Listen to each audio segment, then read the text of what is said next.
the Infinite Mind Atlas YouTube channel. Life, the Universe, and Everything by Douglas Adams. The regular early morning yell of horror was the sound of Arthur Dent waking up and suddenly remembering where he was. It wasn't just that the cave was cold, it wasn't just that it was damp and smelly. It was the fact that the cave was in the middle of Islington and there wasn't a bus due for 2 million years. Time is the worst place, so to speak, to get lost in, as Arthur Dent could testify, having been lost in both time and space a good deal. At least being lost in space kept you busy. He was stranded in prehistoric Earth as the result of a complex sequence of events which had involved him being alternately blown up and insulted in more bizarre regions of the galaxy than he ever dreamt existed, and though his life had now turned very, very, very quiet, he was still feeling jumpy. He hadn't been blown up now for 5 years. Since he had hardly seen anyone since he and Ford Prefect had parted company. For years previously, he hadn't been insulted in all that time either. Except just once. It had happened on a spring evening about 2 years previously. He was returning to his cave just a little after dusk when he became aware of lights flashing eerily through the clouds. He turned and stared, with hope suddenly clamoring through his heart. Rescue. Escape. The castaway's impossible dream a ship.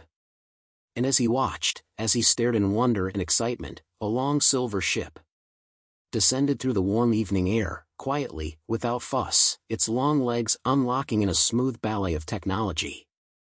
It alighted gently on the ground, and what little hum it had generated died away, as if lulled by the evening calm. A ramp extended itself. Light streamed out. A tall figure appeared silhouetted in the hatchway. It walked down the ramp and stood in front of Arthur. "You're a jerk, Dent," it said simply. It was alien, very alien.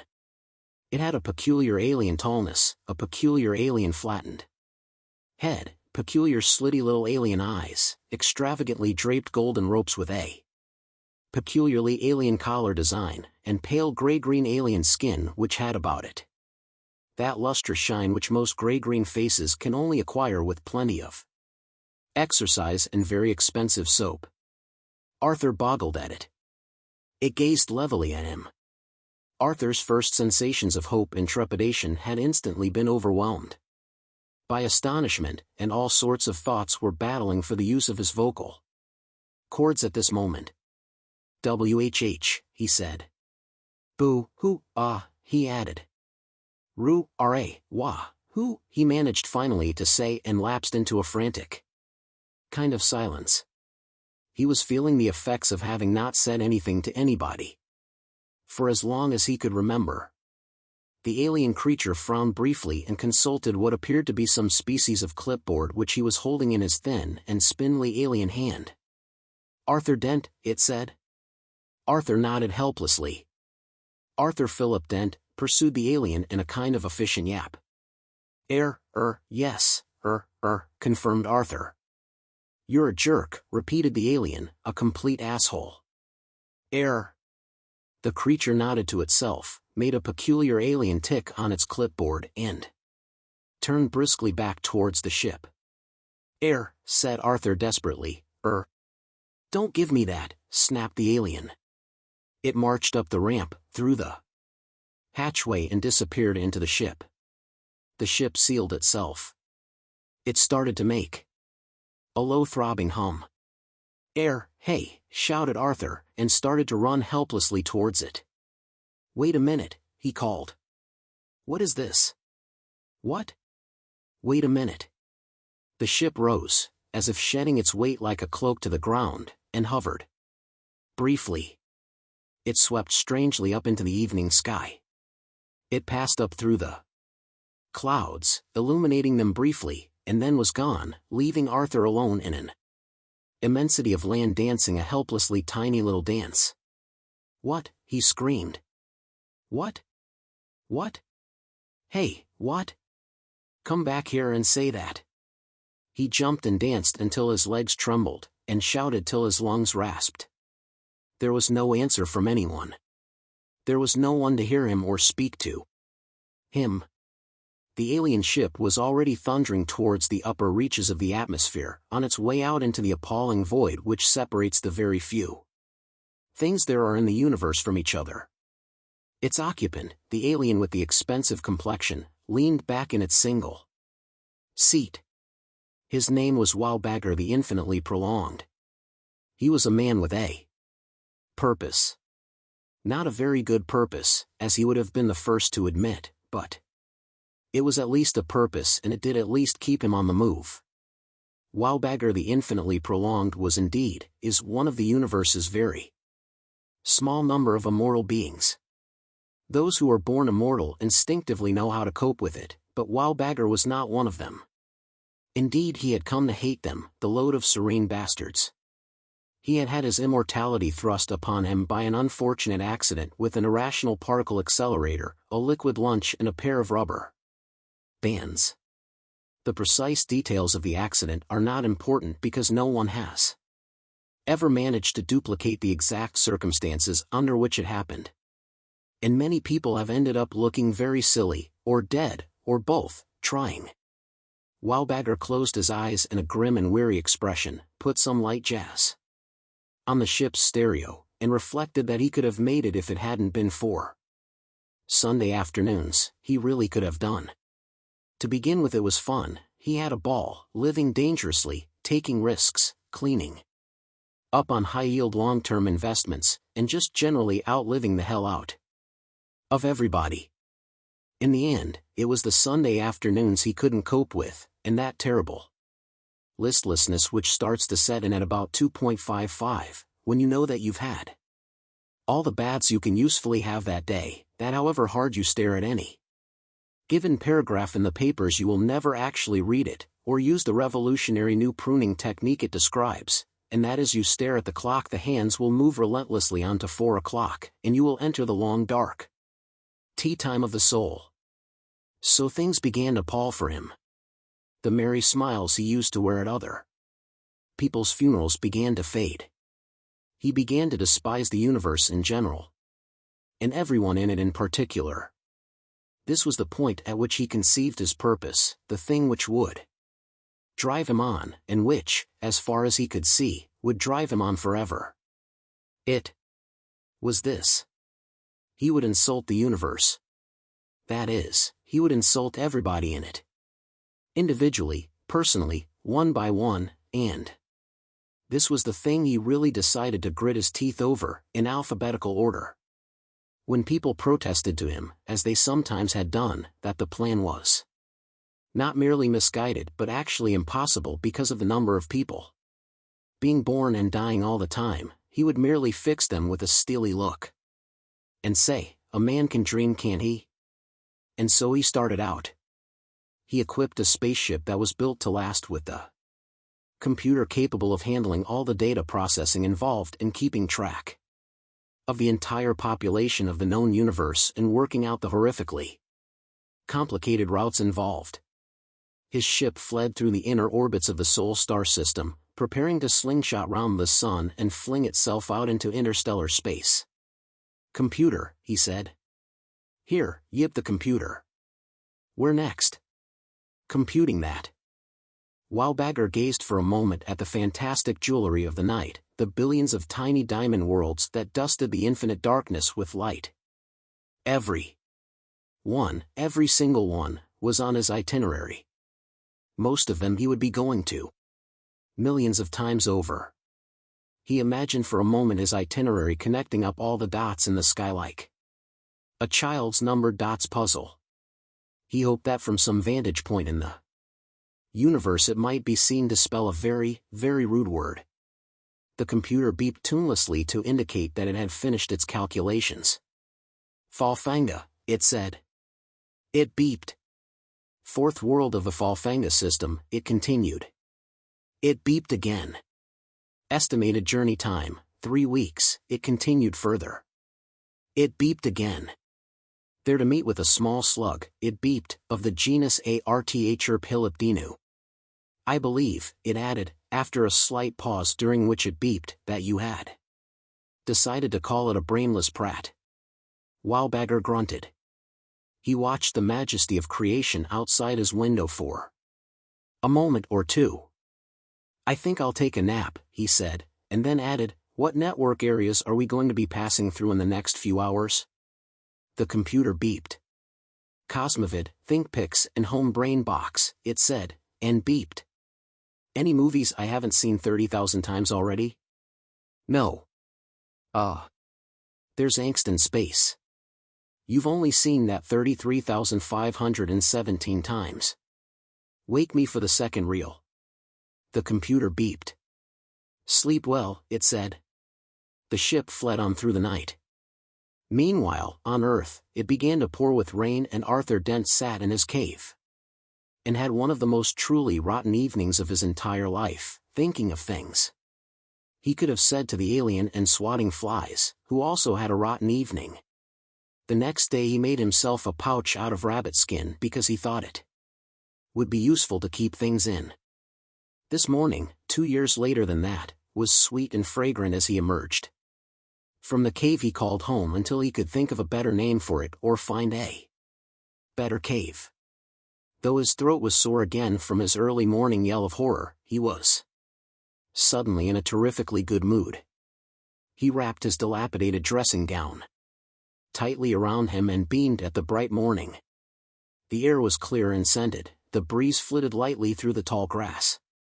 Around his cave, the birds were chirping at each other, the butterflies were flitting about prettily, and the whole of nature seemed to be conspiring to be as pleasant as it possibly could.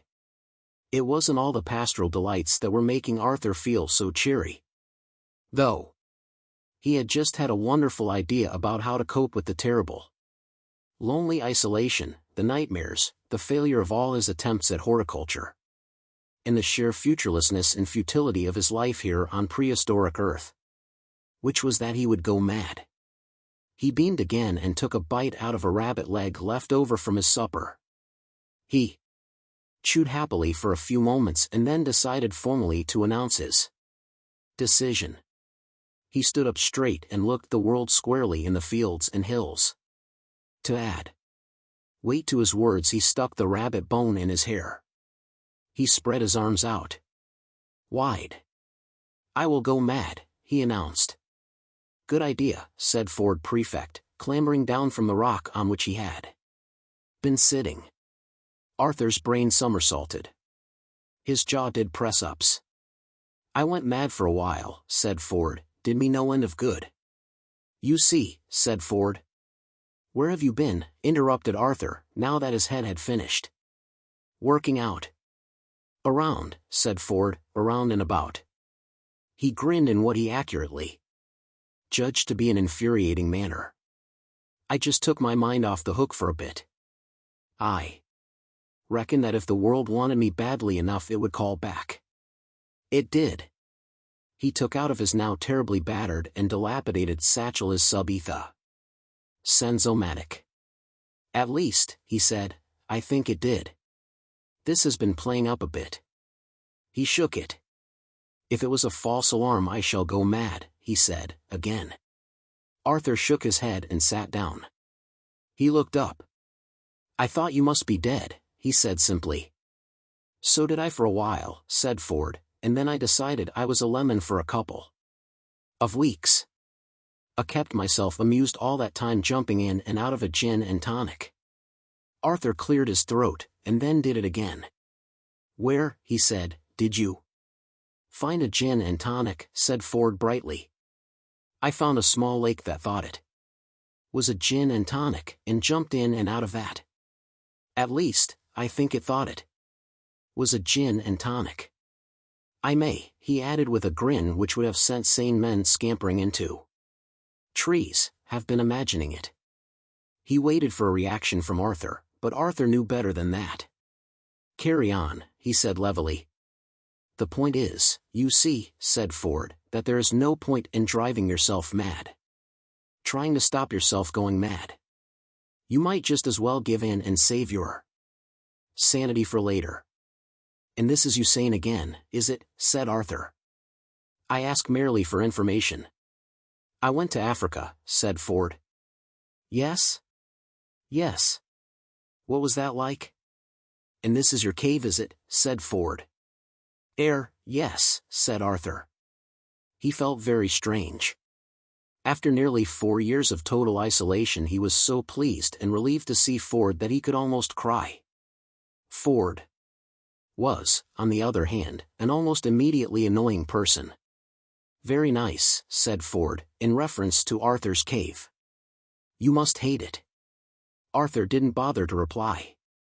Africa was very interesting, said Ford. I behaved very oddly there. He gazed thoughtfully into the distance. I took up being cruel to animals, he said airily. But only, he added, as a hobby. Oh yes, said Arthur, warily. Yes, Ford assured him. I won't disturb you with the details because they would dash. What? Disturb you. But you may be interested to know that I am single-handedly responsible for the evolved shape of the animal you came to know in later centuries as a giraffe. And I tried to learn to fly. Do you believe me? Tell me, said Arthur. I'll tell you later. I'll just mention that the guide says. The guide. The Hitchhiker's Guide to the Galaxy. You remember? Yes. I remember throwing it in the river. Yes, said Ford, but I fished it out. You didn't tell me. I didn't want you to throw it in again. Fair enough, admitted Arthur. It says? What? The guide says? The guide says there is an art to flying, said Ford, or rather a knack. The knack lies in learning how to throw yourself at the ground and miss. He smiled. Weakly. He pointed at the knees of his trousers and held his arms up to show the elbows. They were all torn and worn through. I haven't done very well so far, he said. He stuck out his hand. I'm very glad to see you again, Arthur, he added. Arthur shook his head in a sudden access of emotion and bewilderment. I haven't seen anyone for years, he said, not anyone. I can hardly even remember how to speak. I keep forgetting words. I practice, you see. I practice by talking to, what are those things people think you're mad if you talk to? Like George III. Kings, suggested Ford. No, said Arthur. The things he used to talk to. We're surrounded by them. For heaven's sake. I've planted hundreds myself. They all died. Trees. I practice by talking to trees. What's that for? Ford still had his hand stuck out. Arthur looked at it with incomprehension. Shake, prompted Ford. Arthur did, nervously at first, as if it might turn out to be a fish. Then he grasped it vigorously with both hands in an overwhelming flood of relief. He shook it and shook it. After a while Ford found it necessary to disengage. They climbed to the top of a nearby outcrop of rock and surveyed the scene around them. What happened to the Galdafrinchans? Asked Ford. Arthur shrugged. A lot of them didn't make it through the winter 3 years ago, he said, and the few who remained in the spring said they needed a holiday and set off on a raft. History says that they must have survived. Huh, said Ford, well. He stuck his hands on his hips and looked round. Again at the empty world. Suddenly, there was about Ford a sense of energy and purpose. We're going, he said excitedly, and shivered with energy. Where? How? Said Arthur. I don't know, said Ford, but I just feel that the time is right. Things are going to happen. We're on our way. He lowered his voice to a whisper. I have detected, he said, disturbances in the wash. He gazed keenly into the distance and looked as if he would quite like the wind to blow his hair back dramatically at that point, but the wind was busy fooling around with some leaves a little way off. Arthur asked him to repeat what he had just said because he hadn't quite taken his meaning. Ford repeated it. The wash, said Arthur. The space-time wash, said Ford, and as the wind blew briefly past at that moment, he bared his teeth into it. Arthur nodded, and then cleared his throat. Are we talking about, he asked cautiously, some sort of Vogon laundromat, or? What are we talking about? Eddies, said Ford, in the space-time continuum. Ah, nodded Arthur, is he? Is he? He pushed his hands into the pocket of his dressing gown and looked knowledgeably into the distance. What, said Ford. Who, said Arthur, is Eddie, then, exactly? Ford looked angrily at him. Will you listen, he snapped. I have been listening, said Arthur, but I'm not sure it's helped. Ford grasped him by the lapels of his dressing gown and spoke to him as slowly and distinctly and patiently as if he were somebody from a telephone company. Accounts department. There seem, he said, to be some pools, he said, of instability, he said. In the fabric, he said. Arthur looked foolishly at the cloth of his dressing gown where Ford was holding it. Ford swept on before Arthur could turn the foolish look into a foolish remark. In the fabric of space-time, he said. Ah, that, said Arthur. Yes, that, confirmed Ford.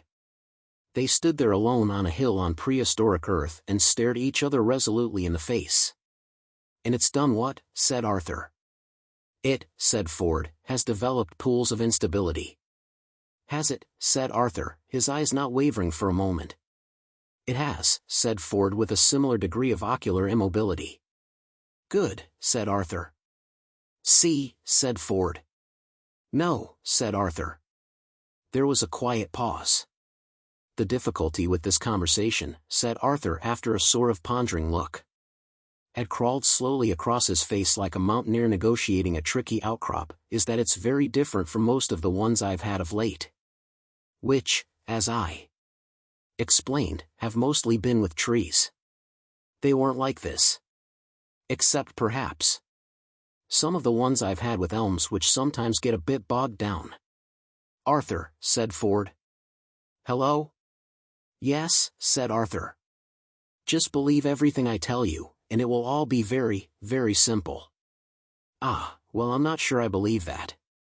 They sat down and composed their thoughts. Ford got out his sub-etha-sensomatic. It was making vague humming noises. And a tiny light on it was flickering faintly. Flat battery, said Arthur. No, said Ford, there is a moving disturbance in the fabric of space-time, an eddy, a pool of instability, and it's somewhere in our vicinity. Where? Ford moved the device in a slow, lightly bobbing semicircle. Suddenly the light flashed. There, said Ford, shooting out his arm. There, behind that sofa. Arthur looked. Much to his surprise, there was a velvet paisley-covered Chesterfield sofa in the field in front of them. He boggled intelligently at it. Shrewd questions sprang into his mind. Why, he said, is there a sofa in that field? I told you, shouted Ford, leaping to his feet. Eddie's in the space-time continuum. And this is his sofa, is it? Asked Arthur, struggling to his feet and, he hoped, though not very optimistically, to his senses. Arthur, shouted Ford at him, that sofa is there because of the space-time instability I've been trying to get your terminally softened brain to get to grips with. It's been washed out of the continuum, it's space-time jetsam, it doesn't matter what it is, we've got to catch it, it's our only way out of here. He scrambled rapidly down the rocky outcrop and made off across the field. Catch it, muttered Arthur, then frowned in bemusement as he saw that the Chesterfield was lazily bobbing and wafting away across the grass.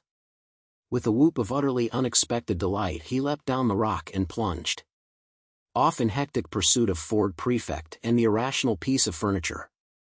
They careered wildly through the grass, leaping, laughing, shouting instructions to each other to head the thing off this way or that way. The sun shone dreamily on the swaying grass, tiny field animals scattered crazily in their wake. Arthur felt happy. He was terribly pleased that the day was for once working out so much according to plan. Only 20 minutes ago he had decided he would go mad, and now he was already chasing a Chesterfield sofa across the fields of prehistoric Earth. The sofa bobbed this way and that and seemed simultaneously to be as solid as the trees as it drifted past some of them, and hazy as a billowing dream as it floated like a ghost through others. Ford and Arthur pounded chaotically after it, but it dodged and weaved as if following its own complex mathematical topography, which it was. Still they pursued, still it danced and span, and suddenly turned and dipped as if crossing the lip of a catastrophe graph, and they were practically on top of it. With a heave and a shout they leapt on it, the sun winked out, they fell through a sickening nothingness, and emerged unexpectedly in the middle of the pitch at Lord's Cricket Ground, St. John's Wood, London, towards the end of the last Test match of the Australian series in the year 198, with England needing only 28 runs to win. Important facts from galactic history. Number 1. Reproduced from the Sidereal Daily Mentioner's Book of Popular Galactic History. The night sky over the planet Krikkit is the least interesting sight in the entire universe.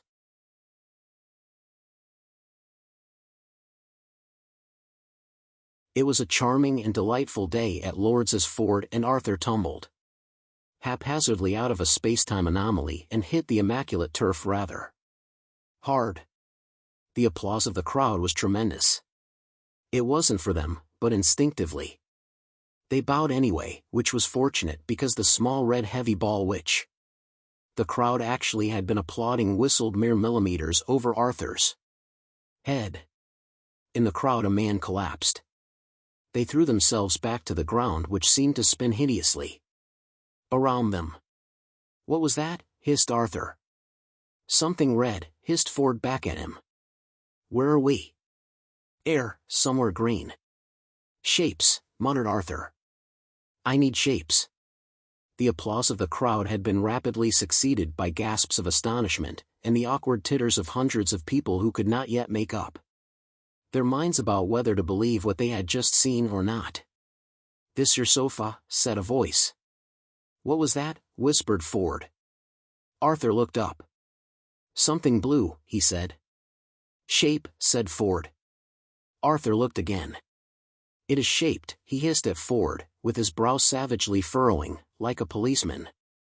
They remained crouched there for a few moments, frowning deeply.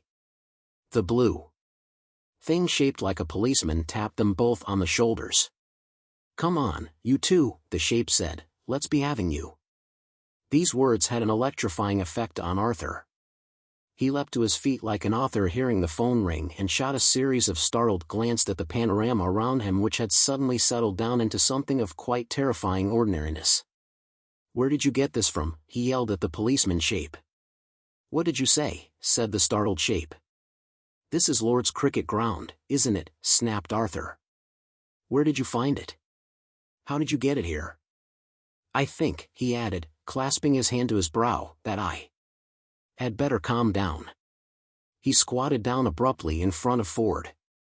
"It is a policeman," he said. "What do we do?" Ford shrugged. "What do you want to do?" he said. "I want you," said Arthur, "to tell me that I have been dreaming for the last 5 years. Ford shrugged again, and obliged. "You've been dreaming for the last 5 years, he said. Arthur got to his feet. "It's all right, officer," he said. "I've been dreaming for the last 5 years. Ask him," he added, pointing at Ford. "He was in it." Having said this, he sauntered off towards the edge of the pitch, brushing down his dressing gown. He then noticed his dressing gown and stopped. He stared at it. He flung himself at the policeman. "So where did I get these clothes from?" he howled. He collapsed and lay twitching on the grass. Ford shook his head. "He's had a bad 2 million years," he said to the policeman, and together they heaved Arthur onto the sofa and carried him off the pitch, and were only briefly hampered by the sudden disappearance of the sofa on the way. Reaction to all this from the crowd were many and various. Most of them couldn't cope with watching it, and listened to it on the radio instead. Well, this is an interesting incident, Brian, said one radio commentator to another. I don't think there have been any mysterious materializations on the pitch since, well, I don't think there have been any, have there? That I recall? Edgbaston, 1932? Ah, now what happened then?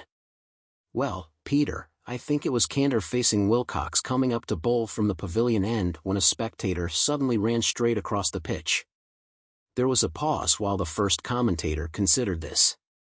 Yes, he said, yes, there's nothing actually very mysterious about that, is there? He didn't actually materialize, did he? Just ran on. No, that's true, but he did claim to have seen something materialize on the pitch. Ah, did he? Yes. An alligator, I think, of some description. Ah. And had anyone else noticed it? Apparently not. And no one was able to get a very detailed description from him, so only the most perfunctory search was made. And what happened to the man? Well, I think someone offered to take him off and give him some lunch, but he explained that he'd already had a rather good one, so the matter was dropped. And Warwickshire went on to win by 3 wickets. So, not very like this current instance. For those of you who've just tuned in, you may be interested to know that, 2 men, 2 rather scruffily attired men, and indeed a sofa, a Chesterfield I think? Yes, a Chesterfield. Have just materialized here in the middle of Lord's cricket ground. But I don't think they meant any harm, they've been very good-natured about it, and... Sorry, can I interrupt you a moment, Peter, and say that the sofa has just vanished? So it has. Well, that's one mystery less. Still, it's definitely one for the record. Books, I think, particularly occurring at this dramatic moment in play, England now needing only 24 runs to win the series. The men are leaving the pitch in the company of a police officer, and I think everyone's settling down now. And play is about to resume. Now, sir, said the policeman after they had made a passage through the curious crowd and laid Arthur's peacefully inert body on a blanket, perhaps you'd care to tell me who you are, where you come from, and what that little scene was all about? Ford looked at the ground for a moment as if steadying himself for something. Then he straightened up and aimed a look at the policeman, which hit him with the full force of every inch of the 600 light-years distance between Earth and Ford's home near Beetlejuice. All right, said Ford, very quietly, I'll tell you. Yes, well, that won't be necessary, said the policeman hurriedly, just don't let whatever it was happen again. The policeman turned around and wandered off in search of anyone who wasn't from Beetlejuice. Fortunately, the ground was full of them. Arthur's consciousness approached his body as from a great distance, and reluctantly. It had had some bad times in there. Slowly, nervously, it entered and settled down into its accustomed position. Arthur sat up. Where am I? He said. Lord's cricket ground, said Ford. Fine, said Arthur, and his consciousness stepped out again for a quick breather. His body flopped back on the grass. 10 minutes later, hunched over a cup of tea in the refreshment tent, the color started to come back to his haggard face. How are you feeling? Said Ford. I'm home, said Arthur hoarsely. He closed his eyes and greedily inhaled the steam from his tea as if it was, well, as far as Arthur was concerned, as if it was tea, which it was. I'm home, he repeated, home. It's England, it's today, the nightmare is over. He opened his eyes again and smiled serenely. I'm where I belong, he said in an emotional whisper. There are 2 things I felt which I should tell you, said Ford, tossing a copy of The Guardian over the table at him. I'm home, said Arthur. Yes, said Ford. One is, he said, pointing at the date at the top of the paper, that the Earth will be demolished in 2 days' time. I'm home, said Arthur. Tea, he said, cricket, he added with pleasure. Mown grass, wooden benches, white linen jackets, beer cans. Slowly he began to focus on the newspaper. He cocked his head on one side with a slight frown. "I've seen that one before," he said. His eyes wandered slowly up to the date, which Ford was idly tapping at. His face froze for a second or two and then began to do that terribly slow crashing trick which Arctic ice floes do so spectacularly in the spring.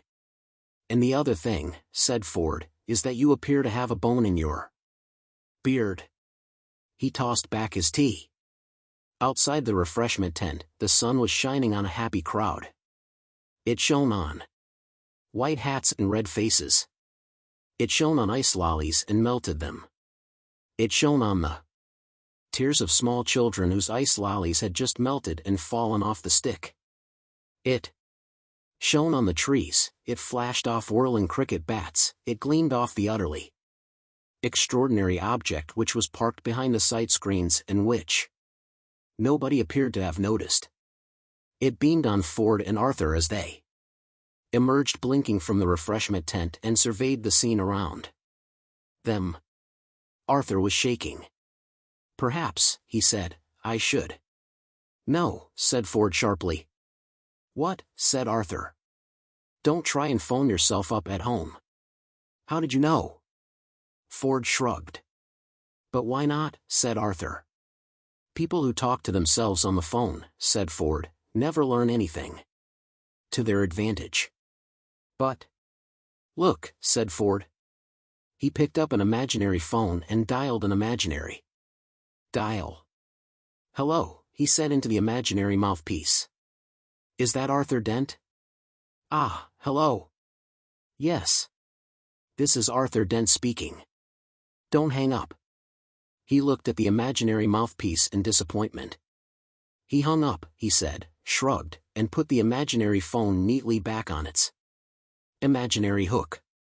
"This is not my first temporal anomaly," he added.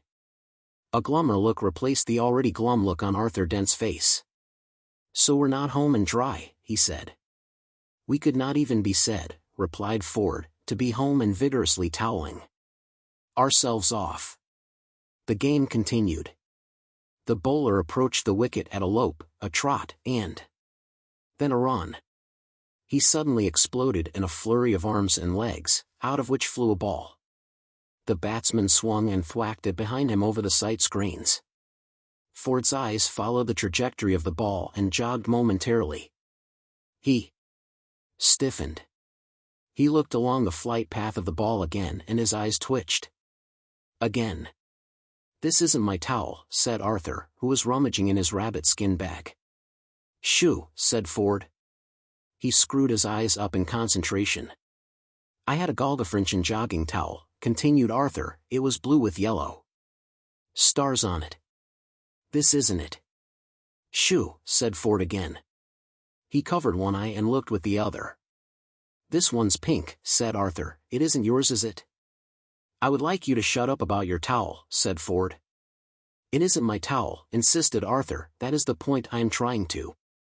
"And the time at which I would like you to shut up about it," continued Ford in a low growl, "is now." "All right," said Arthur, starting to stuff it back into the primitively stitched rabbit skin bag. "I realize that it is probably not important in the cosmic scale of things, it's just odd, that's all. A pink towel suddenly, instead of a blue one with yellow stars." Ford was beginning to behave rather strangely, or rather not actually beginning to behave strangely but beginning to behave in a way which was strangely different from the other strange ways in which he more regularly behaved. What he was doing was this. Regardless of the bemused stares it was provoking from his fellow members of the crowd gathered round the pitch, he was waving his hands in sharp movements across his face, ducking down behind some people, leaping up behind others, then standing still and blinking a lot. After a moment or two of this he started to stalk forward slowly and stealthily, wearing a puzzled frown of concentration, like a leopard that's not sure whether it's just seen a half-empty tin of cat food half a mile away across a hot and dusty plain. "This isn't my bag either," said Arthur suddenly. Ford's spell of concentration was broken. He turned angrily on Arthur. "I wasn't talking about my towel," said Arthur. "We've established that that isn't mine. It's just that the bag into which I was putting the towel, which is not mine, is also not mine, though it is extraordinarily similar. Now personally I think that is extremely odd, especially as the bag was one I made myself on prehistoric Earth. These are also not my stones," he added, pulling a few flat gray stones out of the bag. "I was making a collection of interesting stones, and these are clearly very dull ones." A roar of excitement thrilled through the crowd and obliterated whatever it was that Ford said in reply to this piece of information. The cricket ball which had excited this reaction fell out of the sky and dropped neatly into Arthur's mysterious rabbit skin bag. "Now I would say that that was also a very curious event," said Arthur, rapidly closing the bag and pretending to look for the ball on the ground. "I don't think it's here," he said to the small boys who immediately clustered round him to join in the search. "It probably rolled off somewhere over there, I expect." He pointed vaguely in the direction in which he wished they would push off. One of the boys looked at him quizzically. "You all right?" said the boy. "No," said Arthur. "Then why you got a bone in your beard?" said the boy. "I'm training it to like being wherever it's put." Arthur prided himself on saying this. It was, he thought, exactly the sort of thing which would entertain and stimulate young minds. "Oh," said the small boy, putting his head to one side and thinking about it. "What's your name?" "Dent," said Arthur, "Arthur Dent."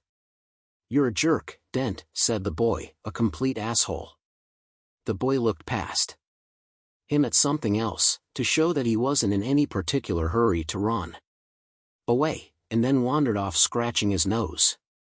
Suddenly Arthur remembered that the earth was going to be demolished again in 2 days' time, and just this once didn't feel too bad about it.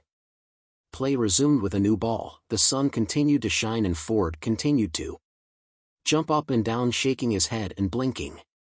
"Something's on your mind, isn't it?" said Arthur. "I think," said Ford in a tone of voice which Arthur by now recognized as one which presaged something utterly unintelligible, "that there's an SCP over there." He pointed.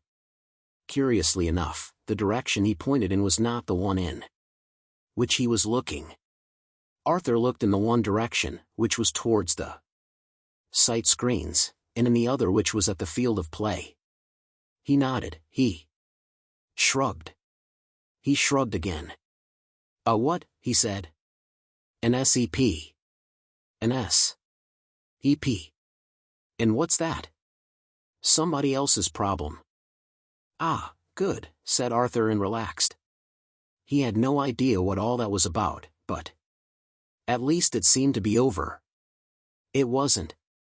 "Over there," said Ford, again pointing at the sight screens and looking at the pitch. "Where?" said Arthur. "There," said Ford. "I see," said Arthur, who didn't. "You do," said Ford. "What?" said Arthur. "Can you see," said Ford patiently, "the SCP? I thought you said that was somebody else's problem." "That's right." Arthur nodded slowly, carefully, and with an air of immense stupidity. "And I want to know," said Ford, "if you can see it." "You do?" "Yes." "What?" said Arthur. "Does it look like?" "Well, how should I know, you fool?" shouted Ford. "If you can see it, you tell me." Arthur experienced that dull throbbing sensation just behind the temples which was a hallmark of so many of his conversations with Ford. His brain lurked like a frightened puppy in its kennel. Ford took him by the arm. "An SCP," he said, "is something that we can't see, or don't see, or our brain doesn't let us see, because we think that it's somebody else's problem. That's what SCP means. Somebody else's problem. The brain just edits it out. It's like a blind spot. If you look at it directly, you won't see it unless you know precisely what it is." Your only hope is to catch it by surprise out of the corner of your eye. Ah, said Arthur, then that's why. Yes, said Ford, who knew what Arthur was going to say. You've been jumping up and... Yes. Down, and blinking. Yes. And... I think you've got the message. I can see it, said Arthur, it's a spaceship. For a moment Arthur was stunned by the reaction this revelation provoked. A roar erupted from the crowd, and from every direction people were running. Shouting, yelling, tumbling over each other in a tumult of confusion. He stumbled back in astonishment and glanced fearfully around. Then he glanced around again in even greater astonishment. Exciting, isn't it? Said an apparition. The apparition wobbled in front of Arthur's eyes, though the truth of the matter is probably that Arthur's eyes were wobbling in front of the apparition. His mouth wobbled as well. W, his mouth said. I think your team have just won, said the apparition. W, repeated Arthur, and punctuated each wobble with a prod at Ford Prefect's back. Ford was staring at the tumult and trepidation. You are English, aren't you? Said the apparition. W, yes, said Arthur. Well, your team, as I say, have just won the match. It means they retain the ashes. You must be very pleased. I must say, I'm rather fond of Krikkit, though I wouldn't like anyone outside this planet to hear me saying that. Oh dear no. The apparition gave what looked as if it might have been a mischievous grin, but it was hard to tell because the sun was directly behind him, creating a blinding halo round his head and illuminating his silver hair and beard in a way which was awesome, dramatic and hard to reconcile with mischievous grins. Still, he said, it'll all be over in a couple of days, won't it? Though as I said to you when we last met, I was very sorry about that. Still, whatever will have been, will have been. Arthur tried to speak, but gave up the unequal struggle. He prodded Ford again. I thought something terrible had happened, said Ford, but it's just the end of the game. We ought to get out. Oh, hello, Slartibartfast, what are you doing here? Oh, pottering, said the old man gravely. That your ship? Can you give us a lift anywhere? Patience, the old man admonished. Okay, said Ford. It's just that this planet's going to be demolished pretty soon. I know that, said Slartibartfast. And, well, I just wanted to make that point, said Ford. The point is taken. And if you feel that you really want to hang around a cricket pitch at this point, I do. Then it's your ship. It is. I suppose. Ford turned away sharply at this point. Hello, Slartibartfast, said Arthur at last. Hello, Earthman, said Slartibartfast. After all, said Ford, we can only die once. The old man ignored this and stared keenly onto the pitch, with eyes that seemed alive with expressions that had no apparent bearing on what was happening out there. What was happening was that the crowd was gathering itself into a wide circle round the center of the pitch. What Slartibartfast saw in it, he alone knew. Ford was humming something. It was just one note repeated at intervals. He was hoping that somebody would ask him what he was humming, but nobody did. If anybody had asked him, he would have said he was humming the first line of a Noel Coward song called Mad About the Boy over and over again. It would then have been pointed out to him that he was only singing one note, to which he would have replied that for reasons which he hoped would be apparent, he was omitting the about the boy bit. He was annoyed that nobody asked. It's just, he burst out at last, that if we don't go soon, we might get caught in the middle of it all again. And there's nothing that depresses me more than seeing a planet being destroyed. Except possibly still being on it when it happens. Or, he added in an undertone, hanging around cricket matches. Patience, said Slartibartfast again. Great things are afoot. That's what you said last time we met, said Arthur. They were, said Slartibartfast. Yes, that's true, admitted Arthur. All, however, that seemed to be afoot was a ceremony of some kind. It was being specially staged for the benefit of TV rather than the spectators, and all they could gather about it from where they were standing was what they heard from a nearby radio. Ford was aggressively uninterested. He fretted as he heard it explain that the Ashes were about to be presented to the captain of the English team out there on the pitch, fumed when told that this was because they had now won them for the nth time, positively barked with annoyance at the information that the Ashes were the remains of a cricket stump. And when, further to this, he was asked to contend with the fact that the cricket stump in question had been burnt in Melbourne, Australia, in 1882, to signify the death of English cricket, he rounded on Slartibartfast, took a deep breath, but didn't have a chance to say anything because the old man wasn't there. He was marching out onto the pitch with terrible purpose in his gait, his hair, beard and robes swept behind him, looking very much as Moses would have looked if Sinai had been a well-cut lawn instead of, as it is more usually represented, a fiery, smoking mountain. He said to meet him at his ship, said Arthur. What in the name of Zarking Fardworks is the old fool doing, exploded Ford. Meeting us at his ship in 2 minutes, said Arthur with a shrug which indicated total abdication of thought. They started off towards it. Strange sounds reached their ears.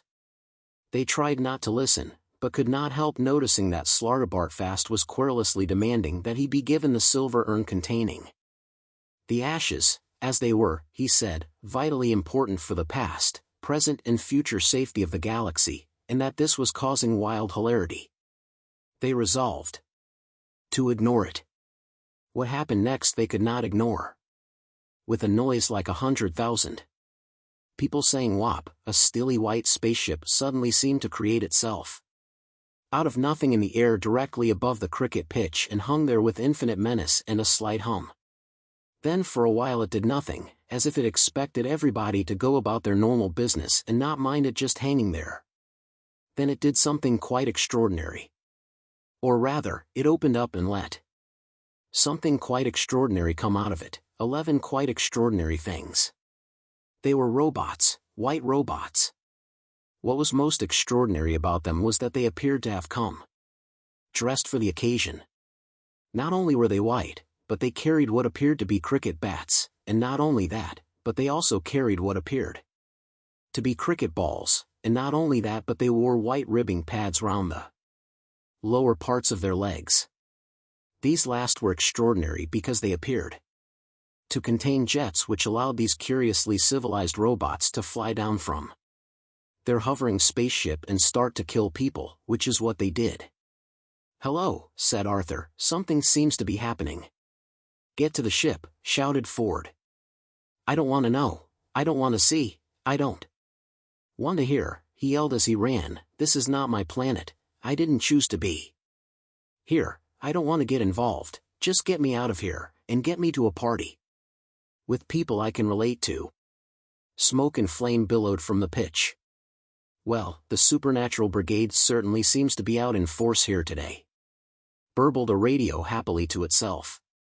What I need, shouted Ford, by way of clarifying his previous remarks, is a strong drink and a peer group. He continued to run, pausing only for a moment to grab Arthur's arm and drag him along with him.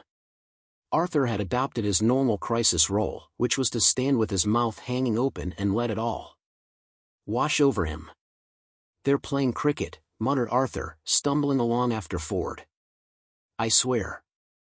They are playing cricket. I do not know why they are doing this, but that is what they are doing. They're not just killing people, they're sending them up, he shouted. Ford, they're sending us up. It would have been hard to disbelieve this without knowing a great deal more galactic history than Arthur had so far managed to pick up in his travels. The ghostly but violent shapes that could be seen moving within the thick pall of Smoke seemed to be performing a series of bizarre parodies of batting strokes. The difference being that every ball they struck with their bats exploded, wherever it landed. The very first one of these had dispelled Arthur's initial reaction, that the whole thing might just be a publicity stunt by Australian margarine manufacturers. And then, as suddenly as it had all started, it was over. The 11 white robots ascended through the seething cloud in a tight formation, and with a few last flashes of flame entered the bowels of their hovering white ship, which, with the noise of 100,000 people saying "foop," promptly vanished into the thin air out of which it had whopped. For a moment there was a terrible stunned silence, and then out of the drifting smoke emerged the pale figure of Slartibartfast, looking even more like Moses. Because in spite of the continued absence of the mountain, he was at least now striding across a fiery and smoking well-known lawn. He stared wildly about him until he saw the hurrying figures of Arthur Dent and Ford Prefect forcing their way through the frightened crowd, which was for the moment busy stampeding in the opposite direction. The crowd was clearly thinking to itself about what an unusual day this was turning out to be, and not really knowing which way, if any, to turn. Slartibartfast was gesturing urgently at Ford and Arthur and shouting at them, as the three of them gradually converged on his ship, still parked behind the sight screens and still apparently unnoticed by the crowd stampeding past it, who presumably had enough of their own problems to cope with at that time. "They've garble warble farble," shouted Slartibartfast in his thin tremulous voice. "What did he say?" panted Ford as he elbowed his way onwards. Arthur shook his head. "They've something or other," he said. "They've table warble farble," shouted Slartibartfast again. Ford and Arthur shook their heads at each other. "It sounds urgent," said Arthur. He stopped and shouted, "What?" "They've garble warble fashes," cried Slartibartfast, still waving at them. "He says," said Arthur, "that they've taken the ashes." "That is what I think he says." They ran on. Said Ford. "Ashes," said Arthur tersely. "The burnt remains of a cricket stump. It's a trophy. That," he was panting, "is, apparently, what they have come and taken." He shook his head very slightly as if he was trying to get his brain to settle down lower in his skull. "Strange thing to want to tell us," snapped Ford. "Strange thing to take. Strange ship." They had arrived at it. The second strangest thing about the ship was watching the somebody else's problem field at work. They could now clearly see the ship for what it was, simply because they knew it was there. It was quite apparent, however, that nobody else could. This wasn't because it was actually invisible or anything hyper-impossible like that. The technology involved in making anything invisible is so infinitely complex that 999,999,999,999 times out of a billion it is much simpler and more effective just to take the thing away and do without it. The ultra-famous Sciential magician Ephrafax of Wug once bet his life that, given a year, he could render the great mega-mountain Magrimal entirely invisible. Having spent most of the year jiggling around with immense luxo-valves and refractonullifiers and spectrum bypass-o-matics, he realized, with 9 hours to go, that he wasn't going to make it. So, he and his friends, and his friends' friends, and his friends' friends' friends, and his friends' friends' friends' friends, and some rather less good friends of theirs who happened to own a major stellar trucking company, put in what now is widely recognized as being the hardest night's work in history, and, sure enough, on the following day, Magrimal was no longer visible.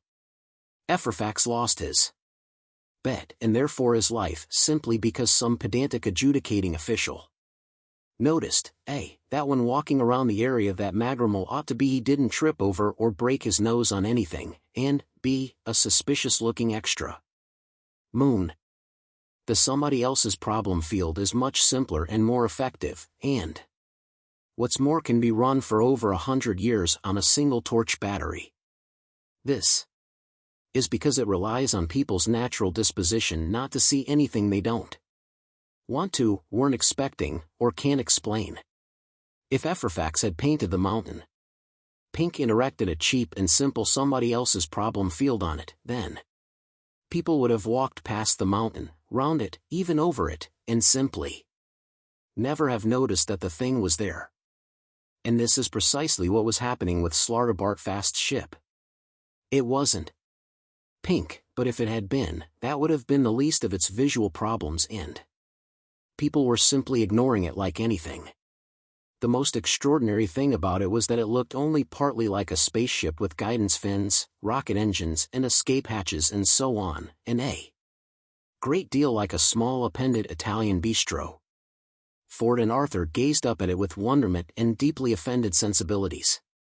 "Yes, I know," said Slartibartfast, hurrying up to them at that point, breathless and agitated, "but there is a reason. Come, we must go. The ancient nightmare is come again. Doom confronts us all. We must leave at once." "I fancy somewhere sunny," said Ford. Ford and Arthur followed Slartibartfast into the ship and were so perplexed by what they saw inside it that they were totally unaware of what happened next. Outside, a spaceship, yet another one, but this one sleek and silver, descended from the sky onto the pitch, quietly, without fuss, its long legs unlocking in a smooth ballet of technology. It landed gently. It extended a short ramp. A tall gray-green figure marched briskly out and approached the small knot of people who were gathered in the center of the pitch tending to the casualties of the recent bizarre massacre.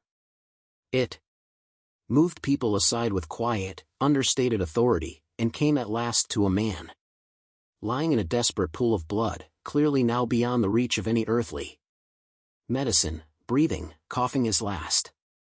The figure knelt down quietly beside him. "Arthur Philip Deodat?" asked the figure. The man, with horrified confusion in eyes, nodded feebly. "You're a no-good Dumbo nothing," whispered the creature. "I thought you should know that before you went." Important Facts from Galactic History, Number 2. Reproduced from the Sidereal Daily Mentioner's Book of Popular Galactic History. Since this galaxy began, vast civilizations have risen and fallen, risen and fallen. Risen and fallen so often that it's quite tempting to think that life in the galaxy must be something akin to seasick, space sick, time sick, history sick or some such thing, and be stupid. It seemed to Arthur as if the whole sky suddenly just stood aside and let them through. It seemed to him that the atoms of his brain and the atoms of the cosmos were streaming through each other. It seemed to him that he was blown on the wind of the universe, and that the wind was him. It seemed to him that he was one of the thoughts of the universe, and that the universe was a thought of his. It seemed to the people at Lord's Cricket Ground that another North London restaurant had just come and gone as they so often do, and that this was somebody else's problem. "What happened?" whispered Arthur in considerable awe. "We took off," said Slartibartfast. Arthur lay in startled stillness on the acceleration couch. He wasn't certain whether he had just got space sickness or religion. "Nice mover," said Ford in an unsuccessful attempt to disguise the degree to which he had been impressed by what Slartibartfast's ship had just done. "Shame about the decor." For a moment or two the old man didn't reply. He was staring at the instruments with the air of one who is trying to convert Fahrenheit to centigrade in his head, whilst his house is burning down. Then his brow cleared and he stared for a moment at the wide panoramic screen in front of him, which displayed a bewildering complexity of stars streaming like silver threads around them. His lips moved as if he was trying to spell something. Suddenly his eyes darted in alarm back to his instruments, but then his expression merely subsided into a steady frown. He looked back up at the screen. He felt his own pulse. His frown deepened for a moment, then he relaxed. It's a mistake to try and understand mathematics, he said, they only worry me. What did you say? Decor, said Ford. Pity about it. Deep in the fundamental heart of mind and universe, said Slartibartfast. There is a reason. Ford glanced sharply around. He clearly thought this was taking an optimistic view of things. The interior of the flight deck was dark green, dark red, dark brown, cramped, and moodily lit. Inexplicably, the resemblance to a small Italian bistro had failed to end at the hatchway.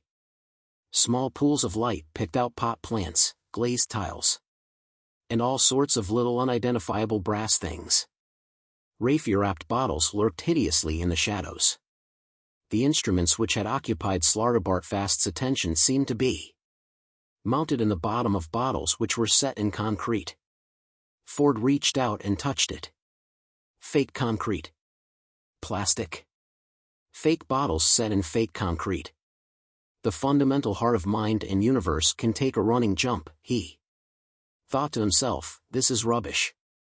On the other hand, it could not be denied that the way the ship had moved made the heart of gold seem like an electric pram. He swung himself off the couch. He brushed himself down. He looked at Arthur, who was singing quietly to himself. He looked at the screen and recognized nothing. He looked at Slartibartfast. How far did we just travel? He said.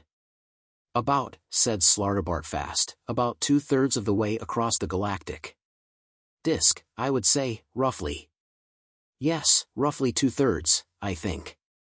It's a strange thing, said Arthur quietly, that the further and faster one travels across the universe, the more one's position in it seems to be largely immaterial. And one is filled with a profound, or rather emptied of a. Yes, very strange, said Ford. Where are we going? We are going, said Slartibartfast, to confront an ancient nightmare of the universe.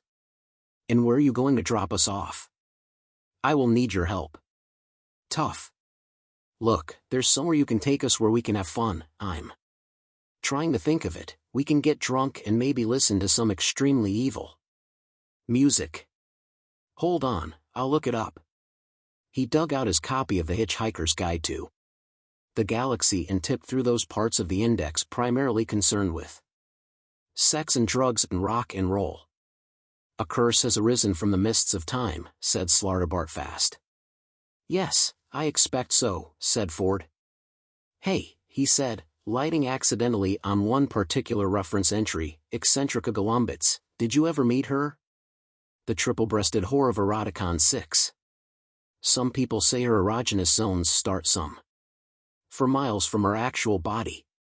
Me, I disagree, I say 5.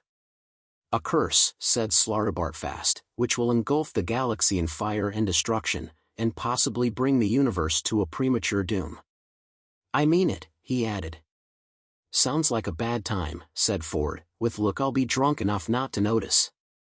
Here, he said, stabbing his finger at the screen of the guide, would be a really wicked place to go, and I think we should. What do you say, Arthur? Stop mumbling mantras and pay attention. There's important stuff you're missing here. Arthur pushed himself up from his couch and shook his head. Where are we going? He said. To confront an ancient night dash. Krikkit, said Ford. Arthur, we are going out into the galaxy to have some fun. Is that an idea you can cope with? What's Slartibartfast looking so anxious about? Said Arthur. Nothing, said Ford. Doom, said Slartibartfast. Come, he added, with sudden authority, there is much I must show and tell you. He walked towards a green wrought iron spiral staircase set incomprehensibly in the middle of the flight deck and started to ascend. Arthur, with a frown, followed. Ford slung the guide sullenly back into his satchel. My doctor says that I have a malformed public duty gland and a natural deficiency in moral fiber, he muttered to himself, and that I am therefore excused from saving universes. Nevertheless, he stomped up the stairs behind them. What they found upstairs was just stupid, or so it seemed, and Ford shook his head, buried his face in his hands and slumped against a pot plant, crushing it against the wall. "The central computational area," said Slartibartfast unperturbed, "this is where every calculation affecting the ship in any way is performed." "Yes, I know what it looks like, but it is in fact a complex four-dimensional topographical map of a series of highly complex mathematical functions." "It looks like a joke," said Arthur. "I know what it looks like," said Slartibartfast, and went into it. As he did so, Arthur had a sudden vague flash of what it might mean, but he refused to believe it. The universe could not possibly work like that, he thought, cannot possibly. That, he thought to himself, would be as absurd as, he terminated that line of thinking. Most of the really absurd things he could think of had already happened. And this was one of them. It was a large glass cage, or box, in fact a room. And it was a table, a long one. Around it were gathered about a dozen chairs, of the bentwood style.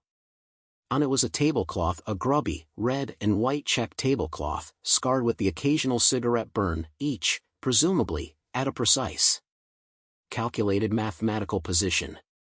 And on the tablecloth sat some half-eaten Italian meals, hedged about with half-eaten breadsticks and half-drunk glasses of wine, and toyed with listlessly by robots.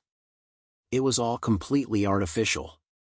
The robot customers were attended by a robot waiter, a robot wine waiter and a robot maitre d'. The furniture was artificial.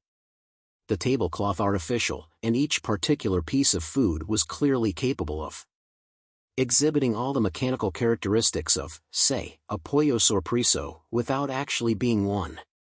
And all participated in a little dance together, a complex routine involving the manipulation of menus, bill pads, wallets, checkbooks, credit cards, watches, pencils and paper napkins, which seemed to be hovering constantly on the edge of violence, but never actually getting anywhere. Slartibartfast hurried in, and then appeared to pass the time of day quite idly with the maitre d', whilst one of the customer robots, an Autorori, slid slowly under the table, mentioning what he intended to do to some guy over some girl. Slartibartfast took over the seat which had been thus vacated and passed a shrewd eye over the menu. The tempo of the routine round the table seemed somehow imperceptibly to quicken. Arguments broke out, people attempted to prove things on napkins. They waved fiercely at each other, and attempted to examine each other's pieces of chicken. The waiter's hand began to move on the bill pad more quickly than a human hand could manage, and then more quickly than a human eye could follow. The pace accelerated. Soon, an extraordinary, an insistent politeness overwhelmed the group, and seconds later it seemed that a moment of consensus was suddenly achieved. A new vibration thrilled through the ship. Slartibartfast emerged from the glass room. "Bistromathics," he said. "The most powerful computational force known to parascience. Come to the room of informational illusions." He swept past and carried them bewildered in his wake. The bistromatic drive is a wonderful new method of crossing vast interstellar distances without all that dangerous mucking about with improbability factors. Bistromathics itself is simply a revolutionary new way of understanding the behavior of numbers.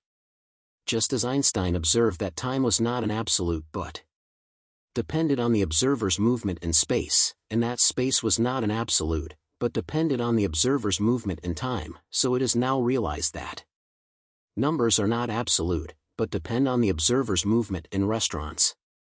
The first non-absolute number is the number of people for whom the table is reserved. This will vary during the course of the first 3 telephone calls to the restaurant, and then bear no apparent relation to the number of people who actually turn up, or to the number of people who subsequently join them after the show/match/party/gig, or to the number of people who leave when they see who else has turned up.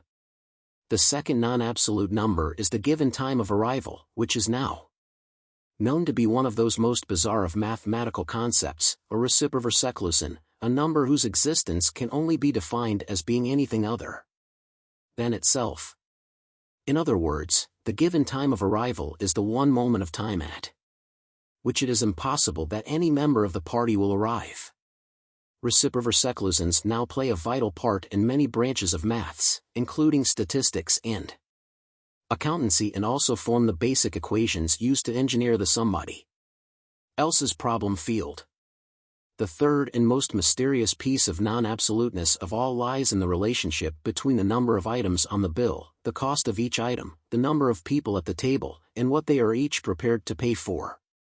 The number of people who have actually brought any money is only a sub-phenomenon in this field. The baffling discrepancies which used to occur at this point remained uninvestigated for centuries simply because no one took them seriously.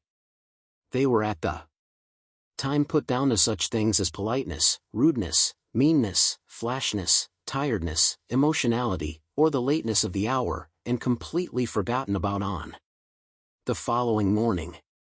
They were never tested under laboratory conditions, of course, because they never occurred in laboratories, not in reputable laboratories at least.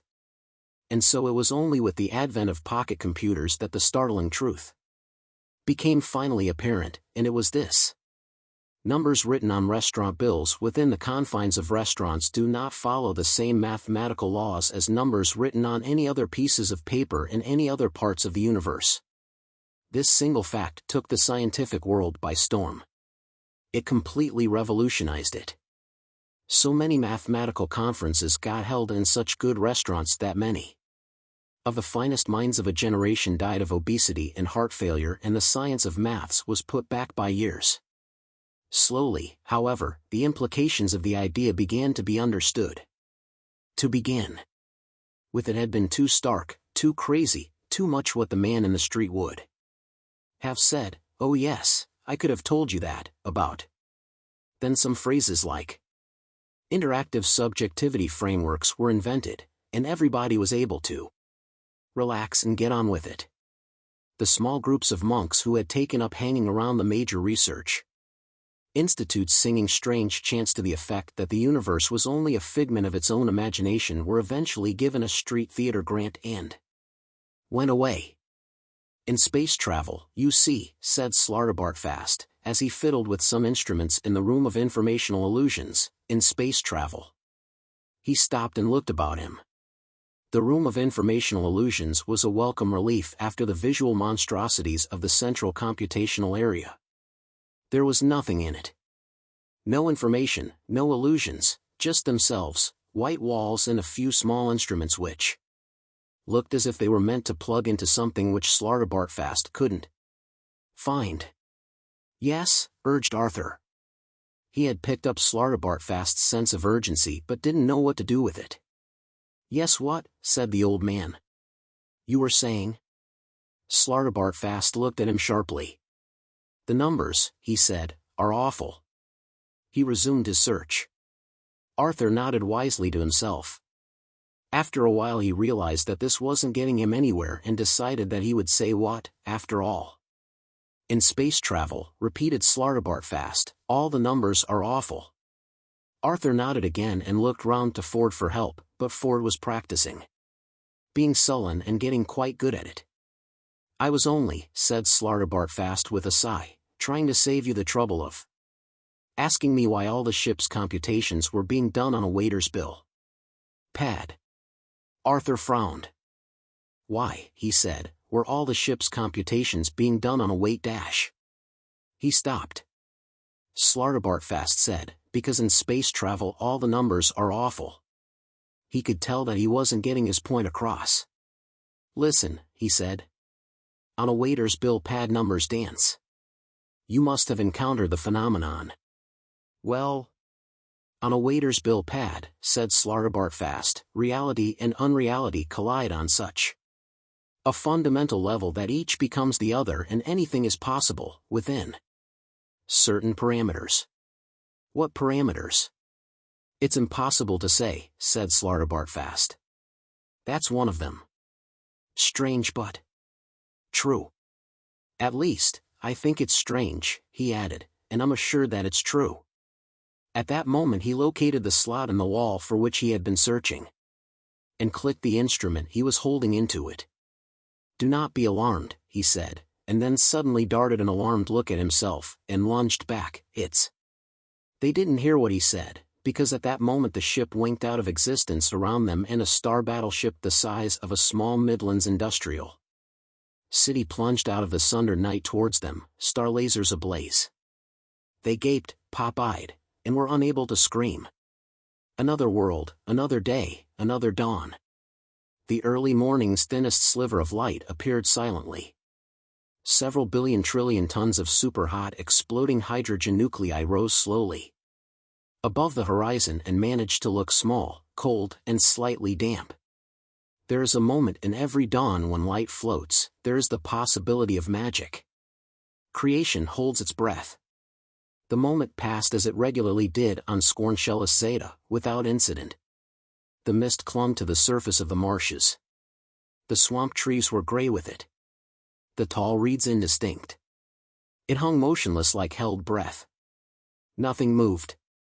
There was silence. The sun struggled feebly with the mist, tried to impart a little warmth here, shed a little light there, but clearly today was going to be just another long haul. Across the sky. Nothing moved. Again, silence. Nothing moved. Silence. Very often on Scornshellus Zeta, whole days would go on like this, and this was indeed going to be one of them. 14 hours later the sun sank hopelessly beneath the opposite horizon with a sense of totally wasted effort. And a few hours later it reappeared, squared its shoulders and started on up the sky again. This time, however, something was happening. A mattress had just met a robot. "Hello, robot," said the mattress.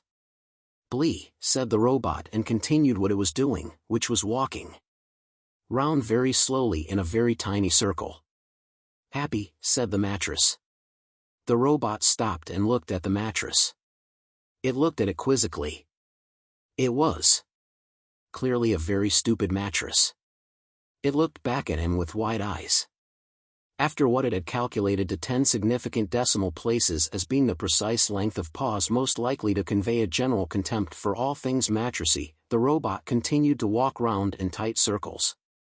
"We could have a conversation," said the mattress. "Would you like that?" It was a large mattress, and probably one of quite high quality. Very few things actually get manufactured these days, because in an infinitely large universe, such as, for instance, the one in which we live, most things one could possibly imagine, and a lot of things one would rather not, grow somewhere. A forest was discovered recently in which most of the trees grew ratchet screwdrivers as fruit. The life cycle of ratchet screwdriver fruit is quite interesting. Once picked, it needs a dark dusty drawer in which it can lie undisturbed for years. Then one night it suddenly hatches, discards its outer skin which crumbles into dust, and emerges as a totally unidentifiable little metal object with flanges at both ends, and a sort of ridge and a sort of hole for a screw. This, when found, will get thrown away. No one knows what it is supposed to gain from this. Nature, in her infinite wisdom, is presumably working on it. No one really knows what mattresses are meant to gain from their lives either. They are large, friendly, pocket-sprung creatures which live quiet private lives in the marshes of Scornshellus Zeta. Many of them get caught, slaughtered, dried out, shipped out and slept on. None of them seem to mind, and all of them are called Zem. "No," said Marvin. "My name," said the mattress, "is Zem. We could discuss the weather a little." Marvin paused again in his weary circular plod. "The dew," he observed, "has clearly fallen with a particularly sickening thud. This morning." He resumed his walk, as if inspired by this conversational outburst to fresh heights of gloom and despondency. He plodded tenaciously. If he had had teeth, he would have gritted them at this point. He hadn't. He didn't. The mere plod said it all. The mattress flopped around. "This is a thing that only live mattresses in," Swamps are able to do, which is why the word is not in more common usage. It flopped in a sympathetic sort of way, moving a fairish body of water as it did so. It blew a few bubbles up through the water engagingly. It's blue and white. Stripes glistened briefly in a sudden feeble ray of sun that had unexpectedly made it through the mist, causing the creature to bask momentarily. Marvin plodded. "You have something on your mind, I think," said the mattress flippantly. "More than you can possibly imagine," dreaded Marvin. "My capacity for mental activity of all kinds is as boundless as the infinite reaches of space itself.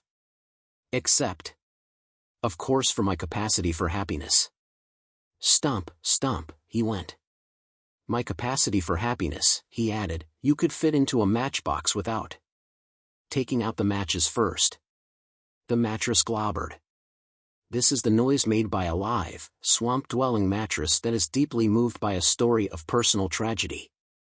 The word can also, according to the ultra-complete Maximedalin dictionary of every language ever, mean the noise made by the Lord High Sandalvwag of Hollop on discovering that he has forgotten his wife's birthday for the second year running.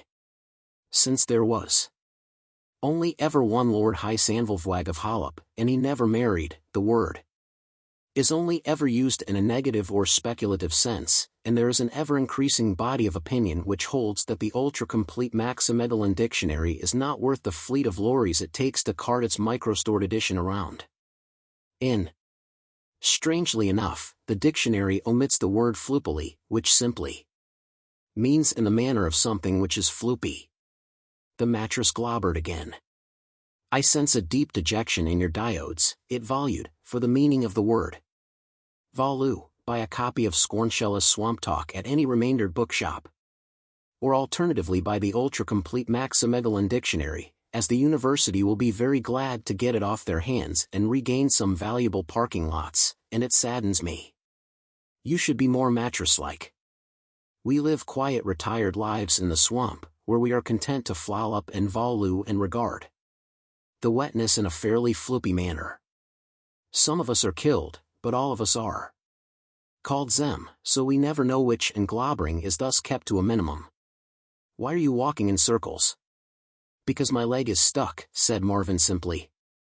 "It seems to me," said the mattress eyeing it compassionately, "that it is a pretty poor sort of leg." "You are right," said Marvin, "it is." "Vun," said the mattress. "I expect so," said Marvin, "and I also expect that you find the idea of a robot with an artificial leg pretty amusing. You should tell your friends Zem and Zem. When you see them later, they'll laugh, if I know them, which I don't of course. Except insofar as I know all organic life forms, which is much better than I would wish to. Ha, but my life is but a box of worm gears." He stomped around again in his tiny circle, around his thin steel peg leg which revolved in the mud but seemed otherwise stuck. "But why do you just keep walking round and round?" said the mattress. "Just to make the point," said Marvin, and continued, "round and round." "Consider it made, my dear friend," flurbled the mattress, "consider it made." "Just another 1,000,000 years, said Marvin, "just another quick 1,000,000. Then I might try it backwards. Just for the variety, you understand." The mattress could feel deep in his innermost spring pockets that the robot dearly wished to be asked how long he had been trudging in this futile and fruitless manner, and with another quiet flurble he did so. "Oh, just over the 1.5 million mark, just over," said Marvin airily. "Ask me if I ever get bored, go on, ask me." The mattress did. Marvin ignored the question, he merely trudged with added emphasis. "I gave a speech once," he said suddenly, and apparently unconnectedly. "You may not instantly see why I bring the subject up, but that is because my mind works so phenomenally fast, and I am at a rough estimate 30 billion times more intelligent than you. Let me give you an example. Think of a number, any number." 5, said the mattress. "Wrong," said Marvin. "You see? The mattress was much impressed by this and realized that it was in the presence of a not unremarkable mind. It willomied along its entire length, sending excited little ripples through its shallow algae-covered pool. It gulped. "Tell me," it urged, "of the speech you once made. I long to hear it." "It was received very badly," said Marvin, "for a variety of reasons. I delivered it," he added, pausing to make an awkward humping sort of gesture with his not exactly good arm, but his arm which was better than the other one, which was dishearteningly welded to his left side, over there, about a mile distance. He was pointing as well as he could manage, and he obviously wanted to make it totally clear that this was as well as he could manage, through the mist, over the reeds, to a part of the marsh which looked exactly the same as every other part of the marsh. "There," he repeated. I was somewhat of a celebrity at the time. Excitement gripped the mattress. It had never heard of speeches being delivered on Scorncellus Zeta, and certainly not by celebrities. Water spattered off it as a thrill glurried across its back. It did something which mattresses very rarely bother to do. Summoning every bit of its strength, it reared its oblong body, heaved it up into the air and held it quivering there for a few seconds whilst it peered through the mist over the reeds at the part of the marsh which Marvin had indicated, observing, without disappointment, that it was exactly the same as every other part of the marsh. The effort was too much, and it flodged back into its pool, deluging Marvin with smelly mud, moss and weeds. I was a celebrity, droned the robot sadly, for a short while on account of my miraculous and bitterly resented escape from a fate almost as good as death in the heart of a blazing sun. You can guess from my condition, he added, how narrow my escape was. I was rescued by a scrap metal merchant, imagine that. Here I am, brain the size of, never mind. He trudged savagely for a few seconds. He it was who fixed me up with this leg. Hateful, isn't it? He sold me to a mind zoo. I was the star exhibit. I had to sit on a box and tell my story whilst people told me to cheer up and think positive, give us a grin, little robot, they would shout at me, give us a little chuckle. I would explain to them that to get my face to grin would take a good couple of hours in a workshop with a wrench, and that went down very well. The speech, urged the mattress. I long to hear of the speech you gave in the marshes. There was a bridge built across the marshes. A cyber-structured hyperbridge. Hundreds of miles in length, to carry ion buggies and freighters over the swamp. A bridge, quarreled the mattress. Here in the swamp? A bridge, confirmed Marvin, here in the swamp. It was going to revitalize the economy of the Scorncellus system. They spent the entire economy of the Scorncellus system building it. They asked me to open it. Poor fools. It began to rain a little, a fine spray slid through the mist.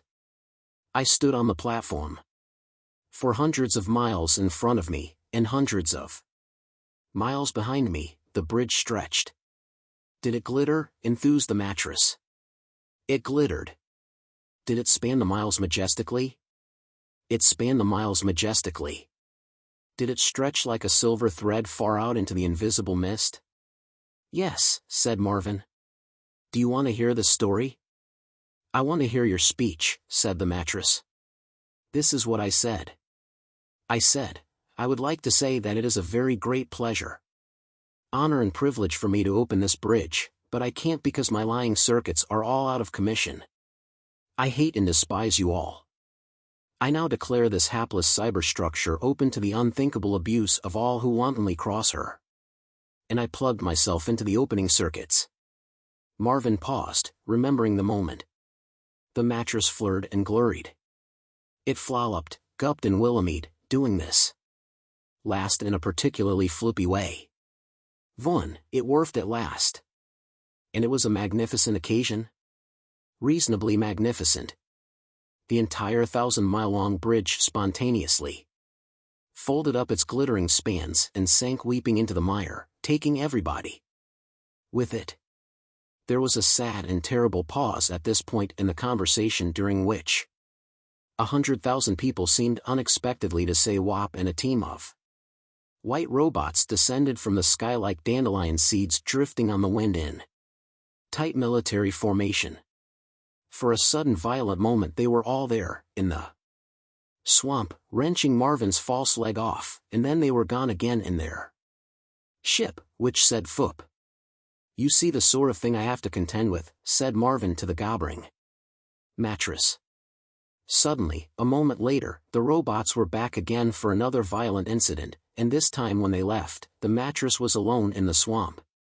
He flopped around in astonishment and alarm. He almost lurgled in fear. He reared himself to see over the reeds, but there was nothing to see, just more reeds. He listened, but there was no sound on the wind beyond the now familiar sound of half-crazed etymologists calling distantly to each other across the sullen mire. The body of Arthur Dent span. The universe shattered into a million glittering fragments around it, and each particular shard span silently through the void, reflecting on its silver surface some single searing holocaust of fire and destruction. And then the blackness behind the universe exploded, and each particular piece of blackness was the furious smoke of hell. And the nothingness behind the blackness behind the universe erupted, and behind the nothingness behind the blackness behind the shattered universe was at last the dark figure of an immense man speaking immense words.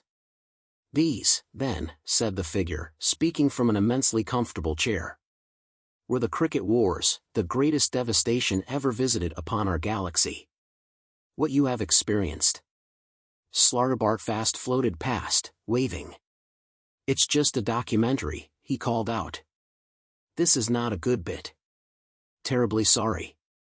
Trying to find the rewind control is what billions of innocent do not," called out Slartibartfast, floating past again, and fiddling furiously with the thing that he had stuck into the wall of the room of informational illusions, and which was in fact still stuck there. "Agree to buy anything at this point. People, creatures, your fellow beings." Music swelled again, it was immense music, immense chords. And behind the man, slowly, 3 tall pillars began to emerge out of the immensely swirling mist. Experienced, lived through, or, more often, failed to live through. Think of that, my friends. And let us not forget, and in just a moment I shall be able to suggest a way which will help us always to remember that before the Krikkit Wars, the galaxy was that rare and wonderful thing, a happy galaxy. The music was going bananas with immensity at this point. A happy galaxy, my friends, as represented by the symbol of the wicket gate. The 3 pillars stood out clearly now, 3 pillars topped with 2 cross pieces in a way which looked stupefyingly familiar to Arthur's addled brain. The 3 pillars, Thunder the Man. The steel pillar which represented the strength and power of the galaxy. Searchlights seared out and danced crazy dances up and down the pillar on the left, which was, clearly, made of steel or something very like it. The music thumped and bellowed. The Perspex pillar, announced the man, representing the forces of science and reason in the galaxy. Other searchlights played exotically up and down the right-hand, transparent pillar, creating dazzling patterns within it and a sudden inexplicable craving for ice cream in the stomach of Arthur Dent. And, the thunderous voice continued, the wooden pillar, representing, and here his voice became just very slightly hoarse with wonderful sentiments, the forces of nature and spirituality. The lights picked out the central pillar. The music moved bravely up into the realms of complete unspeakability. Between them supporting, the voice rolled on, approaching its climax, the golden bale of prosperity and the silver bale of peace. The whole structure was now flooded with dazzling lights, and the music had now, fortunately, gone far beyond the limits of the discernible. At the top of the 3 pillars the 2 brilliantly gleaming bales sat and dazzled. There seemed to be girls sitting on top of them, or maybe they were meant to be angels. Angels are usually represented as wearing more than that, though. Suddenly there was a dramatic hush in what was presumably meant to be the cosmos, and a darkening of the lights. There is not a world, thrilled the man's expert voice, not a civilized world in the galaxy where this symbol is not revered even today. Even in primitive worlds, it persists in racial memories. This it was that the forces of Krikkit destroyed. And this it is that now locks their world away till the end of eternity. And with a flourish, the man produced in his hands a model of the wicket gate. Scale was terribly hard to judge in this whole extraordinary spectacle, but the model looked as if it must have been about 3 feet high. Not the original key, of course. That, as everyone knows, was destroyed, blasted into the ever-whirling eddies of the space-time continuum and lost forever. This is a remarkable replica, hand-tooled by skilled craftsmen, lovingly assembled using ancient craft secrets into a memento you will be proud to own, in memory of those who fell, and in tribute to the galaxy, our galaxy, which they died to defend. Slartibartfast floated past again at this moment. "Found it," he said. "We can lose all this rubbish. Just don't nod, that's all. Now, let us bow our heads in payment," intoned the voice, and then said it again, much faster and backwards. Lights came and went, the pillars disappeared, the man gabled himself backwards into nothing, the universe snappily reassembled itself around them. "You get the gist," said Slartibartfast. "I'm astonished," said Arthur, and bewildered. "I was asleep," said Ford, who floated into view at this point. "Did I miss anything?" They found themselves once again teetering rather rapidly on the edge of an agonizingly high cliff. The wind whipped out from their faces and across a bay on which the remains of one of the greatest and most powerful space battle fleets ever assembled in the galaxy was briskly burning itself back into existence. The sky was a sullen pink, darkening via a rather curious color to blue and upwards to black. Smoke billowed down out of it at an incredible lick. Events were now passing back by them almost too quickly to be distinguished. And when, a short while later, a huge star battle ship rushed away from them as if they'd said boo, they only just recognized it as the point at which they had come in. But now things were too rapid, a videotactile blur which brushed and jiggled them through centuries of galactic history, turning, twisting, flickering. The sound was a mere thin thrill. Periodically through the thickening jumble of events they sensed appalling catastrophes, deep horrors, cataclysmic shocks, and these were always associated with certain recurring images, the only images which ever stood out clearly from the avalanche of tumbling history: a wicket gate, a small hard red ball, hard white robots, and also something less distinct, something dark and cloudy. But there was also another sensation which rose clearly out of the thrilling passage of time. Just as a slow series of clicks when speeded up will lose the definition of each individual click and gradually take on the quality of a sustained and rising tone, so a series of individual impressions here took on the quality of a sustained emotion. And yet not an emotion. If it was an emotion, it was a totally emotionless one. It was hatred, implacable hatred. It was cold, not like ice is cold, but like a wall is cold. It was impersonal, not as a randomly flung fist in a crowd is impersonal, but like a computer-issued parking summons is impersonal. And it was deadly. Again, not like a bullet or a knife is deadly, but like a brick wall across a motorway is deadly. And just as a rising tone will change in character and take on harmonics as it rises, so again, this emotionless emotion seemed to rise to an unbearable if unheard scream and suddenly seemed to be a scream of guilt and failure. And suddenly it stopped. They were left standing on a quiet hilltop on a tranquil evening. The sun was setting.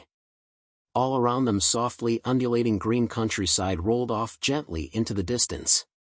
Birds sang about what they thought of it all, and the general opinion seemed to be good.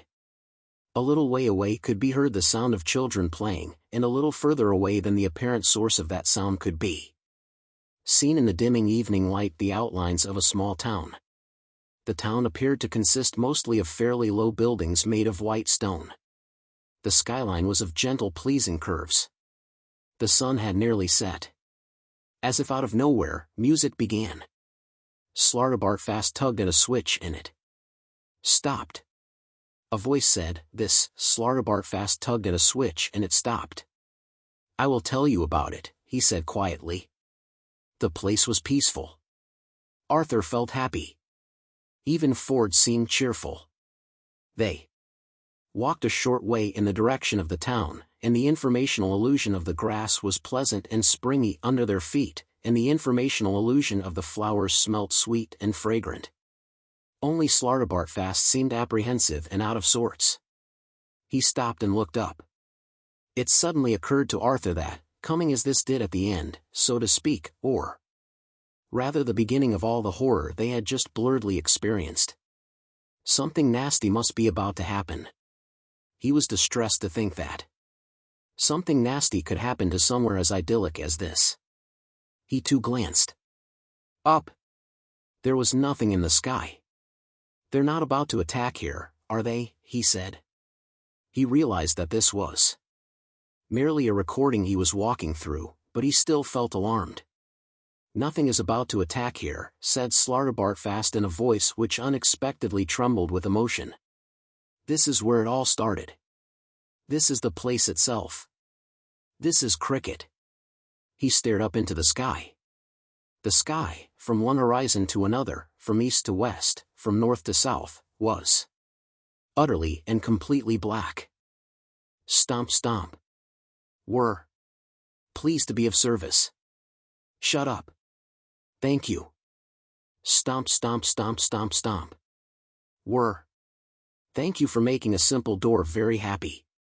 Hope your diodes rot." "Thank you. Have a nice day." Stomp stomp stomp stomp. It is my pleasure to open for you.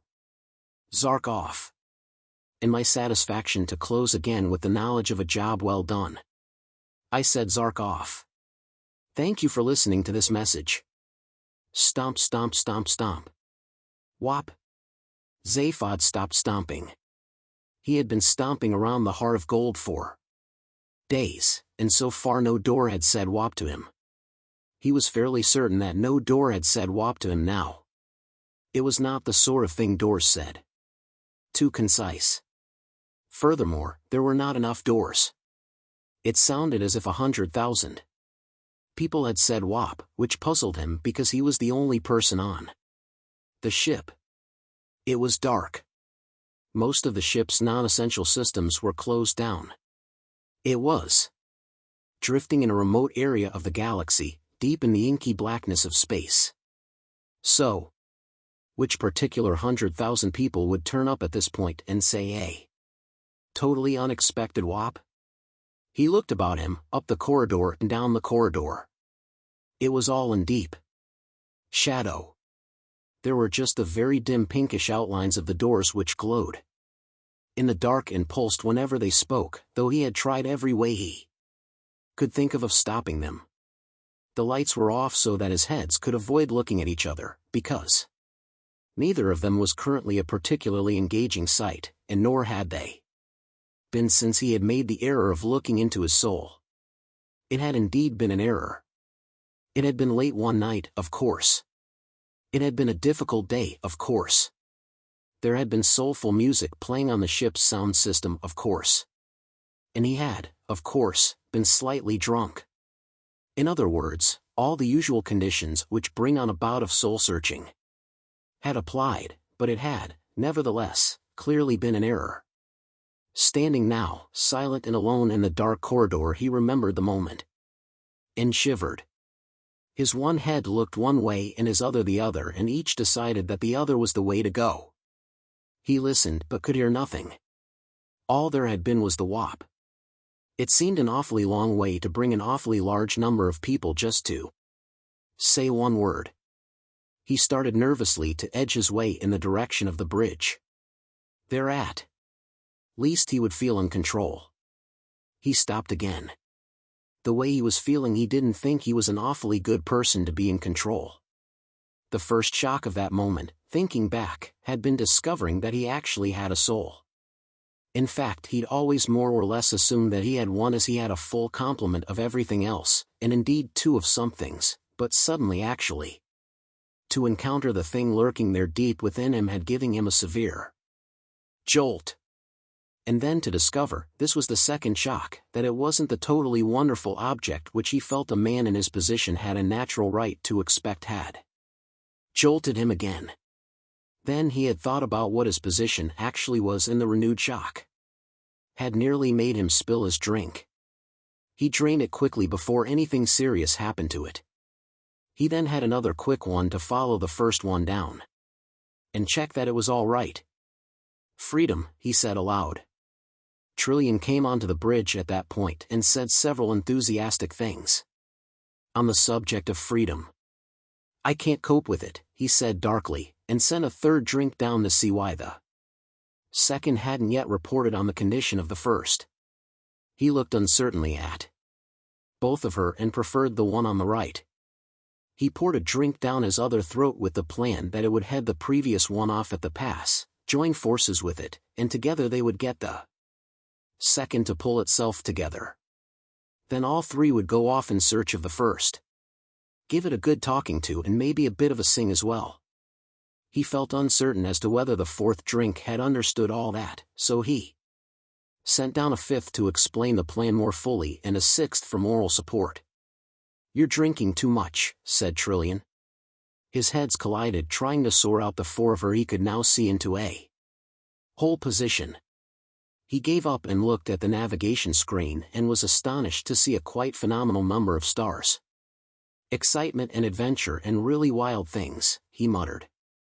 "Look," she said in a sympathetic tone of voice, and sat down near him. "It's quite understandable that you're going to feel a little aimless for a bit." He boggled at her. He had never seen anyone sit on their own lap before. "Wow," he said. He had another drink. "You've finished the mission you've been on for years." "I haven't been on it. I've tried to avoid being on it." "You've still finished it." He grunted. There seemed to be a terrific party going on in his stomach. "I think it finished me," he said. "Here I am, Zaphod Beeblebrox, I can go anywhere, do anything. I have the greatest ship in the no sky, a girl with whom things seem to be working out pretty well." "Are they?" "As far as I can tell, I'm not an expert in personal relationships." Trillian raised her eyebrows.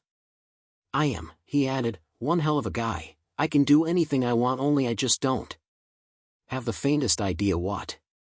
He paused.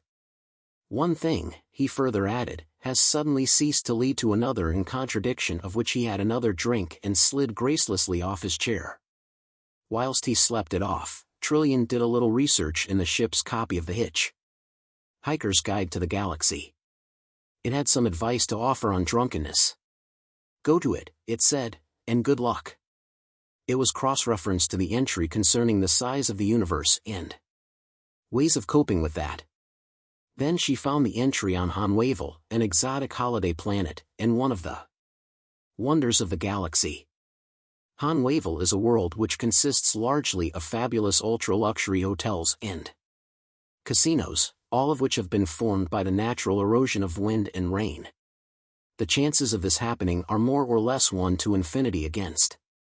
Little is known of how this came about, because none of the geophysicists, probability statisticians, meteor analysts or bizarrologists who are so keen to research it can afford to stay there. Terrific, thought Trillian to herself, and within a few hours the great white running shoe ship was slowly powering down out of the sky beneath a hot, brilliant sun towards a brightly colored sandy spaceport. The ship was clearly causing a sensation on the ground, and Trillian was enjoying herself. She heard Zaphod moving around and whistling somewhere in the ship. "How are you?" she said over the general intercom. "Fine," he said brightly, "terribly well." "Where are you?" "In the bathroom." "What are you doing?" "Staying here." After an hour or two it became plain that he meant it and the ship returned to the sky without having once opened its hatchway. "Hey ho," said Eddie the computer. Trillian nodded patiently, tapped her fingers a couple of times and pushed the intercom switch. "I think that enforced fun is probably not what you need at this point." "Probably not," replied Zaphod from wherever he was. "I think a bit of physical challenge would help draw you out of yourself." "Whatever you think, I think," said Zaphod. Recreational impossibilities was a heading which caught Trillian's eye when, a short while later, she sat down to flip through the guide again, and as the heart of gold rushed at improbable speeds in an indeterminate direction, she sipped a cup of something undrinkable from the Nutramatic drink dispenser and read about how to fly. The Hitchhiker's Guide to the Galaxy has this to say on the subject of flying. "There is an art," it says, "or rather a knack to flying. The knack lies in learning how to throw yourself at the ground and miss. Pick a nice day," it suggests, "and try it. The first part is easy. All it requires is simply the ability to throw yourself forward with all your weight. And the willingness not to mind that it's going to hurt. That is, it's going to hurt if you fail to miss the ground.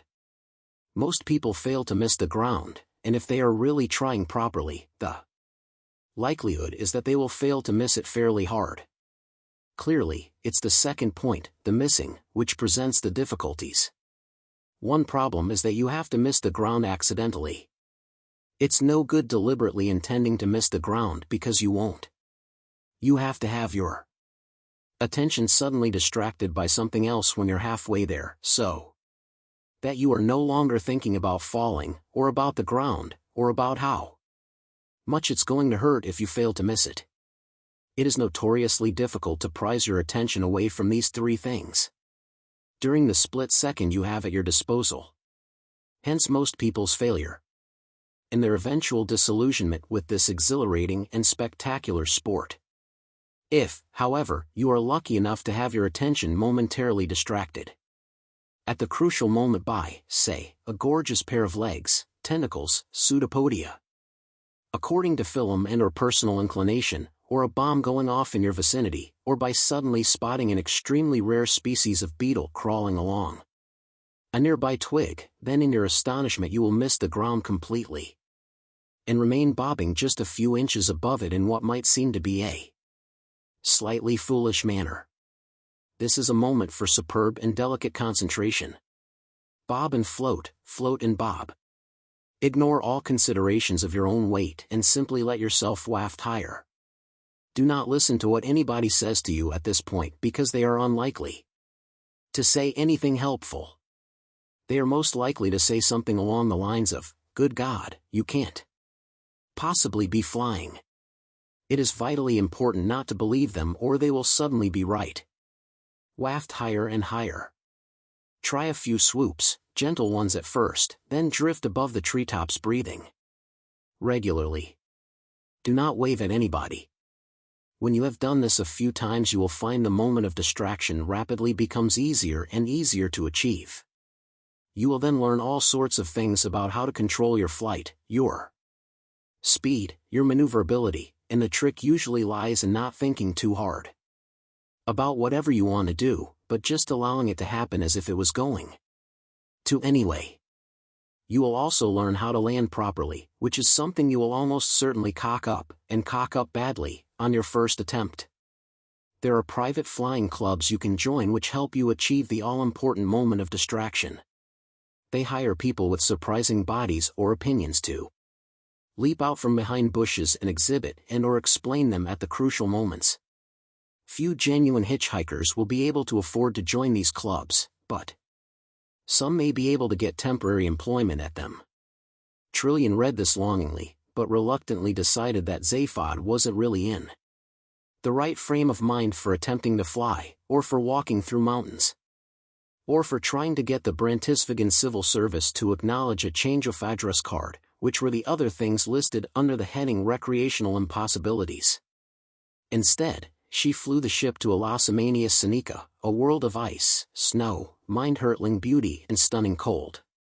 The trek from the snow plains of Liska to the summit of the ice crystal pyramids of Sastantua is long and grueling, even with jet skis and a team of Seneca snowhounds, but the view from the top, a view which takes in the Stin Glacier fields, the shimmering Prism Mountains, and the far ethereal dancing ice lights, is one which first freezes the mind and then slowly releases it to hitherto unexperienced horizons of beauty, and Trillian, for one, felt that she could do with a bit of having her mind slowly released to hitherto unexperienced horizons of beauty.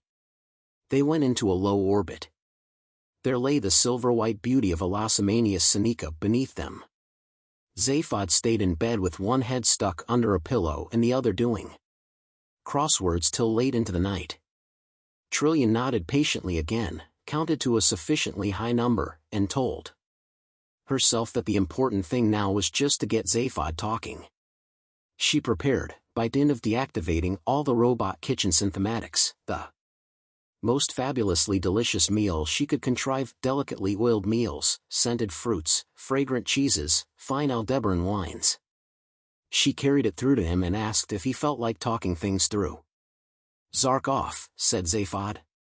Trillian nodded patiently to herself, counted to an even higher number, tossed the tray lightly aside, walked to the transport room and just teleported herself the hell out of his life. She didn't even program any coordinates, she hadn't the faintest idea where she was going, she just went a random row of dots flowing through the universe. Anything, she said to herself as she left, is better than this.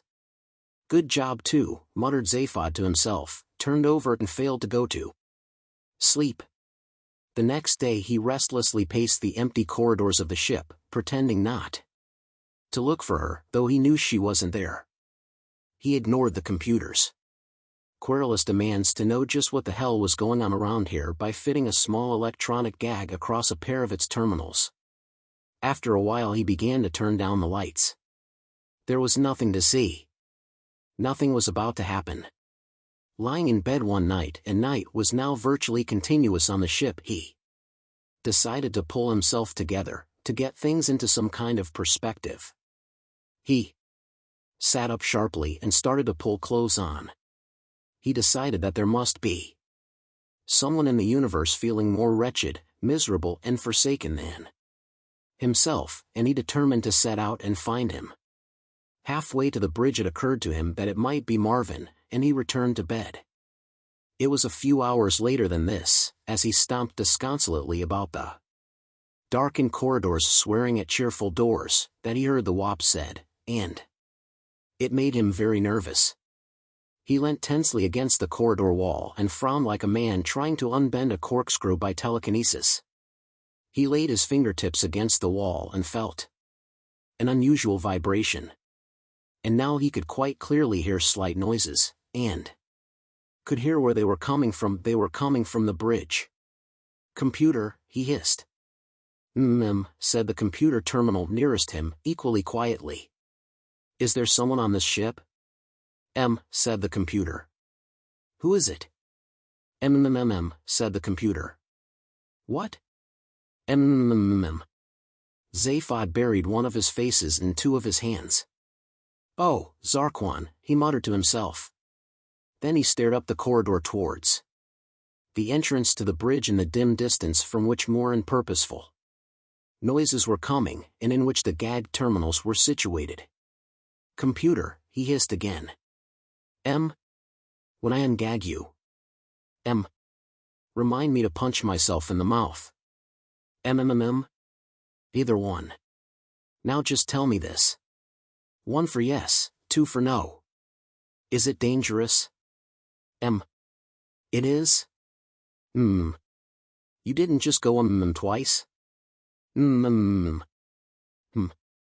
He inched his way up the corridor as if he would rather be yarding his way down it, which was true.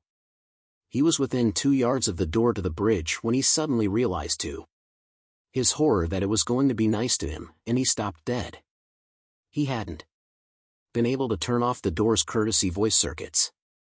This doorway to the bridge was concealed from view within it because of the excitingly chunky way in which the bridge had been designed to curve round, and he had been hoping to enter unobserved. He leant despondently back against the wall again and said some words which his other head was quite shocked to hear. He peered at the dim pink outline of the door, and discovered that in the darkness of the corridor he could just about make out the sensor field which extended out into the corridor and told the door when there was someone there for whom it must open and to whom it must make a cheery and pleasant remark. He pressed himself hard back against the wall and edged himself towards the door, flattening his chest as much as he possibly could to avoid brushing against the very, very dim perimeter of the field. He held his breath, and congratulated himself on having lain in bed sulking for the last few days rather than trying to work out his feelings on chest expanders in the ship's gym. He then realized he was going to have to speak at this point. He took a series of very shallow breaths, and then said as quickly and as quietly as he could, "Door, if you can hear me, say so very, very quietly." Very, very quietly, the door murmured, "I can hear you." "Good. Now, in a moment, I'm going to ask you to open. When you open, I do not want you to say that you enjoyed it, okay? Okay. And I don't want you to say to me that I have made a simple door very happy, or that it is your pleasure to open for me and your satisfaction to close again with the knowledge of a job well done, okay? Okay. And I do not want you to ask me to have a nice day, understand? I understand. Okay, said Zaphod, tensing himself, open now. The door slid open quietly. Zaphod slipped quietly through. The door closed quietly behind him. Is that the way you like it, Mr. Beeblebrox? Said the door out loud. I want you to imagine, said Zaphod to the group of white robots who swung round to stare at him at that point, that I have an extremely powerful kilo-zap blaster pistol in my hand. There was an immensely cold and savage silence. The robots regarded him with hideously dead eyes. They stood very still. There was something intensely macabre about their appearance, especially to Zaphod, who had never seen one before or even known anything about them. The Krikkit Wars belonged to the ancient past of the galaxy, and Zaphod had spent most of his early history lessons plotting how he was going to have sex with the girl in the cyber cubicle next to him, and since his teaching computer had been an integral part of this plot, it had eventually had all its history circuits wiped and replaced with an entirely different set of ideas, which had then resulted in it being scrapped and sent to a home for degenerate cybermats, whither it was followed by the girl who had inadvertently fallen deeply in love with the unfortunate machine, with the result, A, that Zaphod never got near her, and B, that he missed out on a period of ancient history that would have been of inestimable value to him at this moment. He stared at them in shock. It was impossible to explain why, but their smooth and sleek white bodies seemed to be the utter embodiment of clean, clinical evil. From their hideously dead eyes to their powerful lifeless feet, they were clearly the calculated product of a mind that wanted simply to kill. Zaphod gulped in cold fear. They had been dismantling part of the rear bridge wall, and had forced a passage through some of the vital innards of the ship. Through the tangled wreckage Zaphod could see, with a further and worse sense of shock, that they were tumbling towards the very heart of the ship, the heart of the improbability drive that had been so mysteriously created out of thin air, the heart of gold itself. The robot closest to him was regarding him in such a way as to suggest that it was measuring every smallest particle of his body, mind and capability. And when it spoke, what it said seemed to bear this impression out. Before going on to what it actually said, it is worth recording at this point that Zaphod was the first living organic being to hear one of these creatures speak for something over 10 billion years. If he had paid more attention to his ancient history lessons and less to his organic being, he might have been more impressed by this honor. The robot's voice was like its body, cold, sleek and lifeless. It had almost a cultured rasp to it. It sounded as ancient as it was. It said, "You do have a kilo-zap blaster pistol in your hand." Zaphod didn't know what it meant for a moment, but then he glanced down at his own hand, and was relieved to see that what he had found clipped to a wall bracket was indeed what he had thought it was. Yeah, he said in a kind of relieved sneer, which is quite tricky. Well, I wouldn't want to overtax your imagination, robot. For a while nobody said anything, and Zaphod realized that the robots were obviously not here to make conversation, and that it was up to him. I can't help noticing that you have parked your ship, he said with a nod of one of his heads in the appropriate direction, through mine. There was no denying this. Without regard for any kind of proper dimensional behavior, they had simply materialized their ship precisely where they wanted it to be, which meant that it was simply locked through the heart of gold, as if they were nothing more than two combs. Again, they made no response to this, and Zaphod wondered if the conversation would gather any momentum if he phrased as part of it in the form of questions. Haven't you? He added. Yes, replied the robot. Okay, said Zaphod. So what are you cats doing here? Silence. Robots, said Zaphod. What are you robots doing here? We have come, rasped the robot, for the gold of the bale. Zaphod nodded. He waggled his gun to invite further elaboration. The robot seemed to understand this. The gold bale is part of the key we seek, continued the robot, to release our masters from Krikkit. Zaphod nodded again. He waggled his gun again.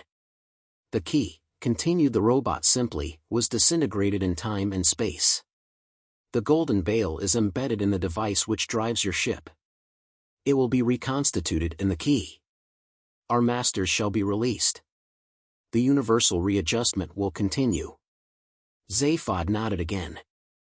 What are you talking about? He said. A slightly pained expression seemed to cross the robot's totally expressionless face. He seemed to be finding the conversation depressing. Obliteration, it said.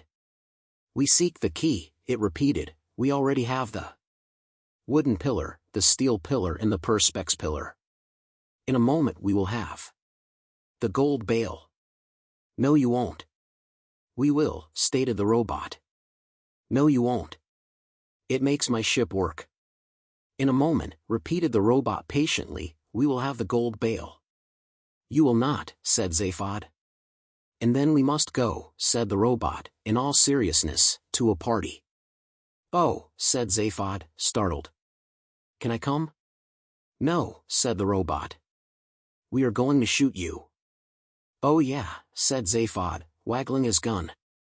Yes, said the robot, and they shot him. Zaphod was so surprised that they had to shoot him again before he fell down. Shoo, said Slartibartfast. Listen and watch. Night had now fallen on ancient Krikkit. The sky was dark and empty. The only light was coming from the nearby town, from which pleasant convivial sounds were drifting quietly on the breeze. They stood beneath a tree from which heady fragrances wafted around them. Arthur squatted and felt the informational illusion of the soil and the grass. He ran it through his fingers. The soil seemed heavy and rich, the grass strong. It was hard to avoid the impression that this was a thoroughly delightful place in all respects. The sky was, however, extremely blank and seemed to Arthur to cast a certain chill over the otherwise idyllic, if currently invisible, landscape. Still, he supposed, it's a question of what you're used to. He felt a tap on his shoulder and looked up. Slartibartfast was quietly directing his attention to something down the other side of the hill. He looked and could just see some faint lights dancing and waving, and moving slowly in their direction. As they came nearer, sounds became audible too, and soon the dim lights and noises resolved themselves into a small group of people who were walking home across the hill towards the town. They walked quite near the watchers beneath the tree, swinging lanterns which made soft and crazy lights dance among the trees and grass, chattering contentedly, and actually singing a song about how terribly nice everything was, how happy they were, how much they enjoyed working on the farm, and how pleasant it was to be going home to see their wives and children, with a lilting chorus to The effect that the flowers were smelling particularly nice at this time of year, and that it was a pity the dog had died, seeing as it liked them so much. Arthur could almost imagine Paul McCartney sitting with his feet up by the fire on evening, humming it to Linda and wondering what to buy with the proceeds, and thinking, probably Essex. The masters of Krikkit, breathed Slartibartfast in sepulchral tones. Coming, as it did, so hard upon the heels of his own thoughts about Essex, this remark caused Arthur a moment's confusion. Then the logic of the situation imposed itself on his scattered mind, and he discovered that he still didn't understand what the old man meant. "What?" he said. "The masters of Krikkit," said Slartibartfast again, and if his breathing had been sepulchral before, this time he sounded like someone in Hades with bronchitis. Arthur peered at the group and tried to make sense of what little information he had at his disposal at this point. The people in the group were clearly alien, if only because they seemed a little tall, thin, angular, and almost as pale as to be white, but otherwise they appeared remarkably pleasant, a little whimsical perhaps. One wouldn't necessarily want to spend a long coach journey with them, but the point was that if they deviated in any way from being good straightforward people, it was in being perhaps too nice rather than not nice enough. So why all this rasping long work from Slartibartfast, which would seem more appropriate to a radio commercial for one of those nasty films about chainsaw operators taking their work home with them? Then, this Krikkit angle was a tough one, too. He hadn't quite fathomed the connection between what he knew as Krikkit and what Slartibartfast interrupted his train of thought at this point, as if sensing what was going through his mind. "The game you know as Krikkit," he said, and his voice still seemed to be wandering lost in subterranean passages, "is just one of those curious freaks of racial memory which can keep images alive in the mind eons after their true significance has been lost in the mists of time. Of all the races on the galaxy, only the English could possibly revive the memory of the most horrific wars ever to sunder the universe and transform it into what I'm afraid is generally regarded as an incomprehensibly dull and pointless game. Rather fond of it myself," he added, "but in most people's eyes you have been inadvertently guilty of the most grotesque bad taste. Particularly the bit about the little red ball hitting the wicket. That's very nasty." Said Arthur with a reflective frown to indicate that his cognitive synapses were coping with this as best as they could. "And these," said Slartibartfast, slipping back into crypt guttural and indicating the group of Krikkit men who had now walked past them, "are the ones who started it all, and it will start tonight.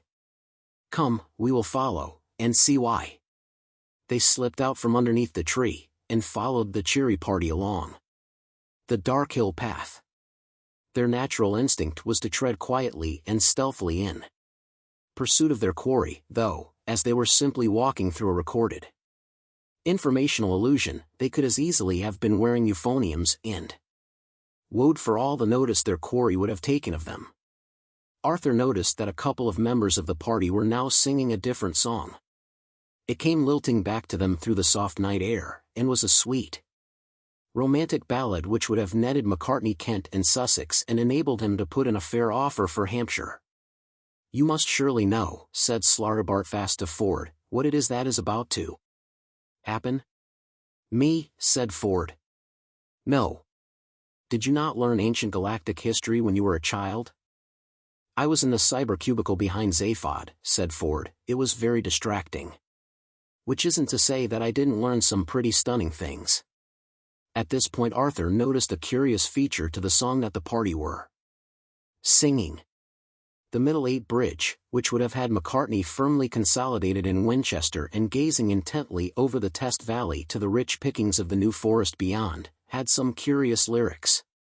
The songwriter was referring to meeting with a girl not under the moon or beneath the stars, but above the grass, which struck Arthur a little prosaic. Then he looked up again at the bewildering black sky, and had the distinct feeling that there was an important point here, if only he could grasp what it was. It gave him a feeling of being alone in the universe, and he said so. "No," said Slartibartfast, with a slight quickening of his step, "the people of Krikkit have never thought to themselves we are alone in the universe. They are surrounded by a huge dust cloud, you see, their single sun with its single world, and they are right out on the utmost eastern edge of the galaxy. Because of the dust cloud there has never been anything to see in the sky. At night it is totally blank, during the day there is the sun, but you can't look directly at that.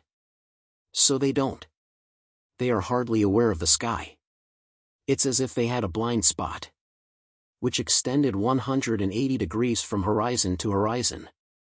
You see, the reason why they have never thought we are alone in the universe is that until tonight they don't know about the universe. Until tonight.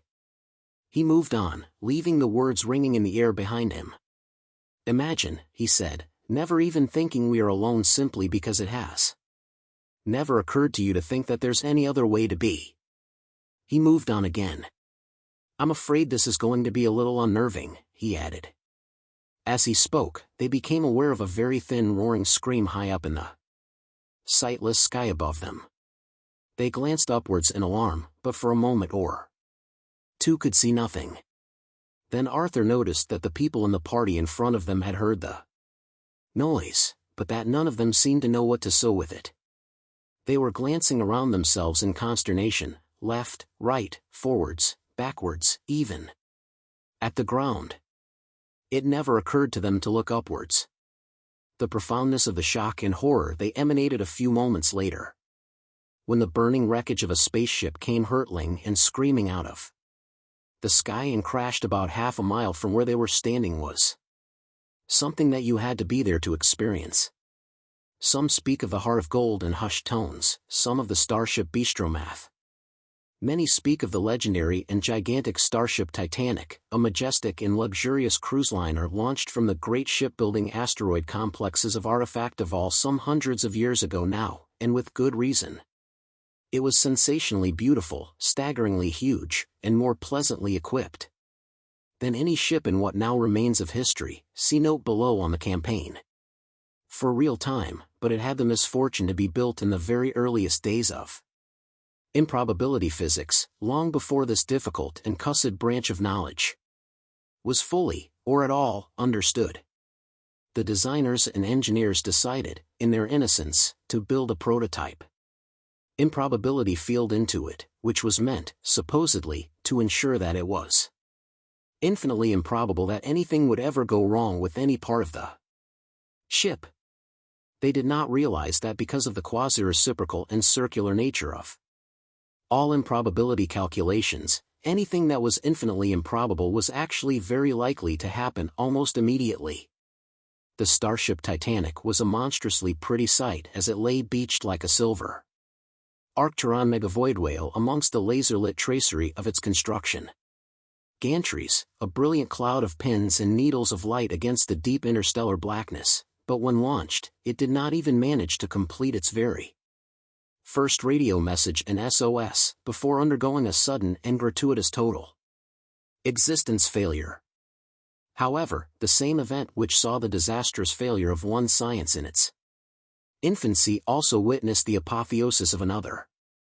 It was conclusively proven that more people watched the Tri-D coverage of the launch than actually existed at the time, and this has now been recognized as the greatest achievement ever in the science of audience research. Another spectacular media event of that time was the supernova which the star Isladens underwent a few hours later. Isladens is the star around which most of the galaxy's major insurance underwriters live, or rather lived.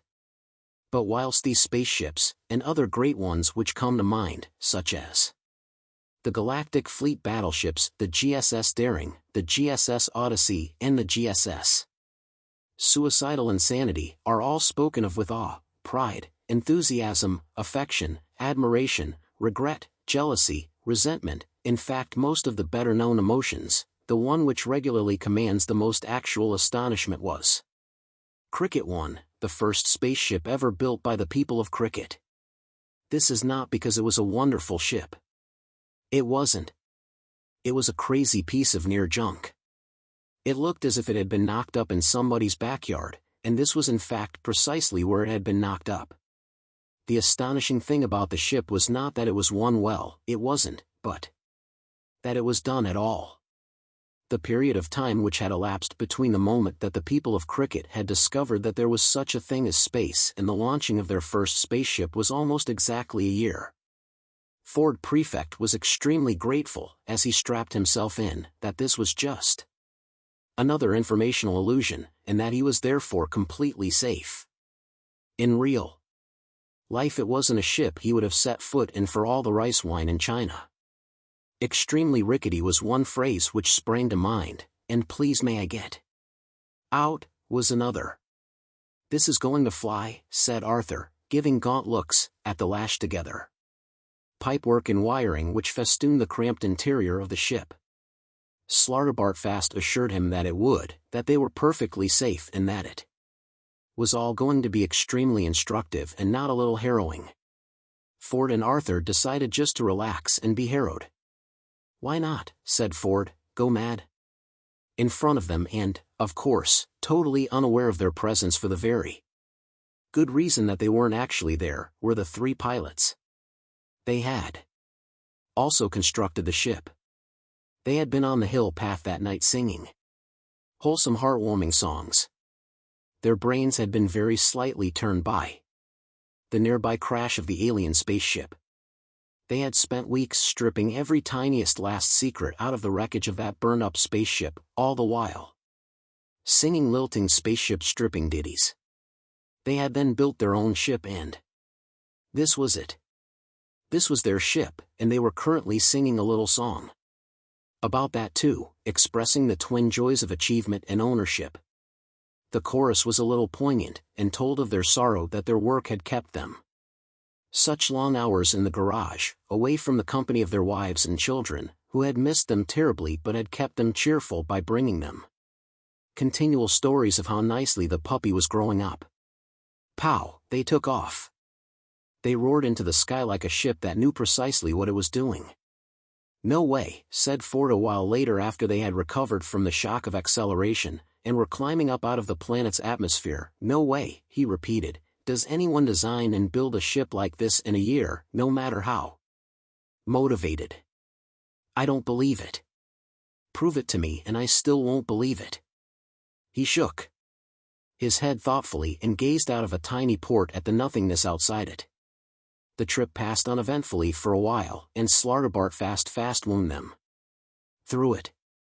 Very quickly, therefore, they arrived at the inner perimeter of the hollow, spherical dust cloud which surrounded their sun and home planet, occupying, as it were, the next orbit out. It was more as if there was a gradual change in the texture and consistency of space. The darkness seemed now to thrum and ripple past them.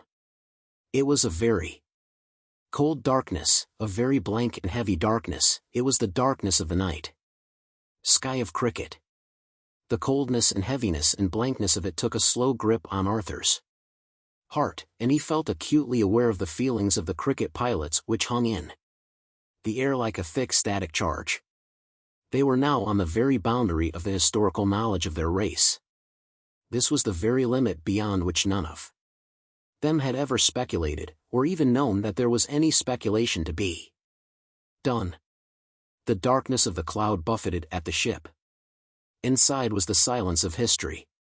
Their historic mission was to find out if there was anything or anywhere on the other side of the sky, from which the wrecked spaceship could have come, another world maybe, strange and incomprehensible though this thought was to the enclosed minds of those who had lived beneath the sky of Krikkit. History was gathering itself to deliver another blow. Still the darkness thrummed at them, the blank enclosing darkness. It seemed closer and closer, thicker and thicker, heavier and heavier. And suddenly it was gone. They flew out of the cloud. They saw the staggering jewels of the night in their infinite dust, and their minds sang with fear. For a while they flew on, motionless against the starry sweep of the galaxy itself, motionless against the infinite sweep of the universe. And then they turned round. It'll have to go, the men of Krikkit said as they headed back for home. On the way back they sang a number of tuneful and reflective songs on the subjects of peace, justice, morality, culture, sport, family life and the obliteration of all other life forms. "So you see," said Slartibartfast, slowly stirring his artificially constructed coffee, and thereby also stirring the whirlpool interfaces between real and unreal numbers, between the interactive perceptions of mind and universe, and thus generating the restructured matrices of implicitly enfolded subjectivity which allowed his ship to reshape the very concept of time and space, how it is. "Yes," said Arthur. "Yes," said Ford. "What do I do," said Arthur, "with this piece of chicken?" Slartibartfast glanced at him gravely. "Toy with it," he said, "toy with it." He demonstrated with his own piece. Arthur did so, and felt the slight tingle of a mathematical function thrilling through the chicken leg as it moved forward dimensionally through what Slartibartfast had assured him was five-dimensional space. "Overnight," said Slartibartfast, "the whole population of Krikkit was transformed from being charming, delightful, intelligent, if whimsical," interpolated Arthur. "Ordinary people," said Slartibartfast, "into charming, delightful, intelligent, whimsical, manic xenophobes. The idea of a universe didn't fit into their world picture, so to speak. They simply couldn't cope with it. And so, charmingly, delightfully, intelligently, whimsically if you like, they decided to destroy it." "What's the matter now?" "I don't like the wine very much," said Arthur, sniffing it.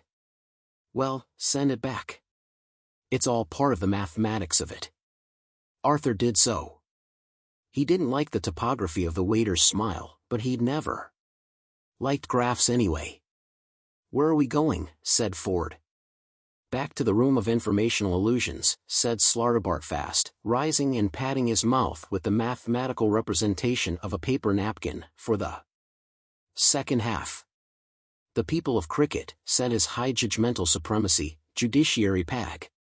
LIVR, the learned, impartial and very relaxed, chairman of the Board of Judges at the Krikkit War Crimes trial, are, well, you know, they're just a bunch of real sweet guys, you know, who just happen to want to kill everybody.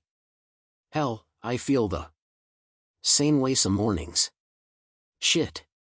Okay," he continued, swinging his feet up onto the bench in front of him and pausing a moment to pick a thread off his ceremonial beach loafers, "so you wouldn't necessarily want to share a galaxy with these guys." This was true.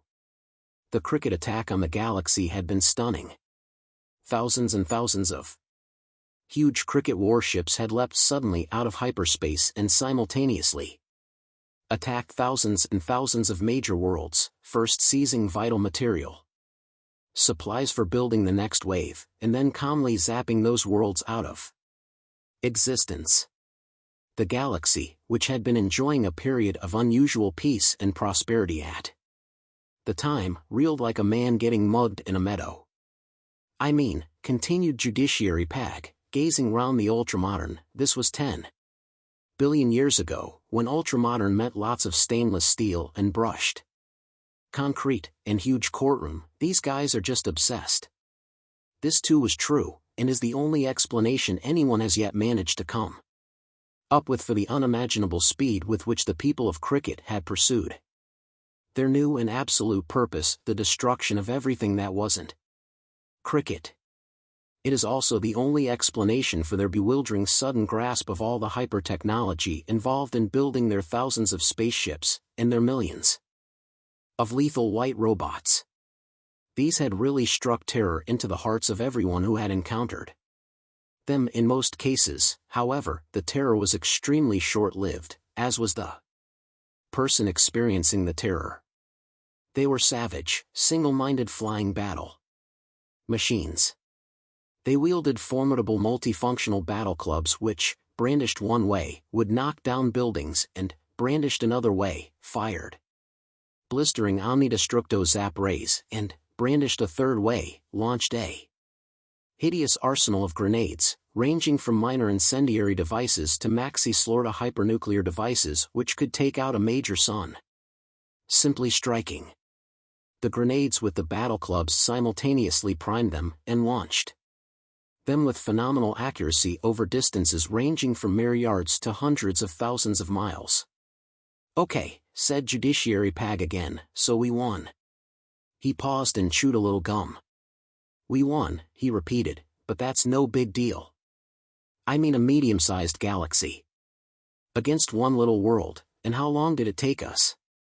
"Clerk of the court?" "Mlud," said the severe little man in black, rising. "How long, kiddo?" "It is a trifle difficult, Mlud, to be precise in this matter. Time and distance." "Relax, guy, be vague." "I hardly like to be vague, Mlud, over such a bite the bullet and be it." The clerk of the court blinked at him. It was clear that like most of the galactic legal profession he found Judiciary Pag, or Zaphod Beeblebrox 5/108, as his private name was known, inexplicably, to be a rather distressing figure. He was clearly a bounder and a cad. He seemed to think that the fact that he was the possessor of the finest legal mind ever discovered gave him the right to behave exactly as he liked, and unfortunately he appeared to be right. Well, Mlud, very approximately, 2,000 years, the clerk murmured unhappily. "And how many guys zilched out?" "2 Grillion, Mlud." The clerk sat down. A hydrospectic photo of him at this point would have revealed that he was steaming slightly. Judiciary Pag gazed once more around the courtroom, wherein were assembled hundreds of the very highest officials of the entire galactic administration, all in their ceremonial uniforms or bodies, depending on metabolism and custom. Behind a wall of zap-proof crystal stood a representative group of the people of Krikkit, looking with calm, polite loathing at all the aliens gathered to pass judgment on them. This was the most momentous occasion in legal history, and Judiciary Pag knew it. He took out his chewing gum and stuck it under his chair. "That's a whole lot of stiffs," he said quietly. The grim silence in the courtroom seemed in accord with this view. "So, like I said, these are a bunch of really sweet guys, but you wouldn't want to share a galaxy with them, not if they're just gonna keep at it, not if they're not gonna learn to relax a little. I mean, it's just gonna be continual nervous time, isn't it, right? Pow, pow, pow, where are they next coming at us? Peaceful coexistence is just right out, right? Get me some water, somebody, thank you." He sat back and sipped reflectively. "Okay," he said, hear me. It's like, these guys, you know, are entitled to their own view of the universe. And according to their view, which the universe forced on them, right, they did right. Sounds crazy, but I think you'll agree. They believe in." He consulted a piece of paper which he found in the back pocket of his judicial jeans. "They believe in peace, justice, morality, culture, sport, family life, and the obliteration of all other life forms." He shrugged. "I've heard a lot worse," he said. He scratched his crotch reflectively. "Frio," he said. He took another sip of water, then held it up to the light and frowned at it. He twisted it round. "Hey, is there something in this water?" he said. No, Mlud," said the court usher who had brought it to him, rather nervously. "Then take it away," snapped Judiciary Pag, "and put something in it. I got an idea." He pushed away the glass and leaned forward. Hear me, he said. The solution was brilliant, and went like this. The planet of Krikkit was to be enclosed for perpetuity in an envelope of slow time, inside which life would continue almost infinitely slowly. All light would be deflected round the envelope so that it would remain invisible and impenetrable. Escape from the envelope would be utterly impossible unless it were locked from the outside.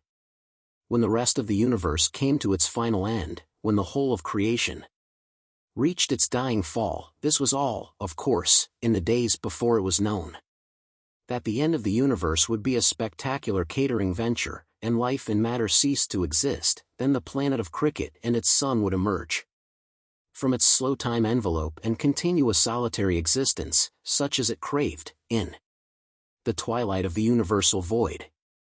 The lock would be on an asteroid which would slowly orbit the envelope. The key would be the symbol of the galaxy, the Wicket Gate.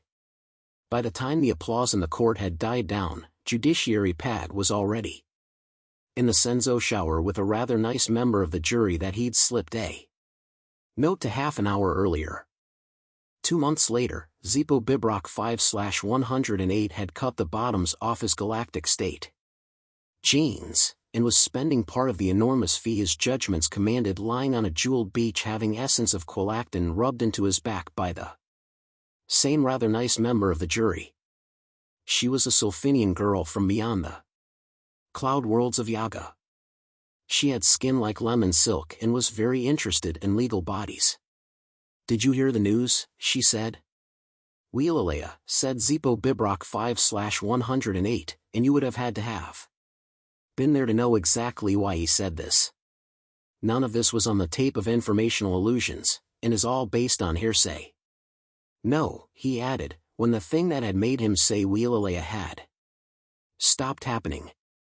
He moved his body round slightly to catch the first rays of the third and greatest of primeval VOD's 3 suns, which was now creeping over the ludicrously beautiful horizon, and the sky now glittered with some of the greatest tanning power ever known. A fragrant breeze wandered up from the quiet sea, trailed along the beach, and drifted back to sea again, wondering where to go next. On a mad impulse it went up to the beach again. It drifted back to sea. "I hope it isn't good news," muttered Zaphod Beeblebrox 5/108, "'cause I don't think I could bear it." "Your Krikkit judgment was carried out today," said the girl sumptuously. There was no need to say such a straightforward thing sumptuously, but she went ahead and did it anyway because it was that sort of day. "I heard it on the radio," she said, "when I went back to the ship for the oil." "Hoo-ha," muttered Zaphod and rested his head back on the jeweled sand. "Something happened," she said. Just after the slow time envelope was locked," she said, and paused a moment. "From rubbing in the essence of quolactin, a Krikkit warship which had been missing, presumed destroyed, turned out to be just missing after all. It appeared and tried to seize the key." Zaphod sat up sharply. "Hey, what?" he said. "It's all right," she said in a voice which would have calmed the Big Bang down. "Apparently there was a short battle. The key and the warship were disintegrated and blasted into the space-time continuum. Apparently they are lost for ever." She smiled, and ran a little more essence of quolactin onto her fingertips. He relaxed and lay back down. "Do what you did a moment or two ago," he murmured. "That," she said. No, he said, "that." She tried again. "That?" she asked. "Wheelalea." Again, "You had to be there." The fragrant breeze drifted up from the sea again. A magician wandered along the beach, but no one needed him.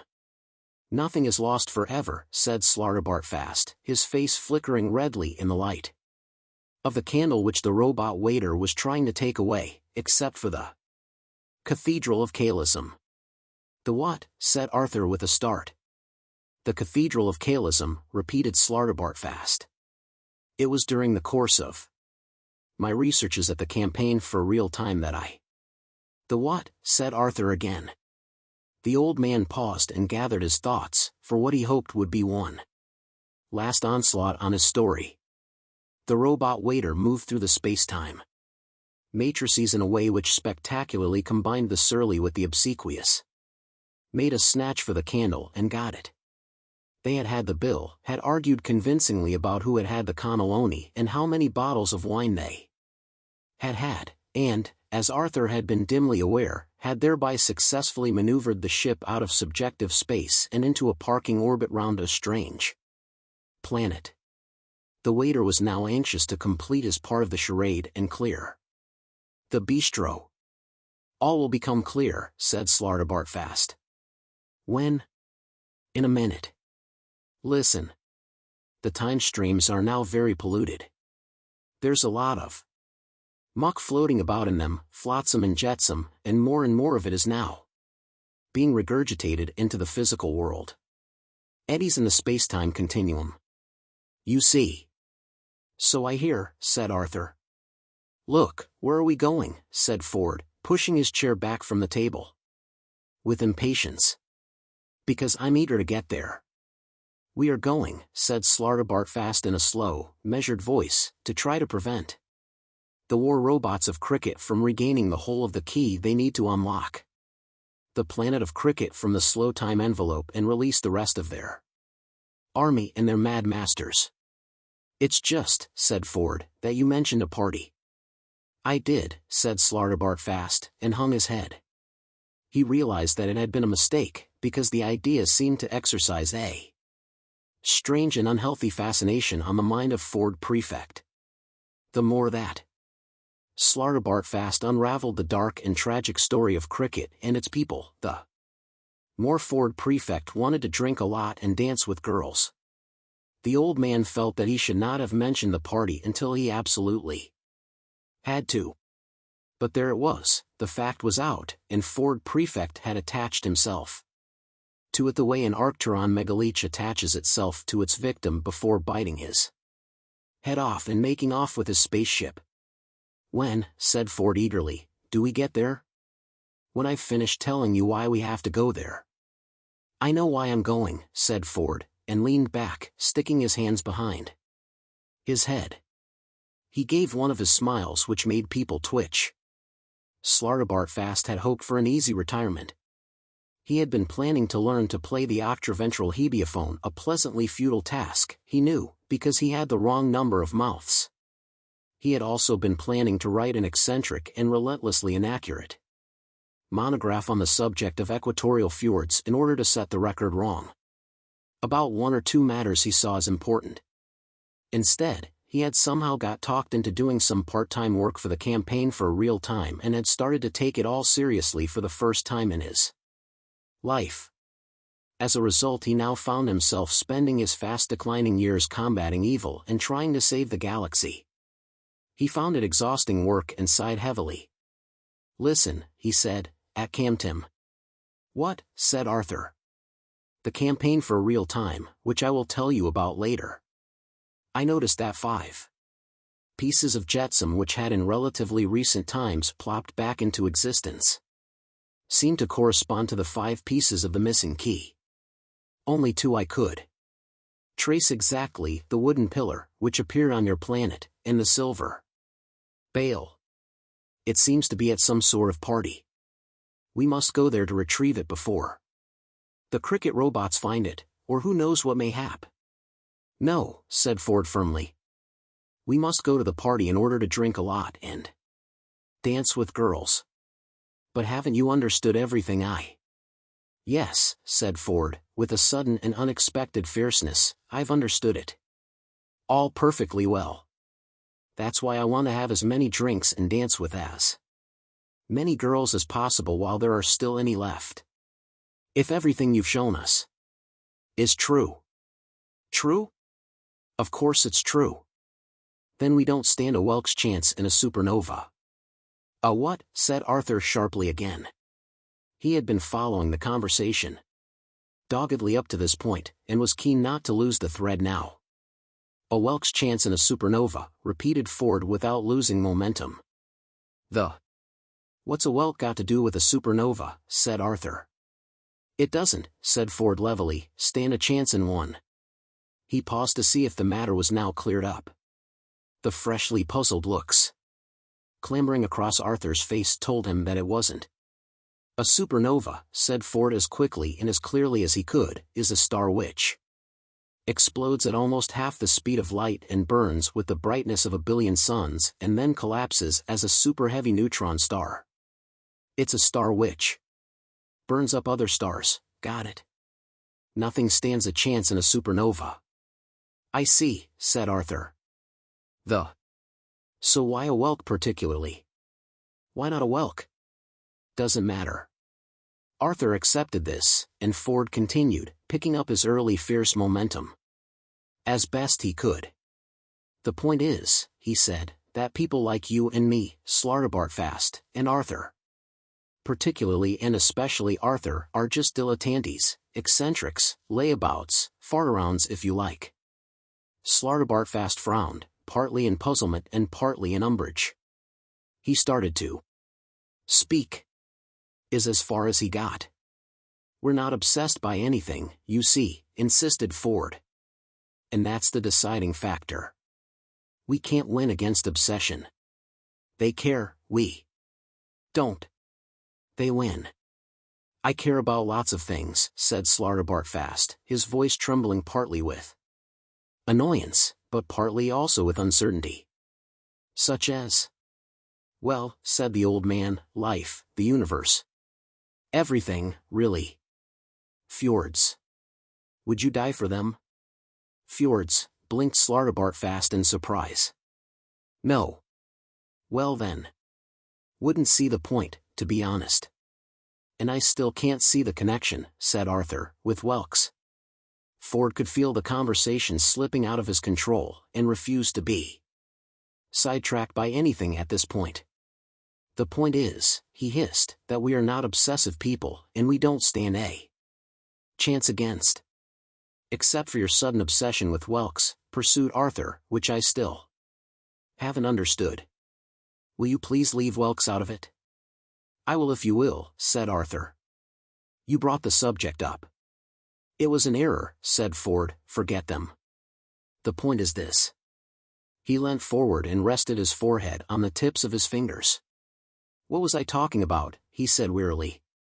Let's just go down to the party, said Slartibartfast, for whatever reason. He stood up, shaking his head. I think that's what I was trying to say, said Ford. For some unexplained reason, the teleport cubicles were in the bathroom. Time travel is increasingly regarded as a menace.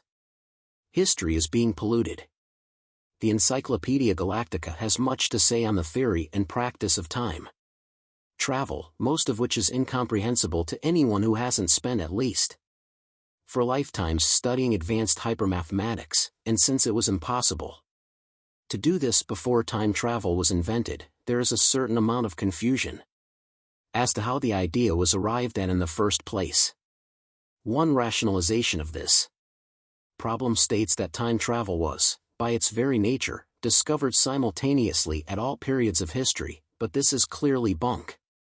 The trouble is that a lot of history is now quite clearly bunk as well. Here is an example. It may not seem to be an important one to some people, but to others it is crucial. It is certainly significant in that it was the single event which caused the campaign for real time to be set up in the first place, or is it last? It depends which way round you see history as happening, and this too is now an increasingly vexed question. There is, or was, a poet. His name was Lalafa, and he wrote what are widely regarded throughout the galaxy as being the finest poems in existence, the songs of the Long Land. They were unspeakably wonderful. That is to say, you couldn't speak very much of them at once without being so overcome with emotion, truth and a sense of wholeness and oneness of things that you wouldn't pretty soon need a brisk walk round the block, possibly pausing at a bar on the way back for a quick glass of perspective and soda. They were that good. Lalafa had lived in the forests of the long lands of Effa. He lived there, and he wrote his poems there. He wrote them on pages made of dried hubra leaves, without the benefit of education or correcting fluid.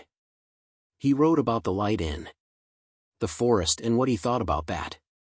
He wrote about the darkness in the forest, and what he thought about that. He wrote about the girl who had left him, and precisely what he thought about that. Long after his death his poems were found and wondered over. News of them spread like morning sunlight. For centuries they illuminated and watered the lives of many people whose lives might otherwise have been darker and drier. Then, shortly after the invention of time travel, some major correcting fluid manufacturers wondered whether his poems might have been better still if he had access to some high-quality correcting fluid, and whether he might be persuaded to say a few words on that effect. They traveled the time waves, they found him, they explained the situation with some difficulty to him, and did indeed persuade him. In fact, they persuaded him to such an effect that he became extremely rich at their hands, and the girl about whom he was otherwise destined to write with such precision never got around to leaving him, and in fact they moved out of the forest to a rather nice pad in town, and he frequently commuted to the future to do chat shows, on which he sparkled wittily. He never got around to writing the poems, of course, which was a problem, but an easily solved one. The manufacturers of correcting fluid simply packed him off for a week somewhere with a copy of a later edition of his book and a stack of dried hubra leaves to copy them out onto, making the odd deliberate mistake and correction on the way. Many people now say that the poems are suddenly worthless. Others argue that they are exactly the same as they always were, so what's changed? The first people say that that isn't the point. They aren't quite sure what the point is, but they are quite sure that that isn't it. They set up the campaign for real time to try to stop this sort of thing going on. Their case was considerably strengthened by the fact that a week after they had set themselves up, news broke that not only had the great cathedral of Kalism been pulled down in order to build a new ion refinery, but that the construction of the refinery had taken so long, and had to extend so far back into the past in order to allow ion production to start on time, that the cathedral of Kalism had now never been built in the first place. Picture postcards of the cathedral suddenly became immensely valuable. So a lot of history is now gone forever. The campaign for real-timers claim that just as easy travel eroded the differences between one country and another, and between one world and another, so time travel is now eroding the differences between one age and another. The past, they say, is now truly like a foreign country. They do things exactly the same there. Arthur materialized, and did so with all the customary staggering about and clasping at his throat, heart and various limbs which he still indulged himself in whenever he made any of these hateful and painful materializations that he was determined not to let himself get used to. He looked around for the others. They weren't there. He looked around for the others again. They still weren't there. He closed his eyes. He opened them. He looked around for the others. They obstinately persisted in their absence. He closed his eyes again, preparatory to making this completely futile exercise once more, and because it was only then, whilst his eyes were closed, that his brain began to register what his eyes had been looking at whilst they were open. A puzzled frown crept across his face. So he opened his eyes again to check his facts, and the frown stayed put. If anything, it intensified, and got a good firm grip. If this was a party, it was a very bad one, so bad, in fact, that everybody else had left. He abandoned this line of thought as futile. Obviously this wasn't a party. It was a cave, or a labyrinth, or a tunnel of something. There was insufficient light to tell. All was darkness, a damp shiny darkness. The only sounds were the echoes of his own breathing, which sounded worried. He coughed very slightly, and then had to listen to the thin ghostly echo of his cough trailing away amongst winding corridors and sightless chambers, as of some great labyrinth, and eventually returning to him via the same unseen corridors, as if to say, yes? This happened to every slightest noise he made, and it unnerved him. He tried to hum a cheery tune, but by the time it returned to him it was a hollow dirge, and he stopped. His mind was suddenly full of images from the story that Slartibartfast had been telling him. He half expected suddenly to see lethal white robots step silently from the shadows and kill him. He caught his breath. They didn't. He let it go. Again. He didn't know what he did expect. Someone or something, however, seemed to be expecting him, for at that moment there lit up suddenly in the dark distance an eerie green neon sign. It said, silently, "You have been diverted." The sign flicked off again, in a way which Arthur was not at all certain he liked. It flicked off with a sort of contemptuous flourish. Arthur then tried to assure himself that this was just a ridiculous trick of his imagination. A neon sign is either on or off, depending on whether it has electricity running through it or not. There was no way, he told himself, that it could possibly affect the transition from one state to the other with a contemptuous flourish. He hugged himself tightly in his dressing gown and shivered, nevertheless. The neon sign in the depths now suddenly lit up, bafflingly, with just 3 dots. And a comma. Like this. Only in green neon. It was trying, Arthur realized after staring at this perplexedly for a second or two, to indicate that there was more to come, that the sentence was not complete. Trying with almost superhuman pedantry, he reflected. Or at least, inhuman pedantry.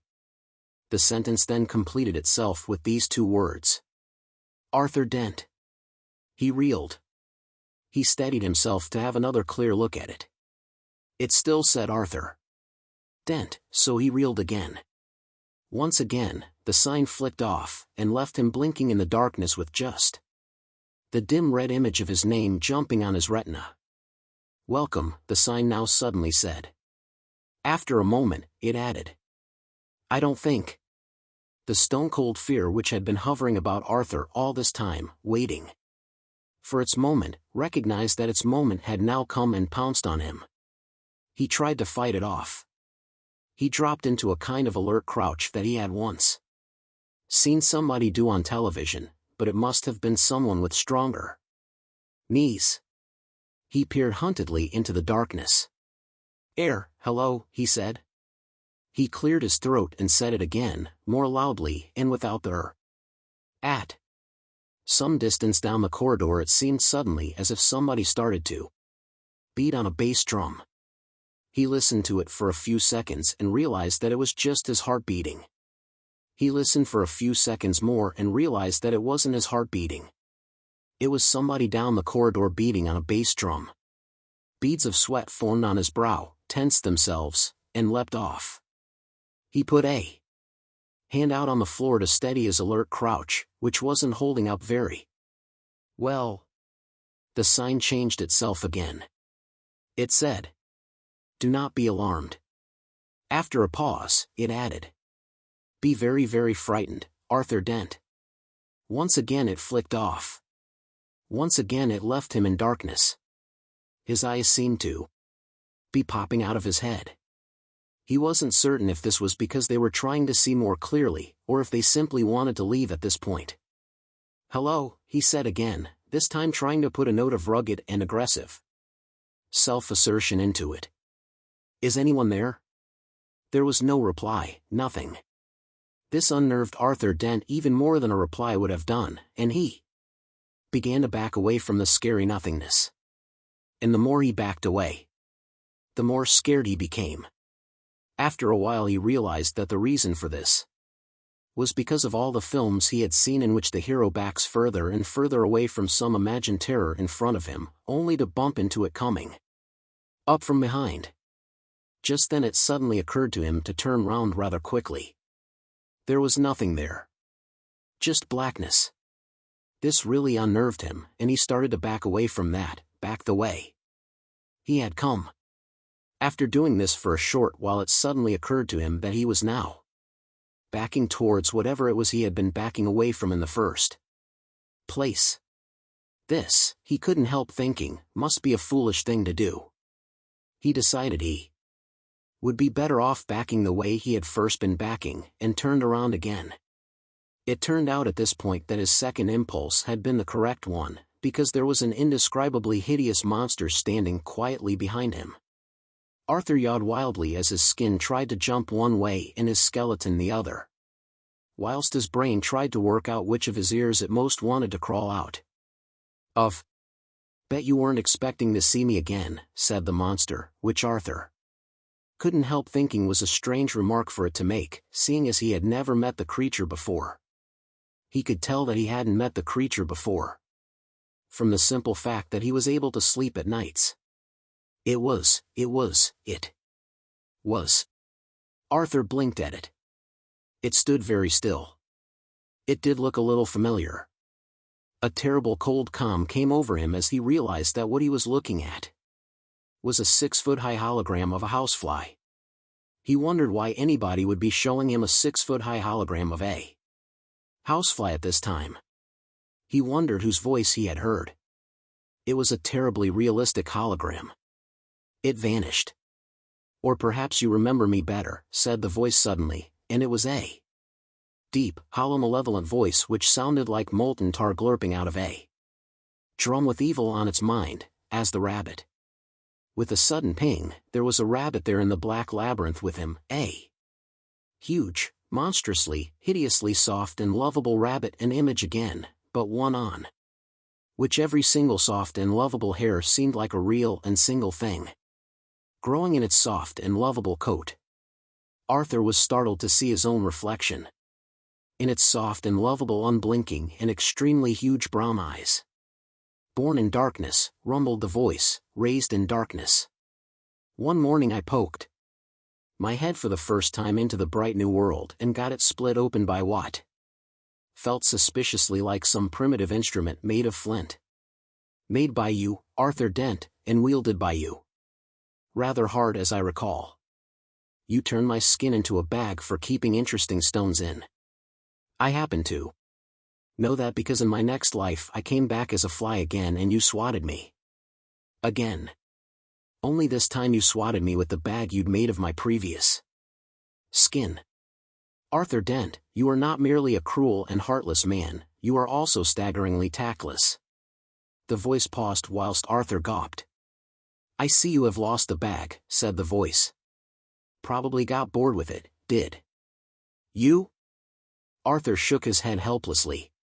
He wanted to explain that he had been in fact very fond of the bag and had looked after it very well and had taken it with him wherever he went, but that somehow every time he traveled anywhere he seemed inexplicably to end up with the wrong bag, and that, curiously enough, even as they stood there, he was just noticing for the first time that the bag he had with him at the moment appeared to be made out of rather nasty fake leopard skin, and wasn't the one he'd had a few moments ago before he arrived in this whatever place it was, and wasn't one he would have chosen himself, and heaven knew what would be in it, as it wasn't his, and he would much rather have his original bag back, except that he was of course terribly sorry for having so peremptorily removed it, or rather its component parts, i.e. the rabbit skin, from its previous owner, viz. the rabbit whom he currently had the honor of attempting vainly to address. All he actually managed to say was "ERP. Meet the newt you trod on," said the voice. And there was, standing in the corridor with Arthur, a giant green scaly newt. Arthur turned, yelped, leapt backwards, and found himself standing in the middle of the rabbit. He yelped again, but could find nowhere to leap to. "That was me, too," continued the voice in a low menacing rumble, "as if you didn't know." "No," said Arthur with a start. "No? The interesting thing about reincarnation," rasped the voice, "is that most people, most spirits, are not aware that it is happening to them." He paused for effect. As far as Arthur was concerned, there was already quite enough effect going on. "I was aware," hissed the voice, "that is, I became aware. Slowly. Gradually." He, whoever he was, paused again and gathered breath. "I could hardly help it, could I?" he bellowed, "when the same thing kept happening, over and over and over again. Every life I ever lived, I got killed by Arthur Dent. Any world, any body, any time, I'm just getting settled down, along comes Arthur Dent, pow, he kills me. Hard not to notice. Bit of a memory jogger. Bit of a pointer. Bit of a bloody Giveaway. That's funny, my spirit would say to itself as it winged its way back to the netherworld after another fruitless dead-end adventure into the land of the living. That man who just ran over me as I was hopping across the road to my favorite pond looked a little familiar. And gradually I got to piece it together. Dent, you multiple me murderer. The echoes of his voice roared up and down the corridors. Arthur stood silent and cold, his head shaking with disbelief. Here's the moment, Dent, shrieked the voice, now reaching a feverish pitch of hatred. Here's the moment when at last I knew. It was indescribably hideous, the thing that suddenly opened up in front of Arthur, making him gasp and gargle with horror, but here's an attempt at a description of how hideous it was. It was a huge palpitating wet cave with a vast, slimy, rough, whale-like creature rolling around it and sliding over monstrous white tombstones. High above the cave rose a vast promontory in which could be seen the dark recesses of two further fearful caves, which Arthur Dent suddenly realized that he was looking at his own mouth, when his attention was meant to be directed at the live oyster that was being tipped helplessly into it. He staggered back with a cry and averted his eyes. When he looked again, the appalling apparition had gone. The corridor was dark. And, briefly, silent. He was alone with his thoughts. They were extremely unpleasant thoughts and would rather have had a chaperone. The next noise, when it came, was the low heavy roll of a large section of wall trundling aside, revealing, for the moment, just dark blackness behind it. Arthur looked into it in much the same way that a mouse looks into a dark dog kennel. And the voice spoke to him again. Tell me it was a coincidence, Dent, it said. I dare you to tell me it was a coincidence. It was a coincidence, said Arthur quickly. It was not, came the answering bellow. It was, said Arthur, it was. If it was a coincidence, then my name, roared the voice, is not Agrajag. And presumably, said Arthur, you would claim that that was your name. Yes, hissed Agrajag, as if he had just completed a rather deft syllogism. Well, I'm afraid it was still a coincidence, said Arthur. Come in here and say that, howled the voice, in sudden apoplexy again. Arthur walked in and said that it was a coincidence, or at least, he nearly said that it was a coincidence. His tongue rather lost its footing towards the end of the last word because the lights came up and revealed what it was he had walked into. It was a cathedral of hate. It was the product of a mind that was not merely twisted, but actually sprained. It was huge. It was horrific. It had a statue in it. We will come to the statue in a moment. The vast, incomprehensibly vast chamber looked as if it had been carved out of the inside of a mountain, and the reason for this was that that was precisely what it had been carved out of. It seemed to Arthur to spin sickeningly round his head as he stood and gaped at it. It was black. Where it wasn't black you were inclined to wish that it was, because the colors with which some of the unspeakable details were picked out ranged horribly across the whole spectrum of edifying colors from ultraviolet to infra dead, taking in liver purple, loathsome lilac, madder yellow, burnt ombre and gone green on the way. The unspeakable details which these colors picked out were gargoyles which would have put Francis Bacon off his lunch. The gargoyles all looked inwards from the walls, from the pillars, from the flying buttresses, from the choir stalls, towards the statue, to which we will come in a moment. And if the gargoyles would have put Francis Bacon off his lunch, then it was clear from the gargoyles' faces that the statue would have put them off theirs. Had they been alive to eat it, which they weren't, and had anybody tried to serve them some, which they wouldn't. Around the monumental walls were vast engraved stone tablets in memory of those who had fallen to Arthur Dent. The names of some of those commemorated were underlined and had asterisks against them. So, for instance, the name of a cow which had been slaughtered, and of which Arthur Dent had happened to eat a fillet steak, would have the plainest engraving, whereas the name of a fish which Arthur had himself caught and then decided he didn't like and left on the side of the plate had a double underlining, 3 sets of asterisks and a bleeding dagger added as decoration, just to make the point. And what was most disturbing about all this, apart from the statue, to which we are, by degrees, coming, was the very clear implication that all these people and creatures were indeed the same person, over and over again. And it was equally clear that this person was, however unfairly, extremely upset and annoyed. In fact, it would be fair to say that he had reached a level of annoyance the like of which had never been seen in the universe. It was an annoyance of epic proportions, a burning searing flame of annoyance, an annoyance which now spanned the whole of time and space in its infinite umbrage. And this annoyance had been given its fullest expression in the statue in the center of all this monstrosity, which was a statue of Arthur Dent, and an unflattering one. 50 feet tall if it was an inch, there was not an inch of it which wasn't crammed with insult to its subject matter, and 50 feet of that sort of thing would be enough to make any subject feel bad. From the small pimple on the side of his nose to the poorish cut of his dressing gown, there was no aspect of Arthur Dent which wasn't lambasted and vilified by the sculptor. Arthur appeared as a gorgon, an evil, rapacious, ravening, bloodied ogre, slaughtering his way through an innocent one-man universe.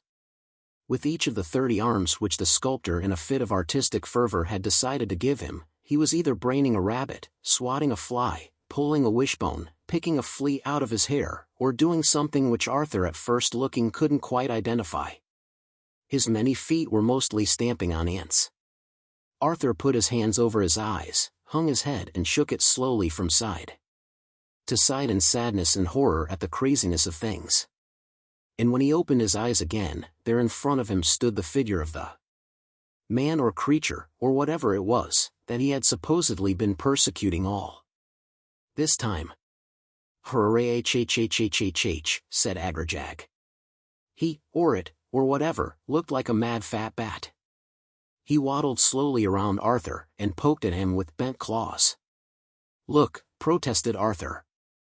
"Hooray, h," explained Agrajag, and Arthur reluctantly accepted this on the grounds that he was rather frightened by this hideous and strangely wrecked apparition. Agrajag was black, bloated, wrinkled and leathery. His batwings were somehow more frightening for being the pathetic broken, floundering things they were than if they had been strong, muscular beaters of the air. The frightening thing was probably the tenacity of his continued existence against all the physical odds. He had the most astounding collection of teeth. They looked as if they each came from a completely different animal, and they were ranged around his mouth at such bizarre angles it seemed that if he ever actually tried to chew anything he'd lacerate half his own face along with it, and possibly put an eye out as well. Each of his 3 eyes was small and intense and looked about as sane as a fish in a privet bush. "I was at a cricket match," he rasped. This seemed on the face of it such a preposterous notion that Arthur practically choked. "Not in this body," screeched the creature, "not in this body. This is my last body. My last life. This is my revenge body. My kill Arthur Dent body. My last chance. I had to fight to get it, too. But I was at," roared Agrajag, "a cricket match. I had a weak heart condition, but what," I said to my wife, "can happen to me at a cricket match? As I'm watching, what happens? 2 people quite maliciously appear out of thin air just in front of me.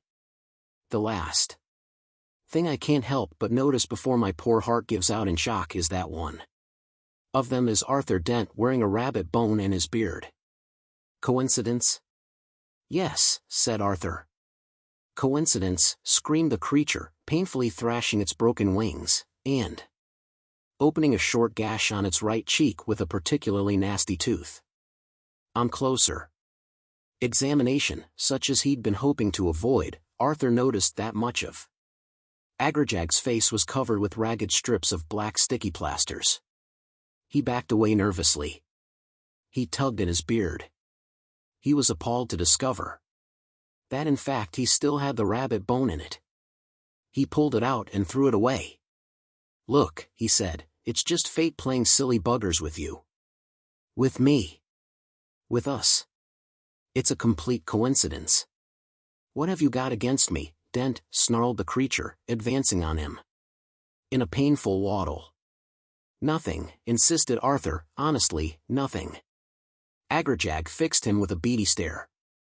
"Seems a strange way to relate to somebody you've got nothing against, killing them all the time. Very curious piece of social interaction, I would call that. I'd also call it a lie." "But look," said Arthur, "I'm very sorry. There's been a terrible misunderstanding. I've got to go." "Have you got a clock? I'm meant to be helping save the universe." He backed away still further. Agrajag advanced still further. "At one point," he hissed, "at one point, I decided to give up. Yes, I would not come back. I would stay in the netherworld." "And what happened?" Arthur indicated with random shakes of his head that he had no idea and didn't want to have one either. He found he had backed up against the cold dark stone that had been carved by who knew what Herculean effort into a monstrous travesty of his bedroom slippers. He glanced up at his own horrendously parroted image towering above him. He was still puzzled as to what one of his hands was meant to be doing. "I got yanked involuntarily back into the physical world," pursued Agrajag, "as a bunch of petunias. In, I might add, a bowl. This particularly happy little lifetime started off with me, in my bowl, unsupported, 300 miles above the surface of a particularly grim planet. Not a naturally tenable position for a bowl of petunias, you might think. And you'd be right. That life ended a very short while later, 300 miles lower. In, I might add, the fresh wreckage of a whale. My spirit brother." He leered at Arthur with renewed hatred. "On the way down," he snarled, "I couldn't help noticing a flashy-looking white spaceship. And looking out of a port on this flashy-looking spaceship was a smug-looking Arthur Dent. Coincidence?" "Yes," yelped Arthur. He glanced up again, and realized that the arm that had puzzled him was represented as wantonly calling into existence a bowl of doomed petunias. This was not a concept which leapt easily to the eye. "I must go," insisted Arthur. "You may go," said Agrajag, "after I have killed you." "No, that won't be any use," explained Arthur, beginning to climb up the hard stone incline of his carved slipper, "because I have to save the universe, you see. I have to find a silver bale, that's the point. Tricky thing to do dead." "Save the universe," spat Agrajag with contempt. "You should have thought of that before you started your vendetta against me. What about the time you were on Stavromula Beta and someone—" "I've never been there," said Arthur. "Tried to assassinate you and you ducked. Who do you think the bullet hit?" "What did you say?" "Never been there," repeated Arthur. "What are you talking about?" "I have to go." Agrajag stopped in his tracks. "You must have been there. You were responsible for my death there, as everywhere else. An innocent bystander." He quivered. "I've never heard of the place," insisted Arthur. "I've certainly never had anyone try to assassinate me. Other than you.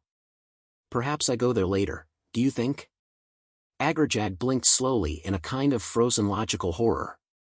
"You haven't been to Stavromula Beta, yet?" he whispered. "No," said Arthur, "I don't know anything about the place. Certainly never been to it, and don't have any plans to go." "Oh, you go there all right," muttered Agrajag in a broken voice, "you go there. All right." "Oh Zark," he tottered, and stared wildly about him at his huge cathedral of hate. "I've brought you here too soon." He started to scream and bellow. "I've brought you here too zarking soon." Suddenly he rallied, and turned a baleful, hating eye on Arthur. "I'm going to kill you anyway," he roared. "Even if it's a logical impossibility, I'm going to zarking well try." I'm going to blow this whole mountain up. He screamed, "Let's see you get out of this one, Dent." He rushed in a painful waddling hobble to what appeared to be a small black sacrificial altar. He was shouting so wildly now that he was really carving his face up badly. Arthur leaped down from his vantage place on the carving of his own foot and ran to try to restrain the three-quarters crazed creature. He leaped upon him and brought the strange monstrosity crashing down on top of the altar. Agrajag screamed again, thrashed wildly for a brief moment, and turned a wild eye on Arthur. "You know what you've done?" he gurgled painfully. "You've only gone and killed me again. I mean, what do you want from me, blood?" He thrashed again in a brief apoplectic fit, quivered, and collapsed, smacking a large red button on the altar as he did so. Arthur started with horror and fear, first at what he appeared to have done, and then at the loud sirens and bells that suddenly shattered the air to announce some clamoring emergency. He stared wildly around him. The only exit appeared to be the way he came in. He pelted towards it, throwing away the nasty fake leopard skin bag as he did so.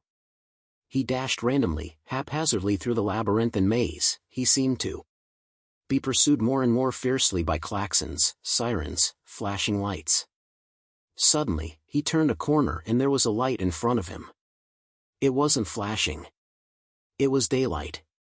Although it has been said that on Earth alone in our galaxy is Krikkit, or Krikkit, treated as fit subject for a game, and that for this reason the Earth has been shunned, this does only apply to our galaxy, and more specifically to our dimension.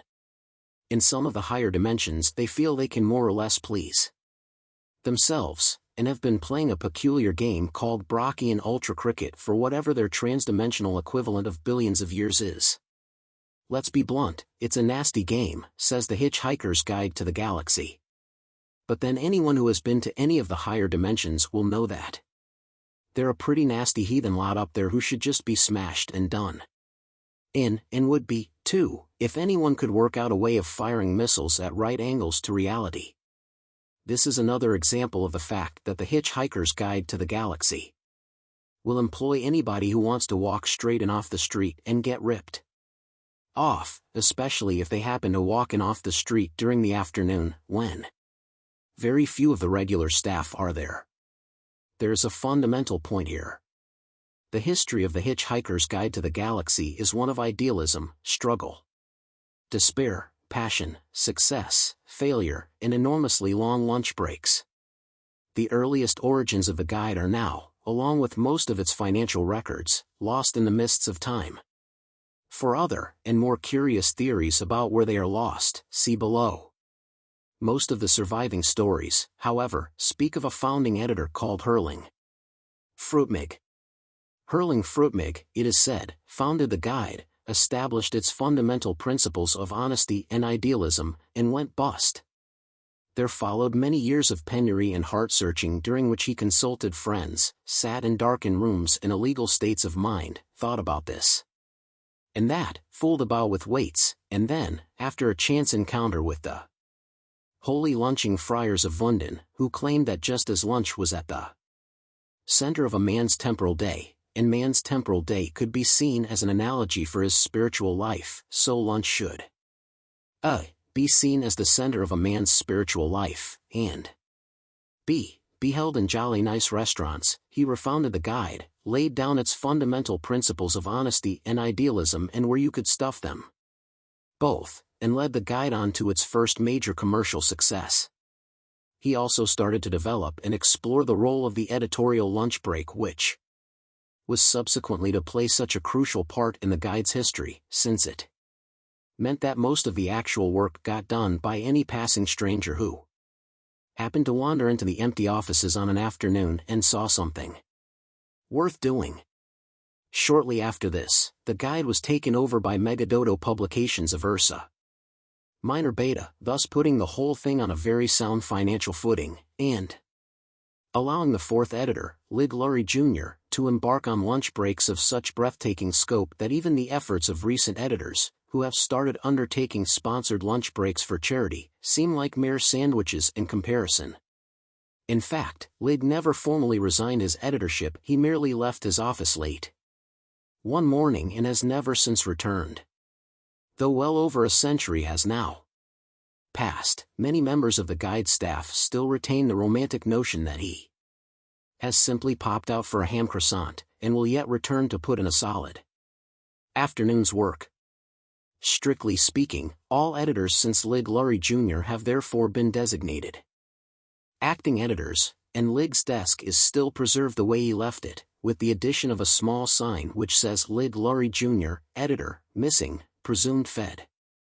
Some very scurrilous and subversive sources hint at the idea that Lig actually perished in the guide's first extraordinary experiments in alternative bookkeeping. Very little is known of this, and less still said. Anyone who even notices, let alone calls attention to, the curious but utter coincidental and meaningless fact that every world on which the guide has ever set up an accounting department has shortly afterwards perished in warfare or some natural disaster, is liable to get sued to smithereens. It is an interesting though utterly unrelated fact that the 2 or 3 days prior to the demolition of the planet Earth to make way for a new hyperspace bypass saw a dramatic upsurge in the number of UFO sightings there, not only above Lord's Cricket Ground in St. John's Wood, London, but also above Glastonbury in Somerset. Glastonbury had long been associated with myths of ancient kings, witchcraft, ley lines and wart curing, and had now been selected as the site for the new Hitchhiker's Guide Financial Records Office, and indeed, 10 years' worth of financial records were transferred to a magic hill just outside the city mere hours before the Vogons arrived. None of these facts, however strange or inexplicable, is as strange or inexplicable as the rules of the game of Brocchian Ultra Cricket, as played in the higher dimensions. A full set of rules is so massively complicated that the only time they were all bound together in a single volume, they underwent gravitational collapse and became a black hole. A brief summary, however, is as follows. Rule 1. Grow at least 3 extra legs. You won't need them, but it keeps the crowds amused. Rule 2. Find one good Brocchian Ultra Cricket player. Clone him off a few times. This saves an enormous amount of tedious selection and training. Rule 3. Put your team and the opposing team in a large field and build a high wall round them. The reason for this is that, though the game is a major spectator sport, the frustration experienced by the audience at not actually being able to see what's going on leads them to imagine that it's a lot more exciting than it really is. A crowd that has just watched a rather humdrum game experiences far less life affirmation than a crowd that believes it has just missed the most dramatic event in sporting history. Rule 4. Throw lots of assorted items of sporting equipment over the wall for the players. Anything will do: cricket bats, base cube bats, tennis guns, skis, anything you can get a good swing with. Rule 5. The players should now lay about themselves for all they are worth, with whatever they find to hand. Whenever a player scores a hit on another player, he should immediately run away and apologize from a safe distance. Apologies should be concise, sincere and, for maximum clarity in points, delivered through a megaphone. Rule 6. The winning team shall be the first team that wins. Curiously enough, the more the obsession with the game grows in the higher dimensions, the less it is actually played, since most of the competing teams are now in a state of permanent warfare with each other over the interpretation of these rules. This is all for the best, because in the long run a good solid war is less psychologically damaging than a protracted game of Brocchian Ultra Cricket. As Arthur ran darting, dashing and panting down the side of the mountain, he suddenly felt the whole bulk of the mountain move very, very slightly beneath him. There was a rumble, a roar, and a slight blurred movement, and a lick of heat in the distance behind and above him. He ran in a frenzy of fear. The land began to slide, and he suddenly felt the force of the word landslide in a way which had never been apparent to him before.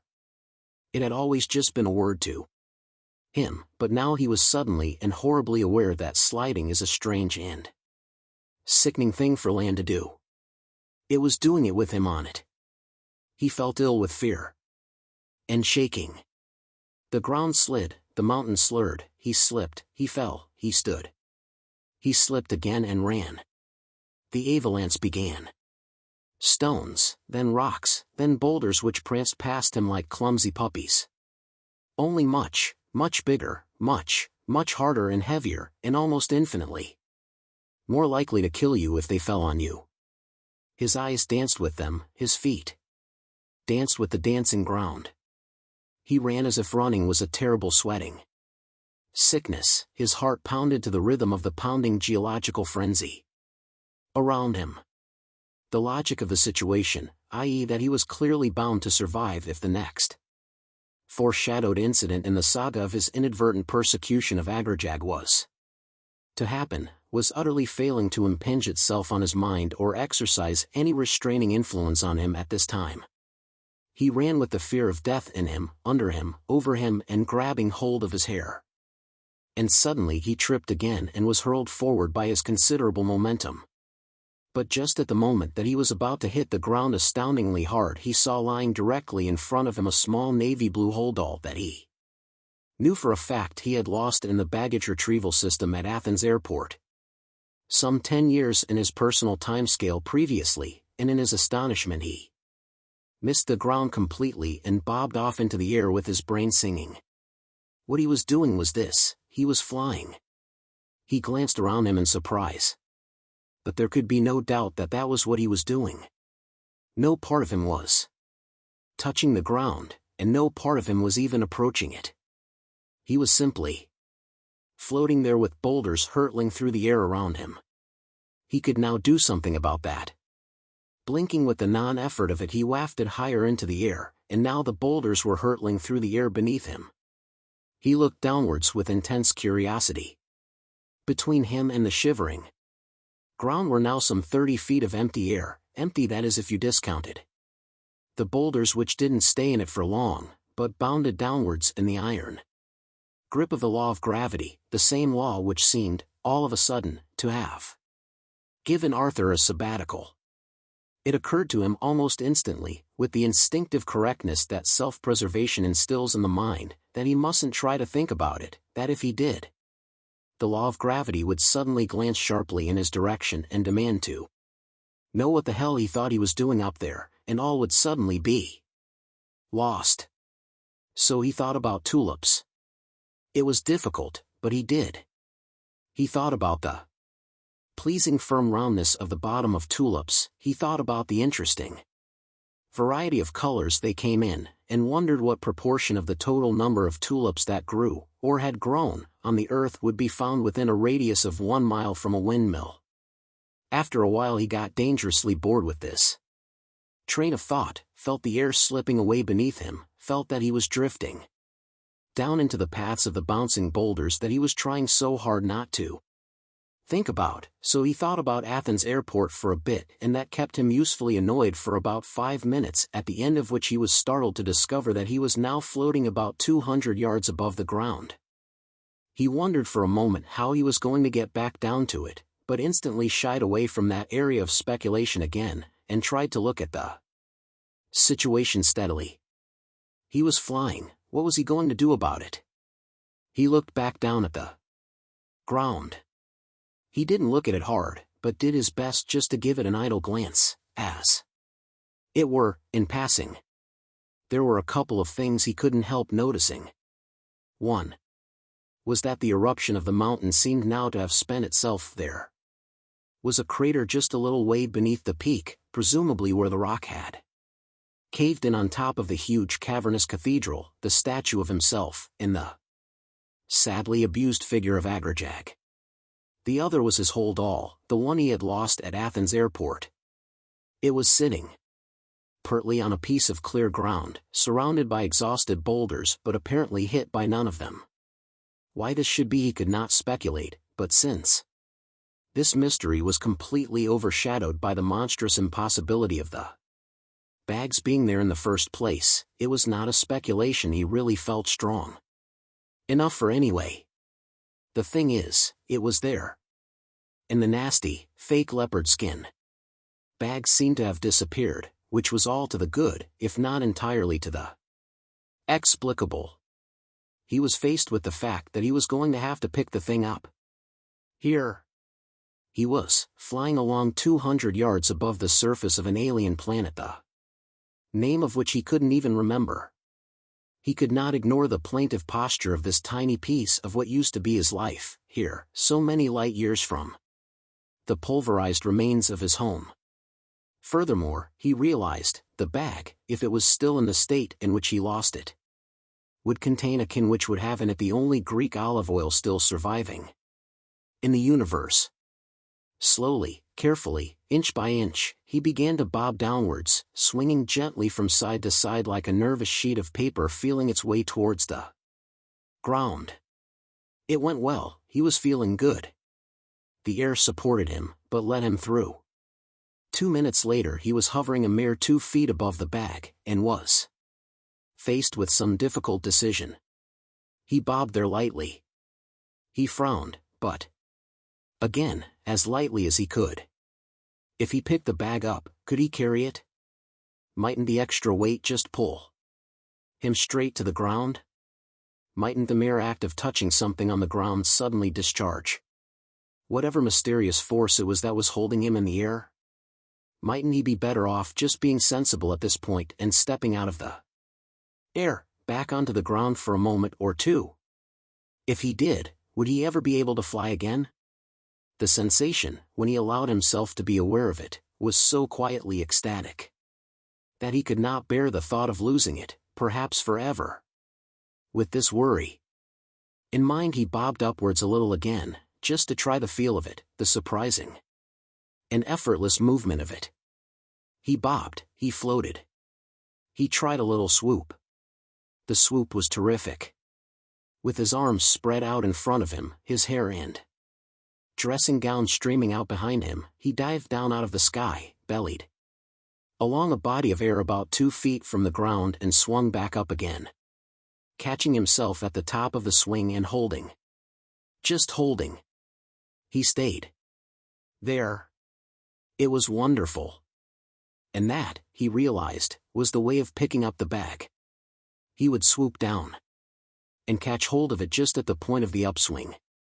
He would carry it on up with him. He might wobble a bit, but he was certain that he could hold it.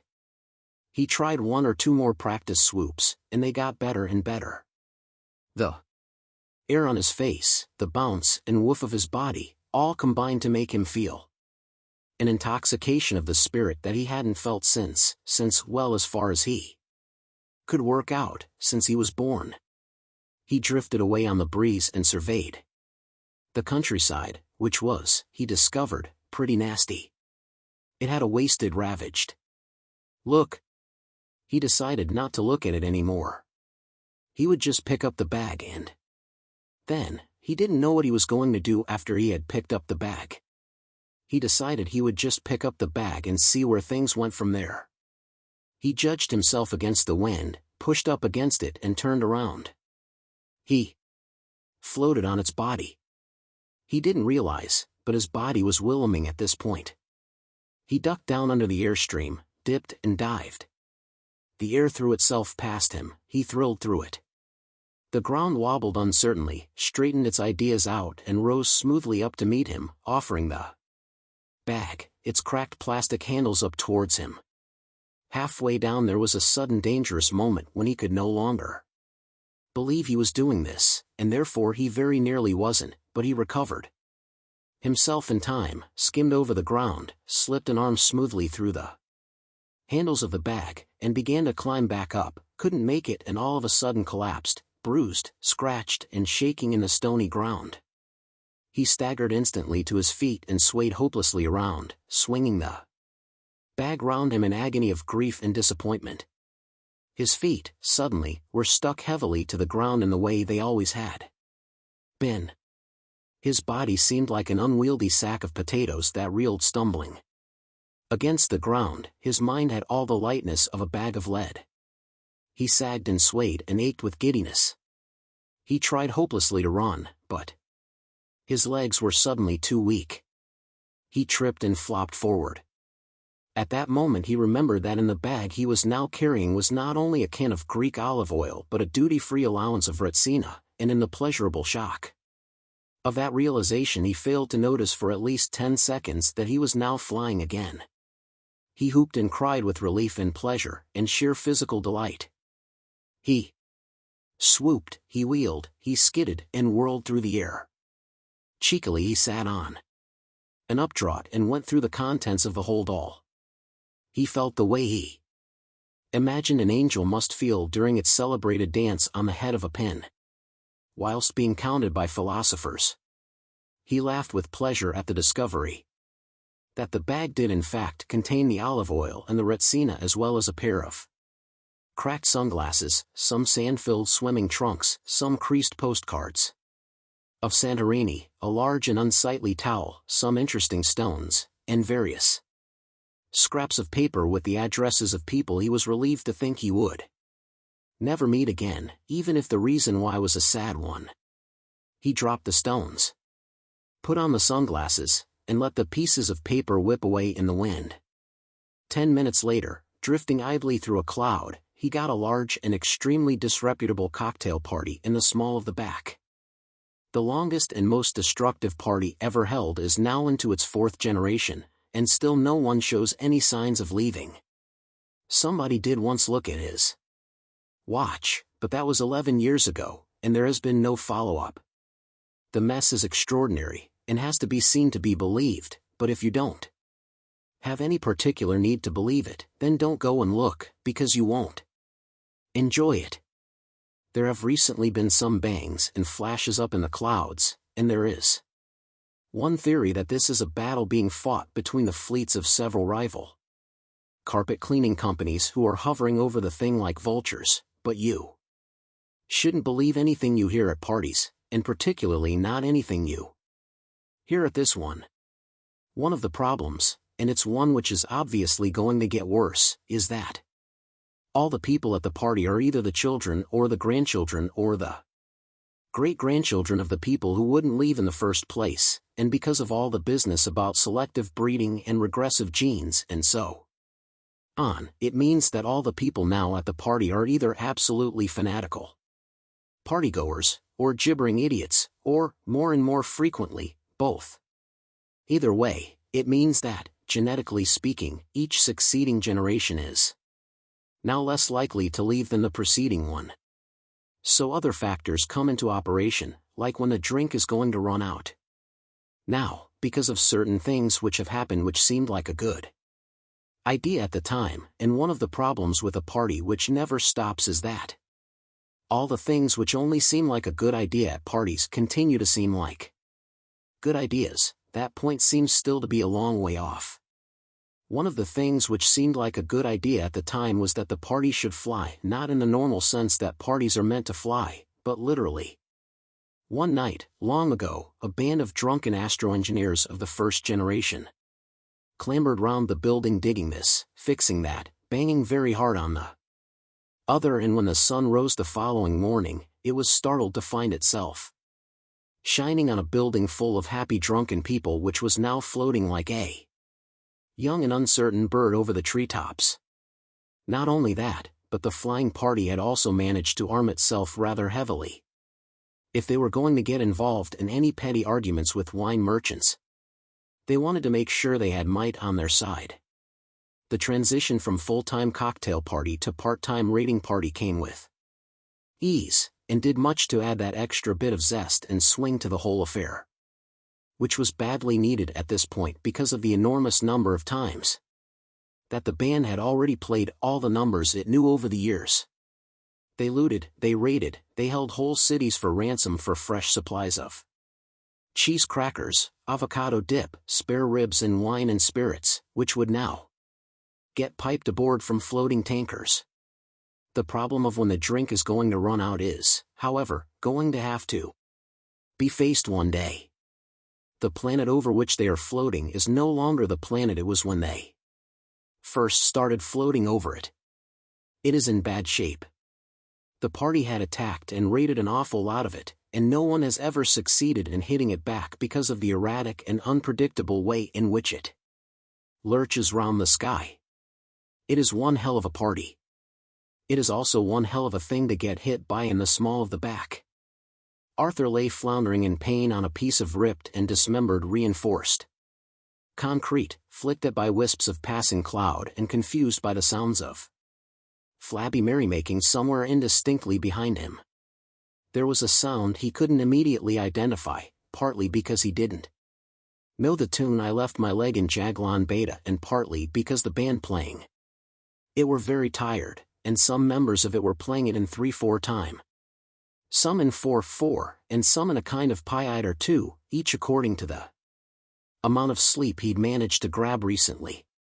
He lay, panting heavily in the wet air, and tried feeling bits of himself to see where he might be hurt.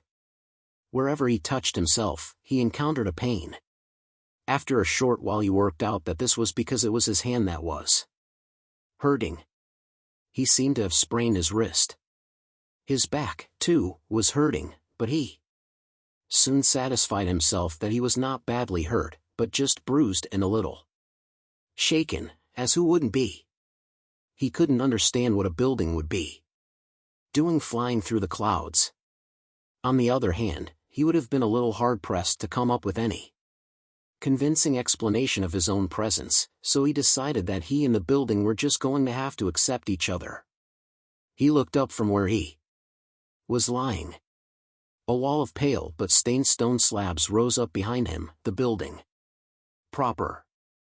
He seemed to be stretched out on some sort of ledge or lip which extended outwards for about 3 or 4 feet all the way around. It was a hunk of the ground in which the party building had had its foundations, in which it had taken along with itself to keep itself bound together at the bottom end. Nervously, he stood up and, suddenly, looking out over the edge, he felt nauseous with vertigo. He pressed himself back against the wall, wet with mist and sweat. His head was swimming freestyle, but someone in his stomach was doing the butterfly. Even though he had got up here under his own power, he could now not even bear to contemplate the hideous drop in front of him. He was not about to try his luck jumping. He was not about to move an inch closer to the edge. Clutching his hold all, he edged along the wall, hoping to find a doorway in. The solid weight of the can of olive oil was a great reassurance to him. He was edging in the direction of the nearest corner, in the hope that the wall around the corner might offer more in the way of entrances than this one, which offered none. The unsteadiness of the building's flight made him feel sick with fear, and after a short while he took the towel from out of his hold all and did something with it, which once again justified its supreme position in the list of useful things to take with you when you hitchhike round the galaxy. He put it over his head so he wouldn't have to see what he was doing. His feet edged along the ground. His outstretched hand edged along the wall. Finally he came to the corner, and as his hand rounded the corner it encountered something which gave him such a shock that he nearly fell straight off. It was another hand. The two hands gripped each other. He desperately wanted to use his other hand to pull the towel back from his eyes, but it was holding the hold all with the olive oil, the retsina, and the postcards from Santorini, and he very much didn't want to put it down. He experienced one of those self-moments, one of those moments when you suddenly turn around and look at yourself and think, who am I? What am I up to? What have I achieved? Am I doing well? He whimpered very slightly. He tried to free his hand, but he couldn't. The other hand was holding his tightly. He had no recourse but to edge onwards towards the corner. He leaned around it and shook his head in an attempt to dislodge the towel. This seemed to provoke a sharp cry of some unfashionable emotion from the owner of the other hand. The towel was whipped from his head and he found his eyes peering into those of Ford Prefect. Beyond him stood Slartibartfast, and beyond them he could clearly see a porchway and a large closed door. They were both pressed back against the wall, eyes wild with terror as they stared out into the thick blind cloud around them, and tried to resist the lurching and swaying of the building. "Where the zarking photon have you been?" hissed Ford, panic-stricken. Well," stuttered Arthur, not really knowing how to sum it all up that briefly. "Here and there." "What are you doing here?" Ford turned his wild eyes on Arthur again. "They won't let us in without a bottle," he hissed.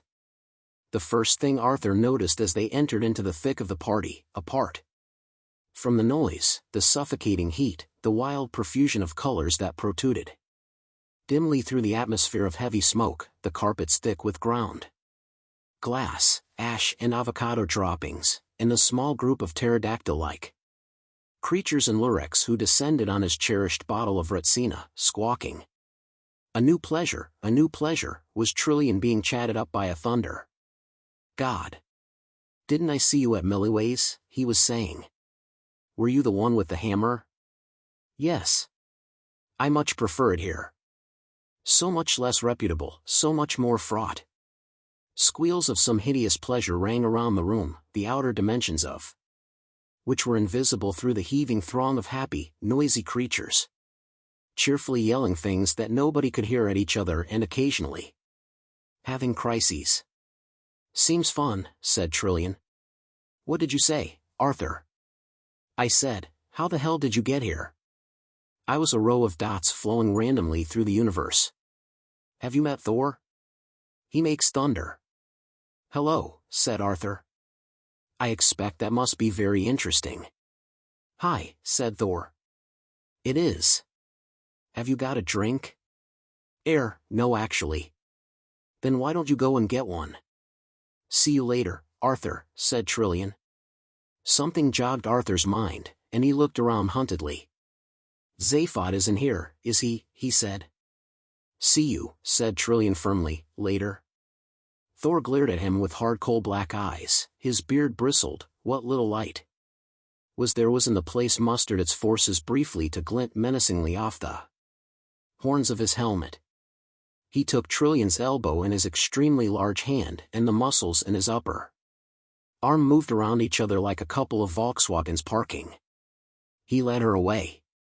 "One of the interesting things about being immortal," he said, "is one of the interesting things about space," Arthur heard Slartibartfast saying to a large and voluminous creature who looked like someone losing a fight with a pink duvet and was gazing raptly at the old man's deep eyes and silver beard, "is how dull it is." "Dull," said the creature, and blinked her rather wrinkled and bloodshot eyes. "Yes," said Slartibartfast, "staggeringly dull. Bewilderingly so. You see, there's so much of it and so little in it. Would you like me to quote some statistics?" Well, please, I would like to. They, too, are quite sensationally dull." "I'll come back and hear them in a moment," she said, patting him on the arm, lifted up her skirts like a hovercraft and moved off into the heaving crown. "I thought she'd never go," growled the old man. "Come, Earthman. Arthur. We must find the silver bale, it is here somewhere. Can't we just relax a little?" Arthur said. "I've had a tough day. Trillian's here." Incidentally, she didn't say how. It probably doesn't matter. "Think of the danger to the universe." "The universe," said Arthur, "is big enough and old enough to look after itself for half an hour." "All right," he added, in response to Slartibartfast's increasing agitation, "I'll wander around and see if anybody's seen it." Good, said Slartibartfast, "good." He plunged into the crowd himself, and was told to relax by everybody he passed. "Have you seen a bale anywhere?" said Arthur to a little man who seemed to be standing eagerly waiting to listen to somebody. "It's made of silver, vitally important for the future safety of the universe, and about this long." "No," said the enthusiastically wizened little man, "but do have a drink and tell me all about it." Ford Prefect writhed past, dancing a wild, frenetic and not entirely unobscene dance with someone who looked as if she was wearing Sydney Opera House on her head. He was yelling a futile conversation at her above the din. "I like that hat," he bawled. "What?" I said, "I like the hat." "I'm not wearing a hat." "Well, I like the head, then." "What?" I said, "I like the head. Interesting bone structure." "What?" Ford worked a shrug into the complex routine of other movements he was performing. I said, "You dance great," he shouted, "just don't nod so much." "What?" "It's just that every time you nod," said Ford. "Ow," he added as his partner nodded forward to say what, and once again pecked him sharply on the forehead with the sharp end of her swept-forward skull. "My planet was blown up one morning," said Arthur, who had found himself quite unexpectedly telling the little man his life story, or, at least, edited highlights of it. "That's why I'm dressed like this, in my dressing gown. My planet was blown up with all my clothes in it, you see. I didn't realize I'd be coming to a party." The little man nodded enthusiastically. "Later, I was thrown off a spaceship. Still in my dressing gown. Rather than the space suit one would normally expect. Shortly after that I discovered that my planet had originally been built for a bunch of mice. You can imagine how I felt about that. I was then shot at for a while and blown up. In fact, I have been blown up ridiculously often, shot at, insulted, regularly disintegrated, deprived of tea. And recently I crashed into a swamp and had to spend 5 years in a damp cave." "Ah," effervesced the little man, "and did you have a wonderful time?" Arthur started to choke violently on his drink. "What a wonderful exciting cough," said the little man, quite startled by it. "Do you mind if I join you?" And with that he launched into the most extraordinary and spectacular fit of coughing which caught Arthur so much by surprise that he started to choke violently, discovered he was already doing it and got thoroughly confused. Together they performed a lung-busting duet which went on for fully 2 minutes before Arthur managed to cough and splutter to a halt. "So invigorating," said the little man, panting and wiping tears from his eyes. "What an exciting life you must lead." "Thank you very much." He shook Arthur warmly by the hand and walked off into the crowd. Arthur shook his head in astonishment. A youngish-looking man came up to him, an aggressive-looking type with a hook mouth, a lantern nose, and small beady little cheekbones. He was wearing black trousers, a black silk shirt open to what was presumably his navel, though Arthur had learnt never to make assumptions about the anatomies of the sort of people he tended to meet these days, and had all sorts of nasty dangly gold things hanging round his neck. He carried something in a black bag, and clearly wanted people to notice that he didn't want them to notice it. "Hey, did I hear you say your name just now?" he said. This was one of the many things that Arthur had told the enthusiastic little man. "Yes, it's Arthur Dent." The man seemed to be dancing slightly to some rhythm other than any of the several that the band were grimly pushing out. "Yeah," he said, "only there was a man in a mountain wanted to see you. I met him." "Yeah, only he seemed pretty anxious about it, you know." "Yes, I met him." "Yeah, well I think you should know that." "I do." "I met him." The man paused to chew a little gum. Then he clapped Arthur on the back.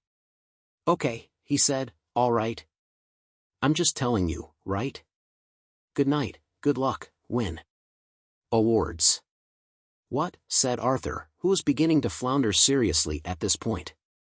"Whatever. Do what you do. Do it well." He made a sort of clucking noise with whatever he was chewing and then some vaguely dynamic gesture.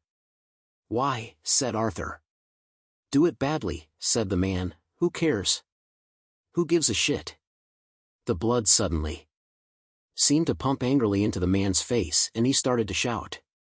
"Why not go mad?" he said. "Go away, get off my back will you, guy. Just zark off." "Okay, I'm going," said Arthur hurriedly. "It's been real." The man gave a sharp wave and disappeared off into the throng. What was that about? Said Arthur to a girl he found standing beside him. Why? Did he tell me to win awards? Just showbiz talk, shrugged the girl. He's just won an award at the annual Ursa Minor Alpha Recreational Illusions Institute Awards ceremony, and was hoping to be able to pass it off lightly, only you didn't mention it, so he couldn't. Oh, said Arthur. Oh, well, I'm sorry I didn't. What was it for? The most gratuitous use of the word fuck in a serious screenplay. It's very prestigious. I see, said Arthur. Yes, and what do you get for that? A Rory. It's just a small silver thing set on a large black base. What did you say? I didn't say anything. I was just about to ask what the silver. Oh, I thought you said wop dot. Said what? Wop? People had been dropping in on the party now for some years, fashionable gatecrashers from other worlds, and for some time it had occurred to the partygoers, as they had looked out at their own world beneath them, with its wrecked cities, its ravaged avocado farms and blighted vineyards, its vast tracts of new desert, its seas full of biscuit crumbs and worse, that their world was in some tiny and almost imperceptible ways not quite as much fun as it had been. Some of them had begun to wonder if they could manage to stay sober for long enough to make the entire party spaceworthy and maybe take it off to some other people's worlds, where the air might be fresher and give them fewer headaches. The few undernourished farmers who still managed to scratch out a feeble existence on the half-dead ground of the planet's surface would have been extremely pleased to hear this, but that day, as the party came screaming out of the clouds, and the farmers looked up in haggard fear of yet another cheese and wine raid, it became clear that the party was not going to be going anywhere else for a while, that the party would soon be over. Very soon it would be time to gather up hats and coats and stagger blearily outside to find out what time of day it was, what time of year it was, and whether in any of this burnt and ravaged land there was a taxi going anywhere. The party was locked in a horrible embrace with a strange white spaceship, which seemed to be half sticking through it. Together they were lurching, heaving and spinning their way round the sky in grotesque disregard of their own weight. The clouds parted. The air roared and leapt out of their way. The party and the Krikkit warship looked, in their writhings, a little like two ducks, one of which is trying to make a third duck inside the second duck, whilst the second duck is trying very hard to explain that it doesn't feel ready for a third duck right now, is uncertain that it would want any putative third duck to be made by this particular first duck anyway, and certainly not whilst it, the second duck, was busy flying. The sky sang and screamed with the rage of it all and buffeted the ground with shock waves. And suddenly, with a foop, the Krikkit ship was gone. The party blundered helplessly across the sky like a man leaning against an unexpectedly open door. It span and wobbled on its hover jets. It tried to right itself, and wronged itself instead. It staggered back across the sky again. For a while these staggerings continued, but clearly they could not continue for long. The party was now a mortally wounded party. All the fun had gone out of it, as the occasional broken-backed pirouette could not disguise. The longer, at this point, that it avoided the ground, the heavier was going to be the crash when finally it hit it. Inside, things were not going well either. They were going monstrously badly, in fact, and people were hating it and saying so loudly. The Krikkit robots had been. They had removed the award for the most gratuitous use of the word fuck in a serious screenplay, and in its place had left a scene of devastation that left Arthur feeling almost as sick as a runner-up for a Rory. "We would love to stay and help," shouted Ford, picking his way over the mangled debris, "only we're not going to." The party lurched again, provoking feverish cries and groans from amongst the smoking wreckage. "We have to go and save the universe, you see," said Ford. "And if that sounds like a pretty lame excuse, then you may be right. Either way, we're off." He suddenly came across an unopened bottle lying, miraculously unbroken, on the ground. "Do you mind if we take this?" he said. "You won't be needing it." He took a packet of potato crisps too. "Trillian," shouted Arthur in a shocked and weakened voice. In the smoking mess he could see nothing. "Earthman, we must go," said Slartibartfast nervously. "Trillian," shouted Arthur again. A moment or two later, Trillian staggered, shaking, into view, supported by her new friend the Thunder God. "The girl stays with me," said Thor. "There's a great party going on in Valhalla. We'll be flying off." "Where were you when all this was going on?" said Arthur. "Upstairs," said Thor. "I was weighing her. Flying's a tricky business, you see. You have to calculate wind." "She comes with us," said Arthur. "Hey," said Trillian, "don't I?" "No," said Arthur, "you come with us." Thor looked at him with slowly smoldering eyes. He was making some point about godliness, and it had nothing to do with being clean. "She comes with me," he said quietly. "Come on, Earthman," said Slartibartfast nervously, picking at Arthur's sleeve. "Come on, Slartibartfast," said Ford, picking at the old man's sleeve. Slartibartfast had the teleport device. The party lurched and swayed, sending everyone reeling, except for Thor and except for Arthur, who stared, shaking, into the Thunder God's black eyes. Slowly, incredibly, Arthur put up what appeared to be his tiny little fists. "Want to make something of it?" he said. "I beg your minuscule pardon," roared Thor. "I said," repeated Arthur, and he could not keep the quavering out of his voice, "do you want to make something of it?" He waggled his fists ridiculously. Thor looked at him with incredulity. Then a little wisp of smoke curled upwards from his nostril. There was a tiny little flame in it too. He gripped his belt. He expanded his chest to make it totally clear that here was the sort of man you only dared to cross if you had a team of Sherpas with you. He unhooked the shaft of his hammer from his belt. He held it up in his hands to reveal the massive iron head. He thus cleared up any possible misunderstanding that he might merely have been carrying a telegraph pole around with him. "Do I want," he said, with a hiss like a river flowing through a steel mill, "to make something of it?" "Yes," said Arthur, his voice suddenly and extraordinarily strong and belligerent. He waggled his fists again, this time as if he meant it. "You want to step outside?" he snarled at Thor. "All right," bellowed Thor, like an enraged bull, or in fact like an enraged thunder god, which is a great deal more impressive, and did so. "Good," said Arthur, "that's got rid of him. Slarty, get us out of here." "All right," shouted Ford at Arthur, "so I'm a coward, the point is I'm still alive." They were back aboard the starship Bistromath, so was Slartibartfast, so was Trillian. Harmony and Concord were not. "Well, so am I alive, aren't I?" retaliated Arthur, haggard with adventure and anger.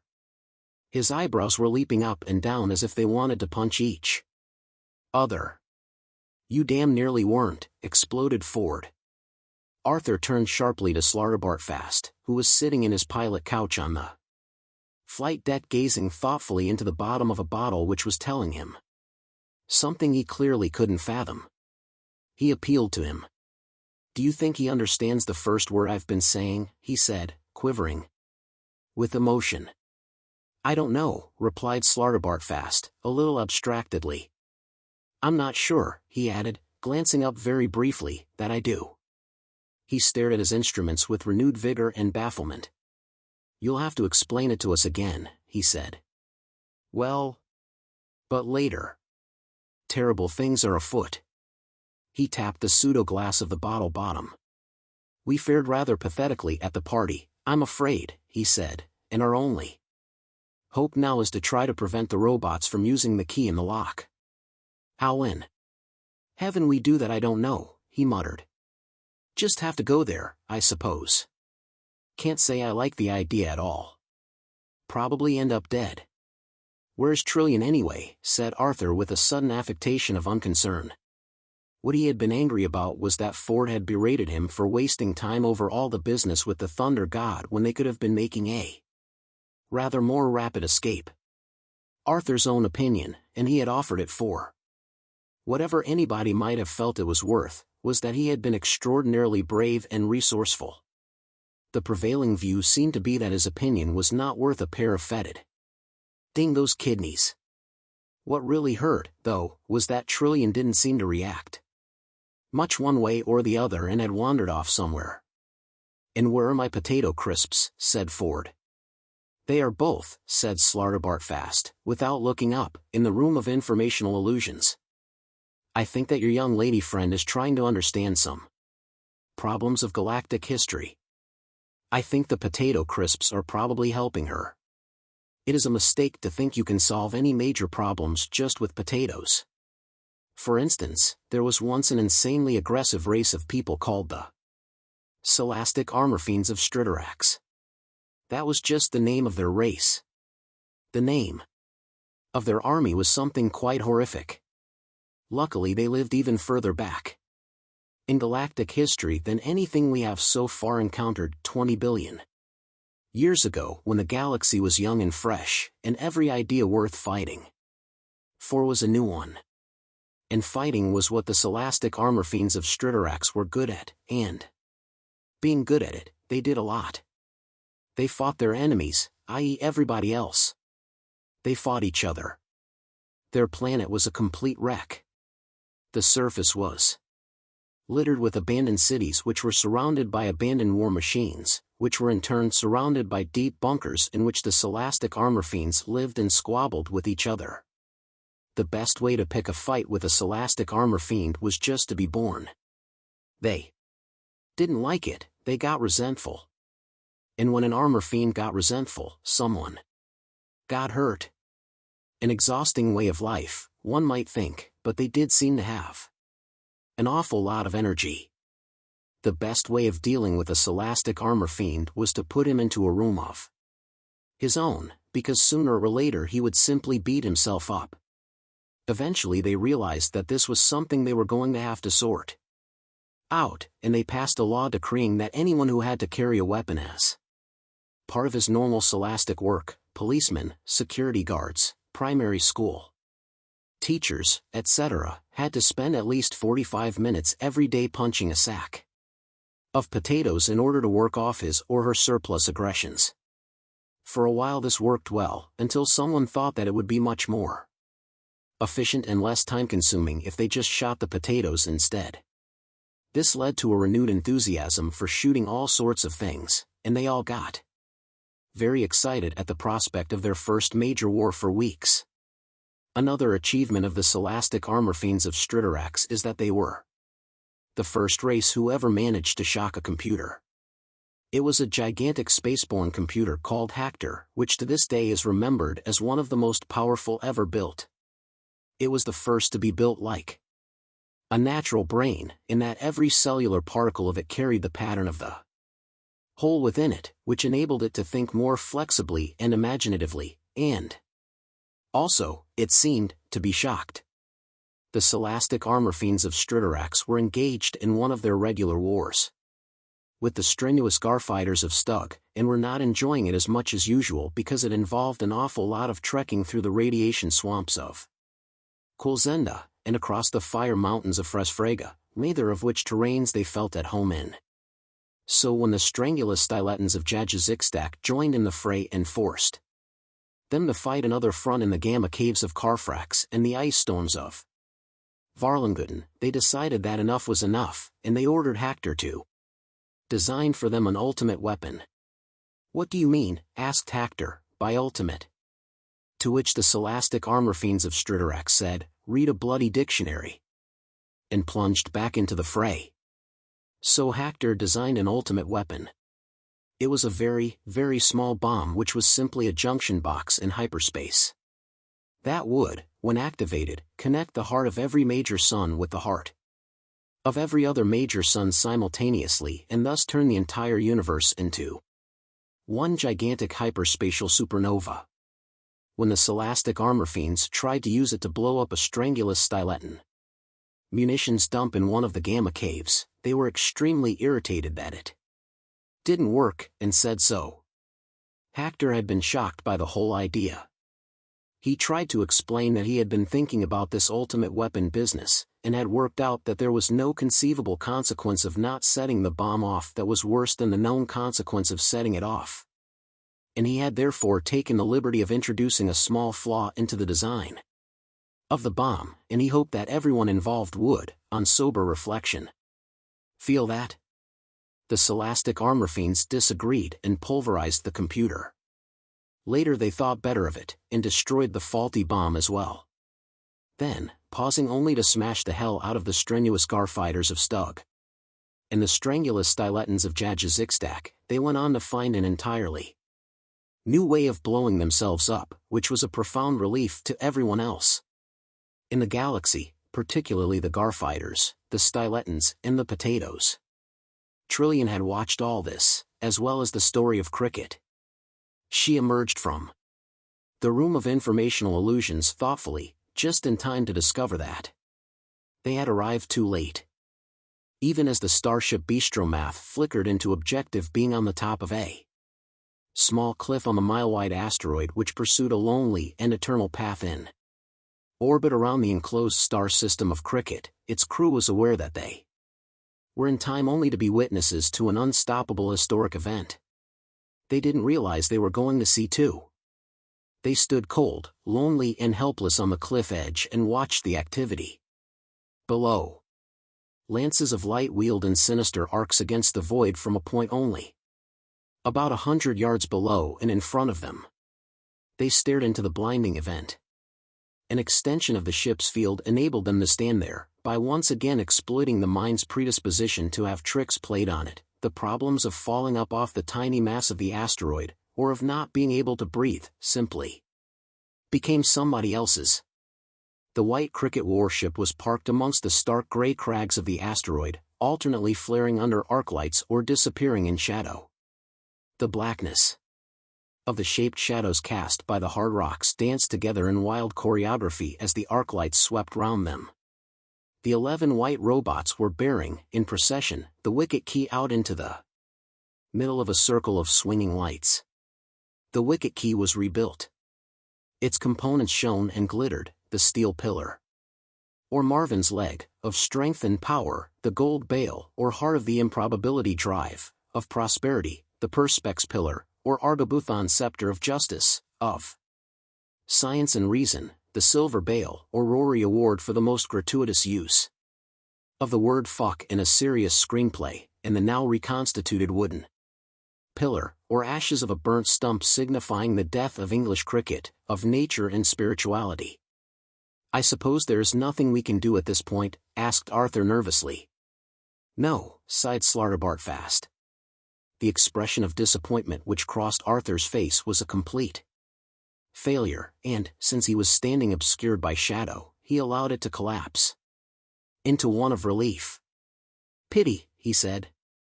"We have no weapons," said Slartibartfast, stupidly. "Damn," said Arthur very quietly. Ford said nothing. Trillian said nothing, but in a peculiarly thoughtful and distinct way. She was staring at the blankness of the space beyond the asteroid. The asteroid circled the dust cloud which surrounded the slow-time envelope, which enclosed the world on which lived the people of Krikkit, the masters of Krikkit and their killer robots. The helpless group had no way of knowing whether or not the Krikkit robots were aware of their presence. They could only assume that they must be, but that they felt, quite rightly in the circumstances, that they had nothing to fear. They had an historic task to perform, and their audience could be regarded with contempt. "Terrible impotent feeling, isn't it?" said Arthur, but the others ignored him. In the center of the area of light which the robots were approaching, a square-shaped crack appeared in the ground. The crack defined itself more and more distinctly, and soon it became clear that a block of the ground, about 6 feet square, was slowly rising. At the same time they became aware of some other movement, but it was almost subliminal, and for a moment or two it was not clear what it was that was moving. Then it became clear. The asteroid was moving. It was moving slowly in towards the dust cloud, as if being hauled in inexorably by some celestial angler in its depths. They were to make in real life the journey through the cloud which they had already made in the room of informational illusions. They stood frozen in silence. Trillian frowned. An age seemed to pass. Events seemed to pass with spinning slowness, as the leading edge of the asteroid passed into the vague and soft outer perimeter of the cloud. And soon they were engulfed in a thin and dancing obscurity. They passed on. Through it, on and on, dimly aware of vague shapes and whirls indistinguishable. In the darkness except in the corner of the eye. The dust dimmed the shafts of brilliant light. The shafts of brilliant light twinkled on the myriad specks of dust. Trillian, again, regarded the passage from within her own frowning thoughts. And they were through it. Whether it had taken a minute or half an hour they weren't sure, but they were through it and confronted with a fresh blankness, as if space were pinched out of existence in front of them. And now things moved quickly. A blinding shaft of light seemed almost to explode from out of the block which had risen 3 feet out of the ground, and out of that rose a smaller perspex block, dazzling with interior dancing colors. The block was slotted with deep groves, 3 upright and 2 across, clearly designed to accept the wicket key. The robots approached the lock, slotted the key into its home and stepped back. Again. The block twisted round of his own accord, and space began to alter. As space unpinched itself, it seemed agonizingly to twist the eyes of the watchers in their sockets. They found themselves staring, blinded, at an unraveled sun, which stood now before them where it seemed only seconds before there had not been even empty space. It was a second or two before they were even sufficiently aware of what had happened to throw their hands up over their horrified, blinded eyes. In that second or two, they were aware of a tiny speck moving slowly across the eye of that sun. They staggered back, and heard ringing in their ears the thin and unexpected chant of the robots crying out in unison. Krikkit! Krikkit! Krikkit! Krikkit! The sound chilled them. It was harsh, it was cold, it was empty, it was mechanically dismal. It was also triumphant. They were so stunned by these 2 sensory shocks that they almost missed the second historic event. Zaphod Beeblebrox, the only man in history to survive a direct blast attack from the Krikkit robots, ran out of the Krikkit warship brandishing a zap gun. Okay, he cried, the situation is totally under control as of this moment in time. The single robot guarding the hatchway to the ship silently swung his battle club and connected it with the back of Zaphod's left head. Who the Zark did that, said the left head, and lolled sickeningly forward. His right head gazed keenly into the middle distance. Who did what, it said. The club connected with the back of his right head. Zaphod measured his length as a rather strange shape on the ground. Within a matter of seconds the whole event was over. A few blasts from the robots were sufficient to destroy the lock forever. It split and melted and splayed its contents brokenly. The robots marched grimly and, it almost seemed, in a slightly disheartened manner, back into their warship which, with a foop, was gone. Trillian and Ford ran hectically round and down the steep incline to the dark, still body of Zaphod Beeblebrox. I don't know, said Zaphod, for what seemed to him like the 37th time. They could have killed me, but they didn't. Maybe they just thought I was a kind of wonderful guide or something. I could understand that. The others silently registered their opinions of this theory. Zaphod lay on the cold floor of the flight deck. His back seemed to wrestle the floor as pain thudded through him and banged at his heads. I think, he whispered, that there is something wrong with those anodized dudes, something fundamentally weird. They are programmed to kill everybody, Slartibartfast pointed out. That, wheezed Zaphod between the whacking thuds, could be it. He didn't seem altogether convinced. Hey, baby," he said to Trillian, hoping this would make up for his previous behavior. "You all right?" she said gently. "Yeah," he said, "I'm fine." "Good," she said, and walked away to think. She stared at the huge VISA screen.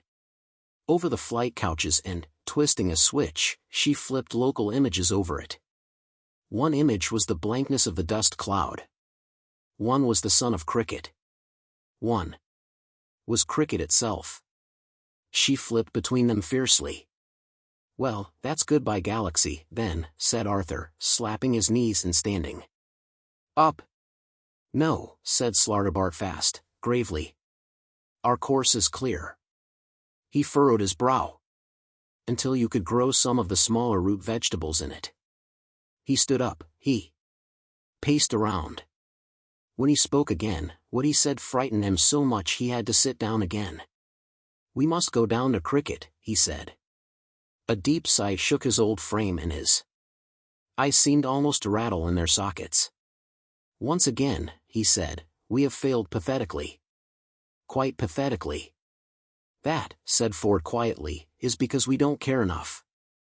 I told you."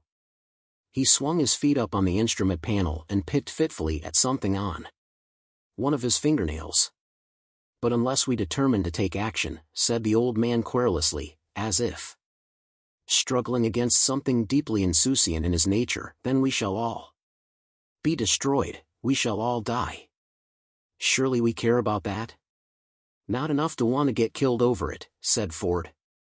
He put on a sort of hollow smile and flipped it round the room at anyone who wanted to see it. Slartibartfast clearly found this point of view extremely seductive and he fought against it. He turned again to Zaphod, who was gritting his teeth and sweating with the pain. "You surely must have some idea," he said, "of why they spared your life.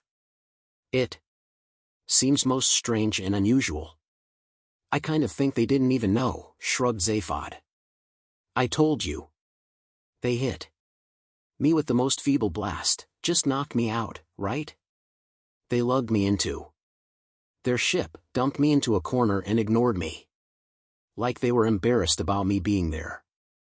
If I said anything they knocked me out again.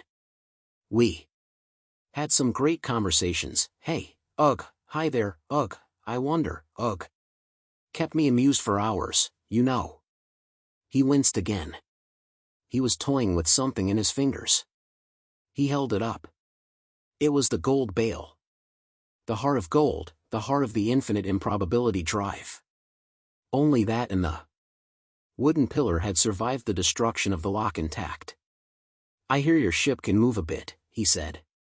"So how would you like to zip me back to mine before you?" "Will you not help us?" said Slartibartfast. "I'd love to stay and help you save the galaxy," insisted Zaphod, rising himself up onto his shoulders, "but I have the mother and father of a pair of headaches, and I feel a lot of little headaches coming on. But next time it needs saving, I'm your guy." "Hey, Trillian baby?" She looked round briefly. "Yes? You want to come? Heart of gold? Excitement and adventure and really wild things?" "I'm going down to Krikkit," she said.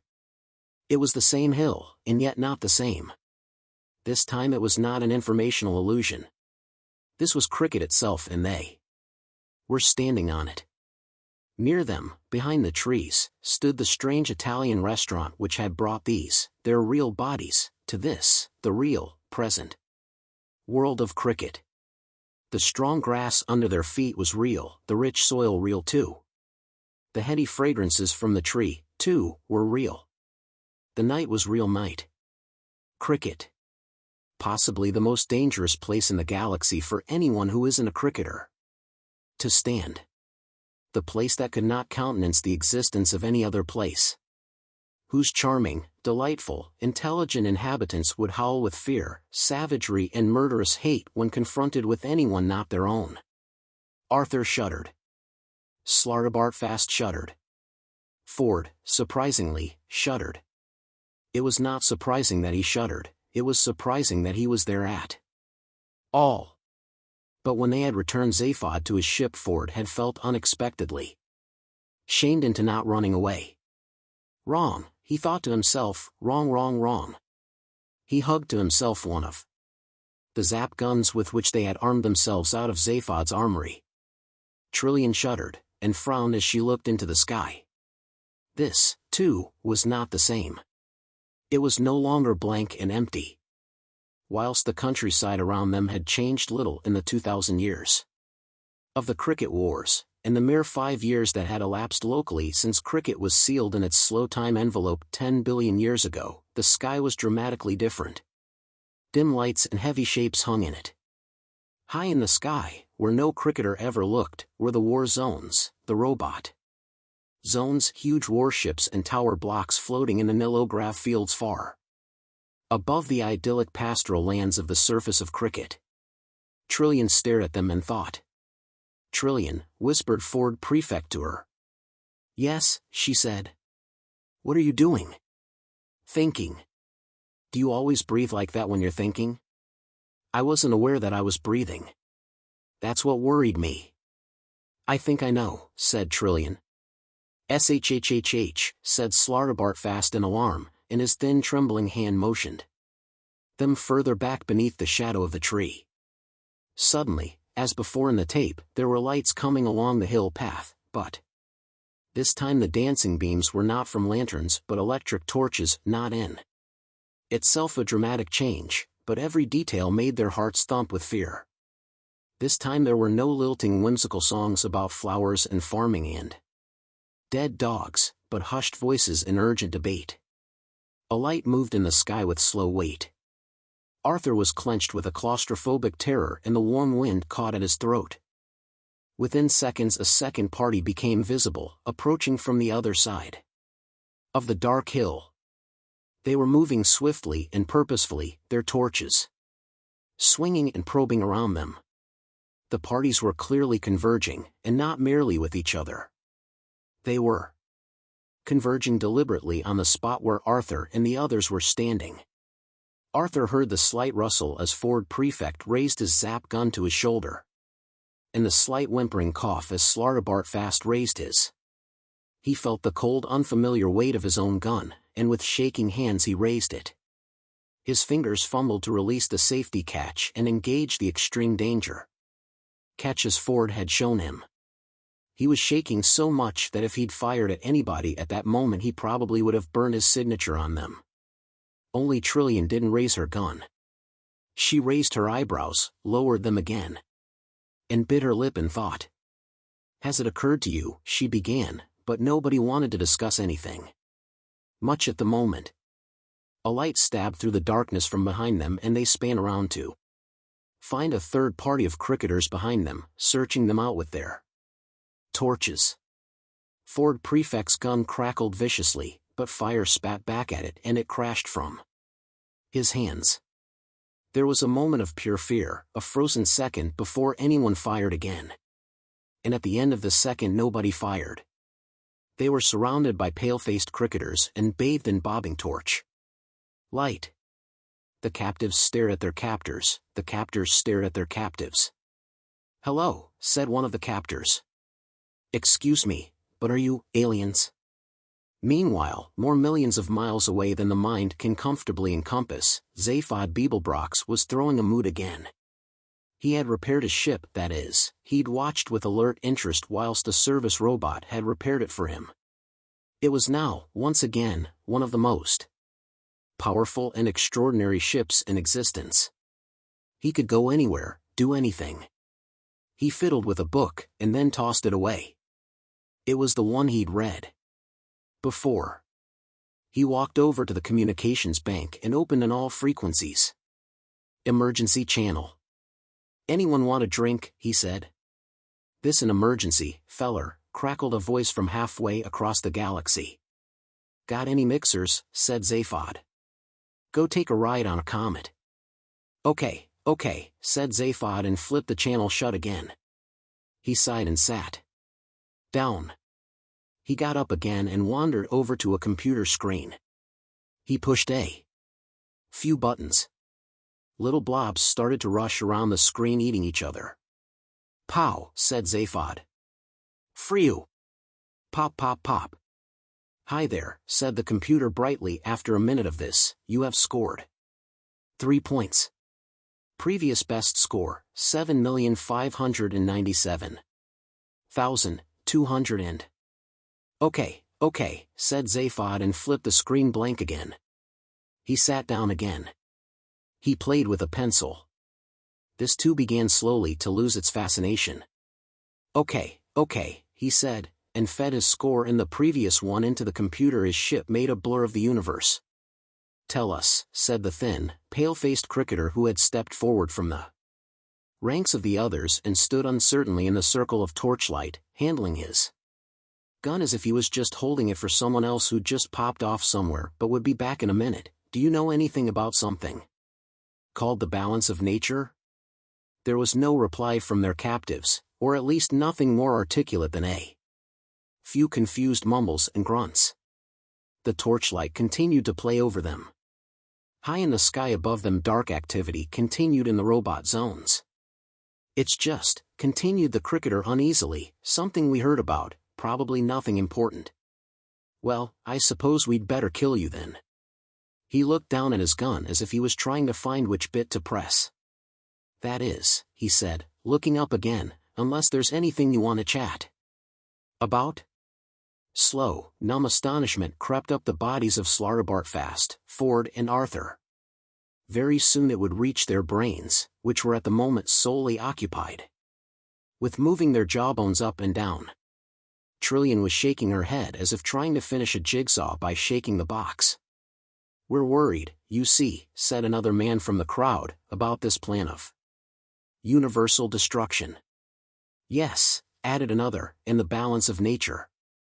It just seemed to us that if the whole of the rest of the universe is destroyed, it will somehow upset the balance of nature. We're quite keen on ecology, you see. His voice trailed away unhappily. And sport, said another, loudly.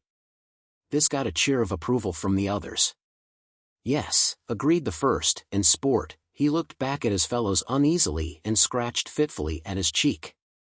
He seemed to be wrestling with some deep inner confusion, as if everything he wanted to say and everything he thought were entirely different things, between which he could see no possible connection. You see, he mumbled, some of us, and he looked around again as if for confirmation. The others made encouraging noises. Some of us, he continued, are quite keen to have sporting links with the rest of the galaxy, and though I can see the argument about keeping sport out of politics, I think that if we want to have sporting links with the rest of the galaxy, which we do, then it's probably a mistake to destroy it. And indeed the rest of the universe, his voice trailed away again, which is what seems to be the idea now. WH, said Slartibartfast. WH. HHHH, said Arthur. DR, said Ford Prefect. Okay, said Trillian. Let's talk about it. She walked forward and took the poor, confused cricketer by the arm. He looked about 25, which meant, because of the peculiar manglings of time that had been going on in this area, that he would have been just 20 when the cricket wars were finished, 10 billion years ago. Trillian led him for a short walk through the torchlight before she said anything more. He stumbled uncertainly after her. The encircling torch beams were drooping now slightly as if they were abdicating to this strange, quiet girl who, alone in the universe of dark confusion, seemed to know what she was doing. She turned and faced him, and lightly held both his arms. He was a picture of bewildered misery. Tell me, she said. He said nothing for a moment, whilst his gaze darted from one of her eyes to the other. He said, we have to be alone. I think. He screwed up his face and then dropped his head forward, shaking it like someone trying to shake a coin out of a money box. He looked up again. We have this bomb now, you see, he said. It's just a little one. I know, she said. He goggled at her as if she'd said something very strange about beetroots. Honestly, he said, it's very, very little. I know, she said again. But they say, his voice trailed on, they say it can destroy everything that exists. And we have to do that, you see, I think. Will that make us alone? I don't. No. It seems to be our function, though, he said, and dropped his head again. Whatever that means, said a hollow voice from the crowd. Trillian slowly put her arms around the poor bewildered young cricketer and patted his trembling head on her shoulder. It's all right, she said quietly but clearly enough for all the shadowy crowd to hear. You don't have to do it. She rocked him. You don't have to do it, she said again. She let him go and stood back. I want you to do something for me, she said, and unexpectedly laughed. I want, she said, and laughed again. She put her hand over her mouth and then said with a straight face, I want you to take me to your leader, and she pointed into the war zones in the sky. She seemed somehow to know that their leader would be there. Her laughter seemed to discharge something in the atmosphere. From somewhere at the back of the crowd a single voice started to sing a tune which would have enabled Paul McCartney, had he written it, to buy the world. Zaphod Beeblebrox crawled bravely along a tunnel, like the hell of a guy he was. He was very confused, but continued crawling doggedly anyway because he was that brave. He was confused by something he had just seen, but not half as confused as he was going to be by something he was about to hear, so it would now be best to explain exactly where he was. He was in the robot war zones many miles above the surface of the planet Krikkit. The atmosphere was thin here and relatively unprotected from any rays or anything which space might care to hurl in his direction. He had parked the starship Heart of Gold amongst the huge jostling dim hulks that crowded the sky here above Krikkit, and had entered what appeared to be the biggest and most important of the sky buildings, armed with nothing but a zap gun and something for his headaches. He had found himself in a long, wide and badly lit corridor in which he was able to hide until he worked out what he was going to do next. He hid because every now and then one of the Krikkit robots would walk along it, and although he had so far led some kind of charmed life at their hands, it had nevertheless been an extremely painful one, and he had no desire to stretch what he was only half inclined to call his good fortune. He had ducked, at one point, into a room leading off the corridor, and had discovered it to be a huge and, again, dimly lit chamber. In fact, it was a museum with just one exhibit, the wreckage of a spacecraft. It was terribly burnt and mangled, and, now that he had caught up with some of the galactic history he had missed through his failed attempts to have sex with the girl in the cybercubicle next to him at school, he was able to put in an intelligent guess that this was the wrecked spaceship which had drifted through the dust cloud all those billions of years ago and started the whole business off. But, and this is where he had become confused, there was something not at all right about it. It was genuinely wrecked. It was genuinely burnt, but a fairly brief inspection by an experienced eye revealed that it was not a genuine spacecraft. It was as if it was a full-scale model of one, a solid blueprint. In other words, it was a very useful thing to have around if you suddenly decided to build a spaceship yourself and didn't know how to do it. It was not, however, anything that would ever fly anywhere itself. He was still puzzling over this, in fact he'd only just started to puzzle over it when he became aware that a door had slid open in another part of the chamber, and another couple of Krikkit robots had entered, looking a little glum. Zaphod did not want to tangle with them and, deciding that just as discretion was the better part of valor, so was cowardice the better part of discretion, he valiantly hid himself in a cupboard. The cupboard in fact turned out to be the top part of a shaft which led down through an inspection hatch into a wide ventilation tunnel. He let himself down into it and started to crawl along it, which is where we found him. He didn't like it. It was cold, dark and profoundly uncomfortable, and it frightened him.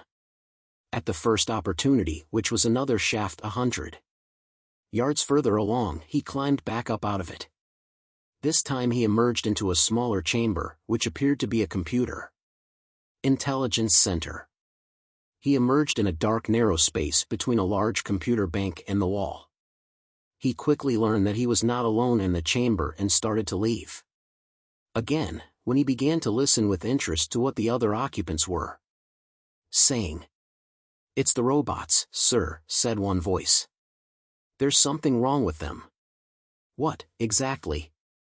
These were the voices of 2 War Command cricketers.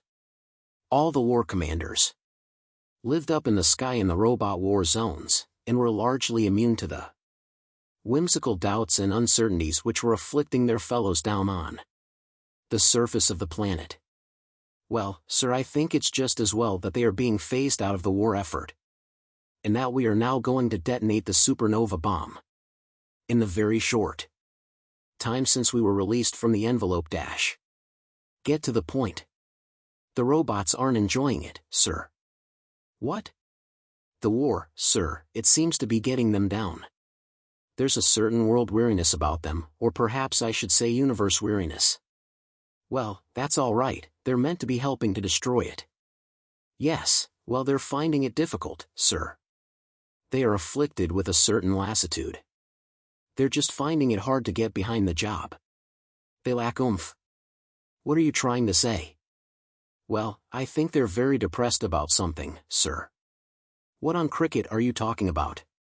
"Well, in the few skirmishes they've had recently, it seems that they go into battle, raise their weapons to fire and suddenly think, why bother? What, cosmically speaking, is it all about? And they just seem to get a little tired and a little grim. And then what do? Quadratic equations mostly, sir. Fiendishly difficult ones by all accounts. And then they sulk." "Sulk?" "Yes, sir." "Who ever heard of a robot sulking?" "I don't know, sir." "What was that noise?" It was the noise of Zaphod leaving with his head spinning. In a deep well of darkness a crippled robot sat. It had been silent in its metallic darkness for some time. It was cold and damp, but being a robot it was supposed not to be able to notice these things. With an enormous effort of will, however, it did manage to notice them. Its brain had been harnessed to the central intelligence core of the Krikkit war computer. It wasn't enjoying the experience, and neither was the central intelligence core of the Krikkit war computer. The Krikkit robots which had salvaged this pathetic metal creature from the swamps of Scornshellus Zeta had recognized almost immediately its gigantic intelligence, and the use which this could be to them. They hadn't reckoned with the attendant personality disorders, which the coldness, the darkness, the dampness, the crampedness and the loneliness were doing nothing to decrease. It was not happy with its task. Apart from anything else, the mere coordination of an entire planet's military strategy was taking up only a tiny part of its formidable mind, and the rest of it had become extremely bored. Having solved all the major mathematical, physical, chemical, biological, sociological, philosophical, etymological, meteorological, and psychological problems of the universe except his own, 3 times over, he was severely stuck for something to do, and had taken up composing short dolorous ditties of no tone, or indeed tune. The latest one was a lullaby. "Now the world has gone to bed," Marvin droned. "Darkness won't engulf my head. I can see by infrared. How I hate the night." He paused to gather the artistic and emotional strength to tackle the next verse. "Now I lay me down to sleep. Try to count electric sheep. Sweet dream wishes you can keep. How I hate the night." "Marvin," hissed a voice. His head snapped up, almost dislodging the intricate network of electrodes which connected him to the central Krikkit war computer. An inspection hatch had opened and one of a pair of unruly heads was peering through whilst the other kept on jogging it by continually darting to look this way and that extremely nervously. "Oh, it's you," muttered the robot. "I might have known." "Hey, kid," said Zaphod in astonishment, "was that you singing just then?" I am, Marvin acknowledged bitterly, in particularly scintillating form at the moment. Zaphod poked his head in through the hatchway and looked around. Are you alone? He said. Yes, said Marvin. Wearily I sit here, pain and misery my only companions. And vast intelligence, of course. An infinite sorrow. And yeah, said Zaphod. Hey, what's your connection with all this? This, said Marvin, indicating with his less damaged arm all the electrodes, which connected him with the Krikkit computer. Then, said Zaphod awkwardly, I guess you must have saved my life. Twice. 3 times, said Marvin. Zaphod's head snapped round, his other one was looking hawkishly and entirely the wrong direction, just in time to see the lethal killer robot directly behind him seize up and start to smoke. It staggered backwards and slumped against a wall. It slid down it. It slipped sideways, threw its head back and started to sob inconsolably. Zaphod looked back at Marvin. You must have a terrific outlook on life, he said. Just don't even ask, said Marvin. I won't, said Zaphod, and didn't. Hey look, he added, you're doing a terrific job. Which means, I suppose, said Marvin, requiring only 1/10,000,000,000 billion trillion grillionth part of his mental powers to make this particular logical leap, that you're not going to release me or anything like that. Kid, you know I'd love to. But you're not going to. No. I see. You're working well. Yes, said Marvin. Why stop now just when I'm hating it? I gotta find Trillian and the guys. Hey, you any idea where they are? I mean, I just got a planet to choose from. Could take a while. They are very close, said Marvin dolefully. You can monitor them from here if you like. I better go get them, asserted Zaphod. Maybe they need some help. Right? Maybe, said Marvin with unexpected authority in his lugubrious voice, it would be better if you monitored them from here. That young girl, he added unexpectedly, is one of the least benightedly unintelligent life forms it has been. My profound lack of pleasure not to be able to avoid meeting. Zaphod took a moment or two to find his way through this labyrinthine string of negatives and emerged at the other end with surprise. Trillian, he said.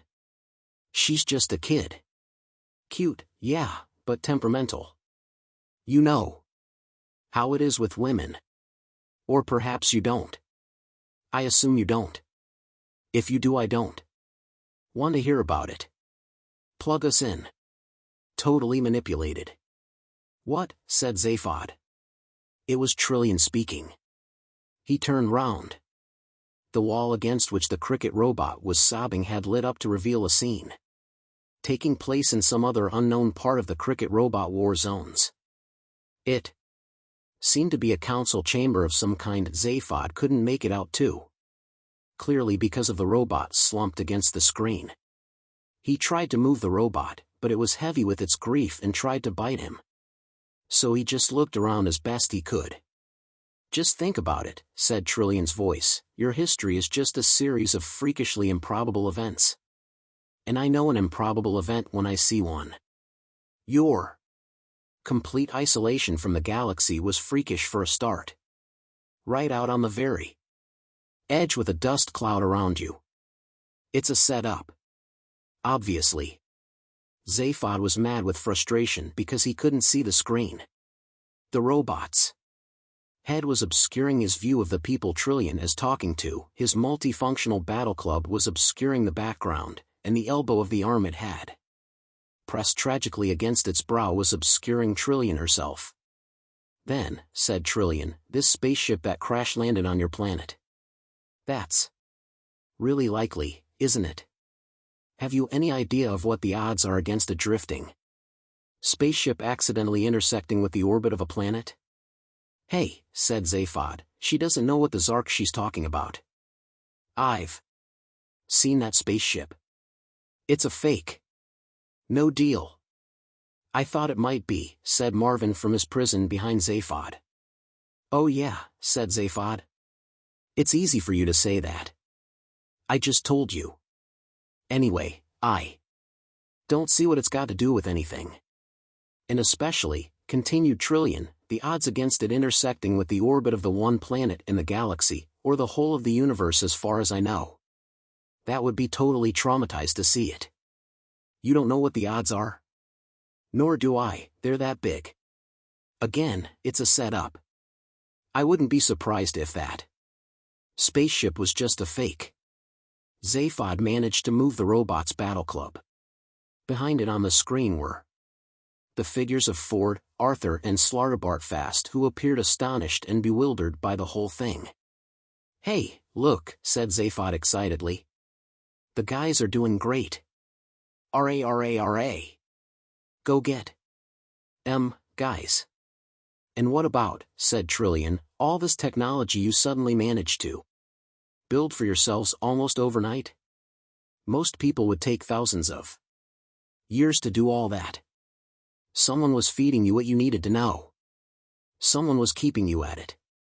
I know, she added in response to an unseen interruption, I know you didn't realize it was going on. This is exactly my point. You never realized anything at all. Like this supernova bomb. How do you know about that? Said an unseen voice. I just know, said Trillian. You expect me to believe that you are bright enough to invent something that brilliant and be too dumb to realize it would take you with it as well? That's not just stupid, that is spectacularly obtuse. Hey, what's this bomb thing? Said Zaphod in alarm to Marvin. The supernova bomb, said Marvin. It's a very, very small bomb. Yeah?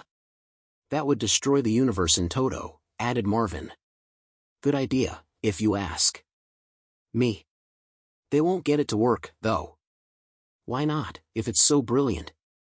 It's brilliant, said Marvin, they're not. They got as far as designing it before they were locked in the envelope.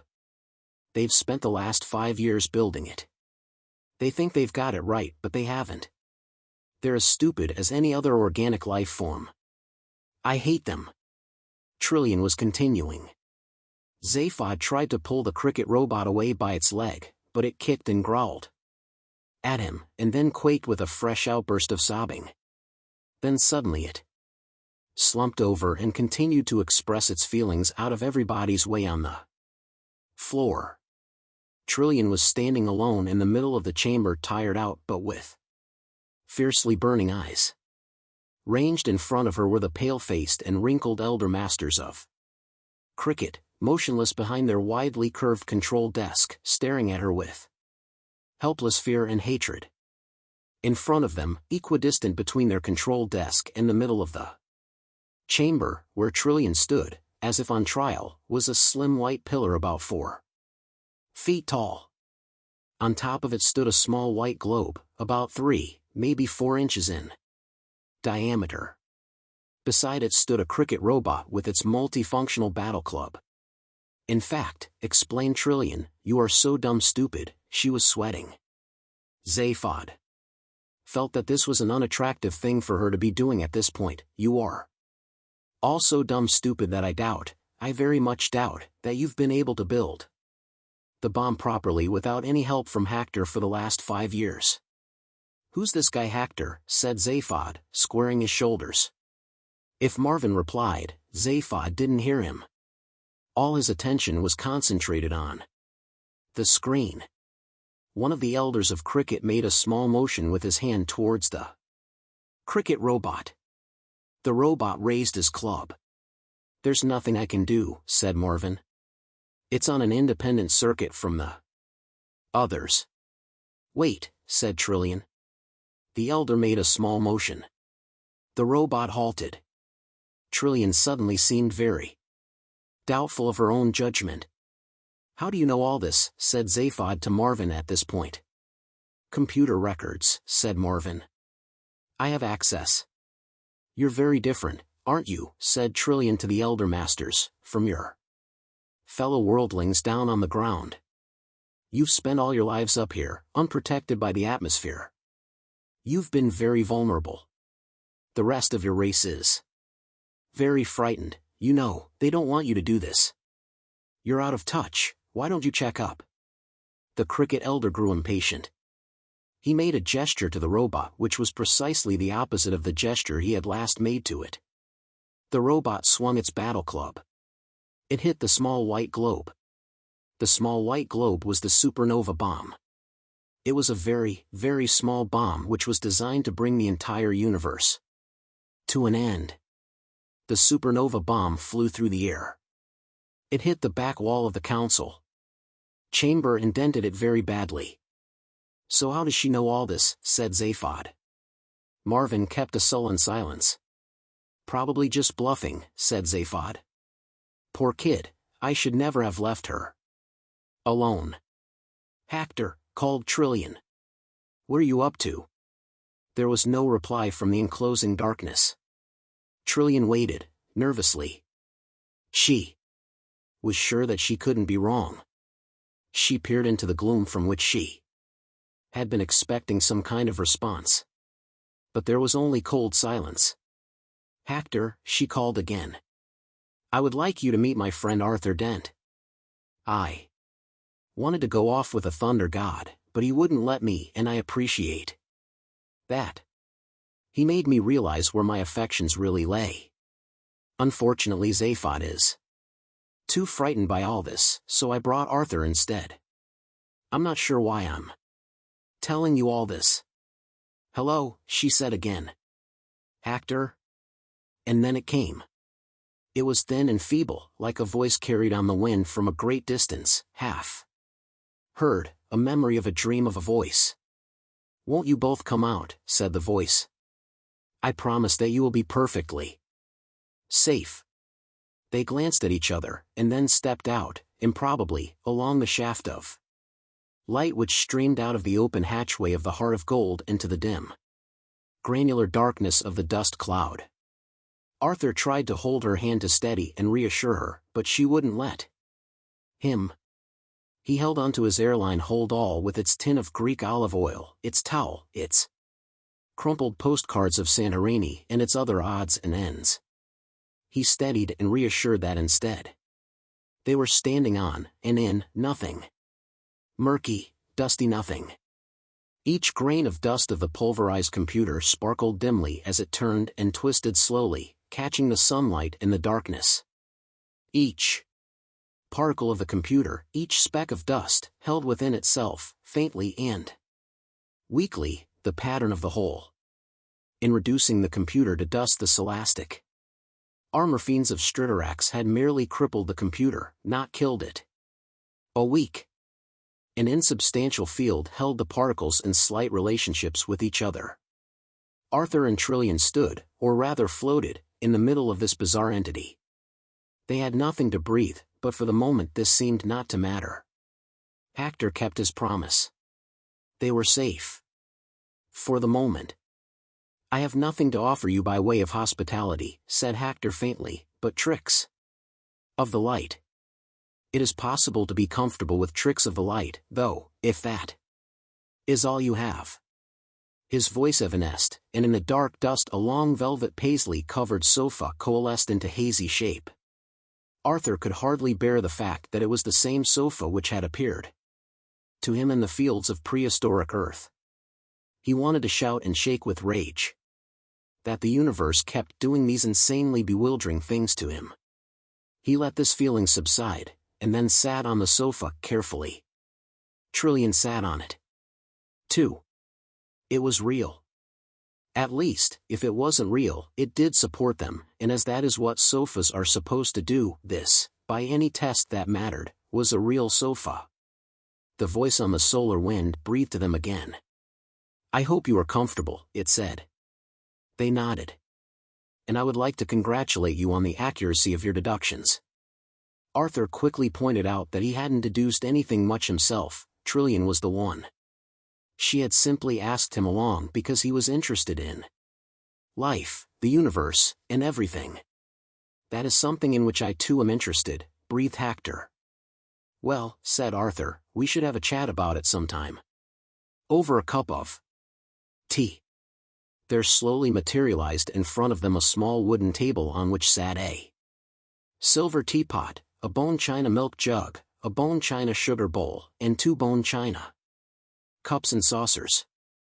Arthur reached forward, but they were just a trick of the light. He leaned back on the sofa, which was an illusion his body was prepared to accept as comfortable. "Why," said Trillian, "do you feel you have to destroy the universe?" She found it a little difficult talking into nothingness, with nothing on which to focus. Hector obviously noticed this. He chuckled a ghostly chuckle. "If it's going to be that sort of session," he said, "we may as well have the right sort of setting." And now there materialized in front of them something new. It was the dim hazy image of a couch, a psychiatrist's couch. The leather with which it was upholstered was shiny and sumptuous, but again, it was only a trick of the light. Around them, to complete the setting, was the hazy suggestion of wood-paneled walls. And then, on the couch, appeared the image of Hector himself, and it was an eye-twisting image. The couch looked normal size for a psychiatrist's couch, about 5 or 6 feet long. The computer looked normal size for a black spaceborne computer satellite, about 1,000 miles across. The illusion that the one was sitting on top of the other was the thing which made the eyes twist. "All right," said Trillian firmly. She stood up off the sofa. She felt that she was being asked to feel too comfortable and to accept too many illusions. "Very good," she said. "Can you construct real things too? I mean solid objects?" Again there was a pause before the answer, as if the pulverized mind of Hector had to collect its thoughts from the millions and millions of miles over which it was scattered. "Ah," he sighed. "You are thinking of the spaceship." Thoughts seemed to drift by them and through them, like waves through the ether. "Yes," he acknowledged, "I can. But it takes enormous effort and time. All I can do in my particle state, you see, is encourage and suggest. Encourage and suggest. And suggest." The image of Hector on the couch seemed to billow and waver, as if finding it hard to maintain itself. It gathered new strength. "I can encourage and suggest," it said, "tiny pieces of space debris, the odd minute meteor, a few molecules here, a few hydrogen atoms there, to move together. I encourage them together. I can tease them into shape, but it takes many eons." "So, did you make," asked Trillian again, "the model of the wrecked spacecraft?" Yes," murmured Hector. "I have made a few things. I can move them about. I made the spacecraft. It seemed best to do." Something then made Arthur pick up his hold all from where he had left it on the sofa and grasp it tightly. The mist of Hector's ancient shattered mind swirled about them as if uneasy dreams were moving through it. "I repented, you see," he murmured dolefully. "I repented of sabotaging my own design for the Scholastic armor fiends. It was not my place to make such decisions. I was created to fulfill a function and I failed in it. I negated my own existence." Hector sighed, and they waited in silence for him to continue his story. "You were right," he said at length. "I deliberately nurtured the planet of Krikkit till they would arrive at the same state of mind as the Scholastic armor fiends, and require of me the design of the bomb I failed to make the first time. I wrapped myself around the planet and coddled it. Under the influence of events I was able to generate, they learned to hate like maniacs. I had to make them live in the sky. On the ground my influences were too weak. Without me, of course, when they were locked away from me in the envelope of slow time, their responses became very confused and they were unable to manage. Ah well, he added, I was only trying to fulfill my function." And very gradually, very, very slowly, the images in the cloud began to fade. Gently to melt away. And then, suddenly, they stopped fading.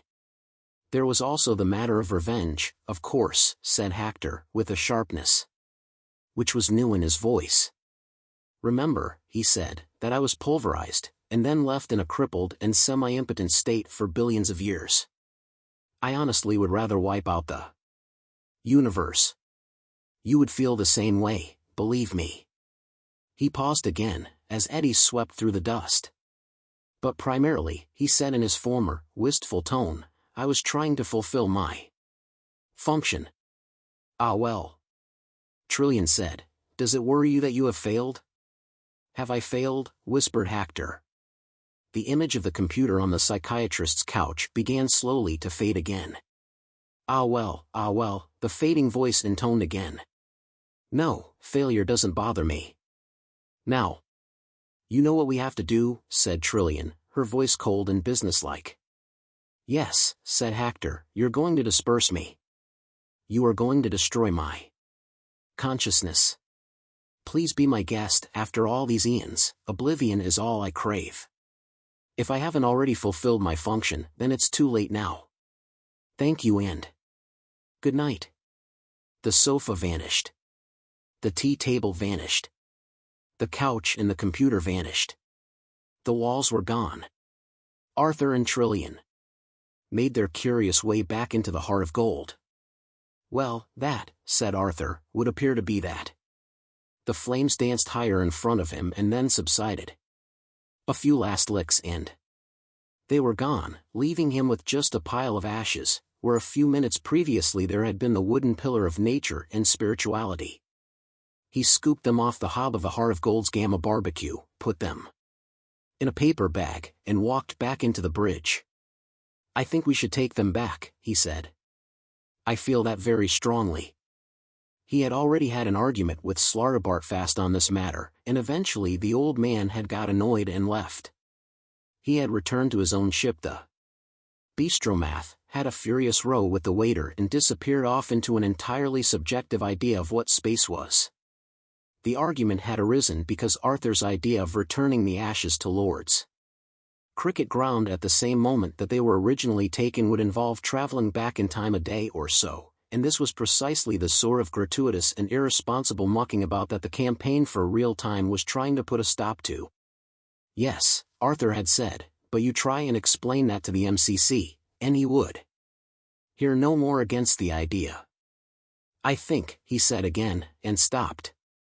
The reason he started to say it again was because no one had listened to him the first time, and the reason he stopped was because it looked fairly clear that no one was going to listen to him this time. Either Ford, Zaphod and Trillian were watching the Visa screens intently as Hector was dispersing under pressure from a vibration field which the Heart of Gold was pumping into it. What did it say? Asked Ford. I thought I heard it say, said Trillian in a puzzled voice, what's done is done. I have fulfilled my function. I think we should take these back, said Arthur holding up the bag containing the ashes. I feel that very strongly. The sun was shining calmly on a scene of complete havoc. Smoke was still billowing across the burnt grass in the wake of the theft of the ashes by the Krikkit robots. Through the smoke, people were running panic-stricken, colliding with each other, tripping over stretchers, being arrested.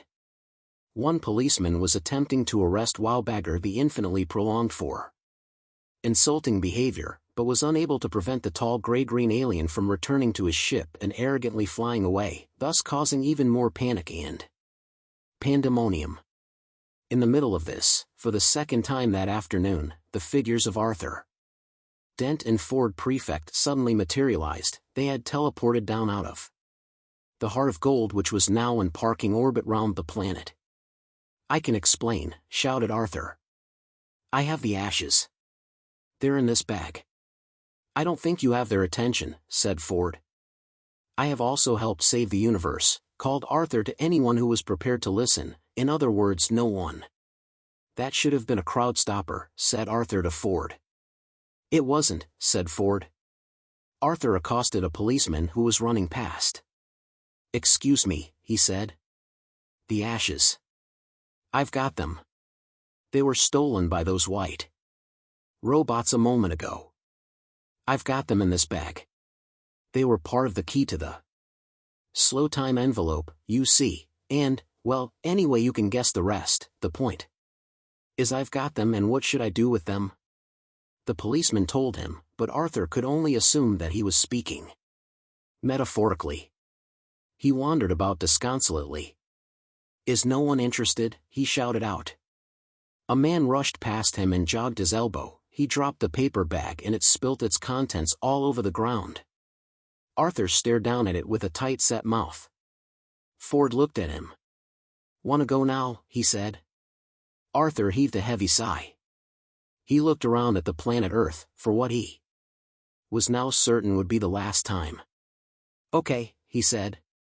At that moment, through the clearing smoke, he caught sight of one of the wickets, still standing in spite of everything.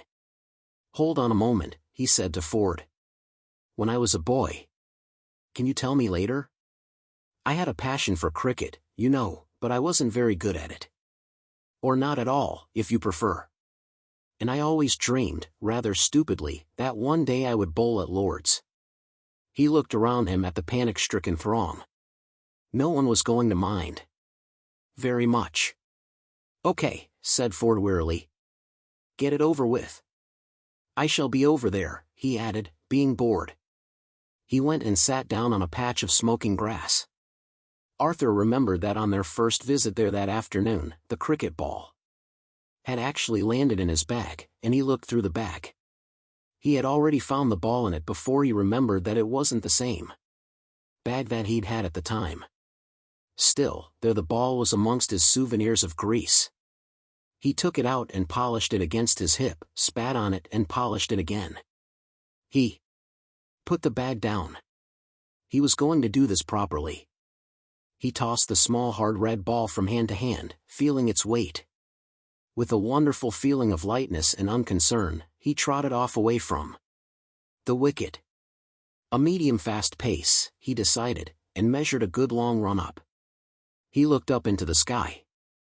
The birds were wheeling about it, a few white clouds scud across it. The air was disturbed with the sounds of police and ambulance sirens, and people screaming and yelling, but he felt curiously happy and untouched by it all. He was going to bowl a ball at Lord's. He turned and pawed a couple of times at the ground with his bedroom slippers. He squared his shoulders, tossed the ball in the air and caught it again. He started to run. As he ran, he saw that standing at the wicket was a batsman. "Oh, good," he thought, "that should add a little."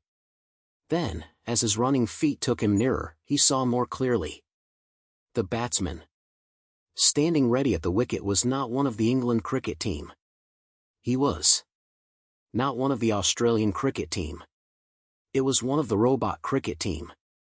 It was a cold, hard, lethal white killer robot that presumably had not returned to its ship with the others. Quite a few thoughts collided in Arthur Dent's mind at this moment, but he didn't seem to be able to stop running. Time seemed to be going terribly, terribly slowly, but still he didn't seem to be able to stop running.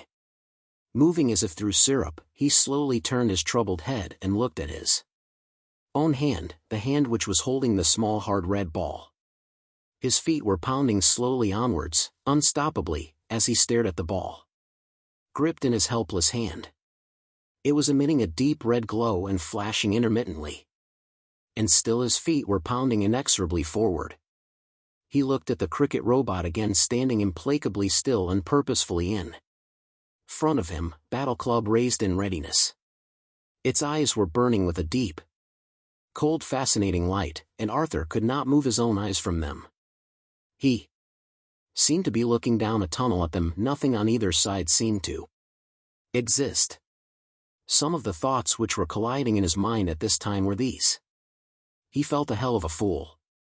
He felt that he should have listened rather more carefully to a number of things he had heard said, phrases which now pounded round in his mind as his feet pounded onwards to the point where he would inevitably release the ball to the cricket robot, who would inevitably strike it. He remembered Hector saying, "Have I failed? Failure doesn't bother me." He remembered the account of Hector's dying words, "What's done is done, I have fulfilled my function." He remembered Hector saying that he had managed to make a few things. He remembered the sudden movement in his hold all that had made him grip it tightly to himself when he was in the dust cloud. He remembered that he had traveled back in time a couple of days to come to Lords again. He also remembered that he wasn't a very good bowler. He felt his arm coming round, gripping tightly onto the ball which he now knew for certain was the supernova bomb that Hector had built himself and planted on him, the bomb which would cause the universe to come to an abrupt and premature end. He hoped and prayed that there wasn't an afterlife. Then he realized there was a contradiction involved here and merely hoped that there wasn't an afterlife. He would feel very, very embarrassed meeting everybody. He hoped that his bowling was as bad as he remembered it to be, because that seemed to be the only thing now standing between this moment and universal oblivion.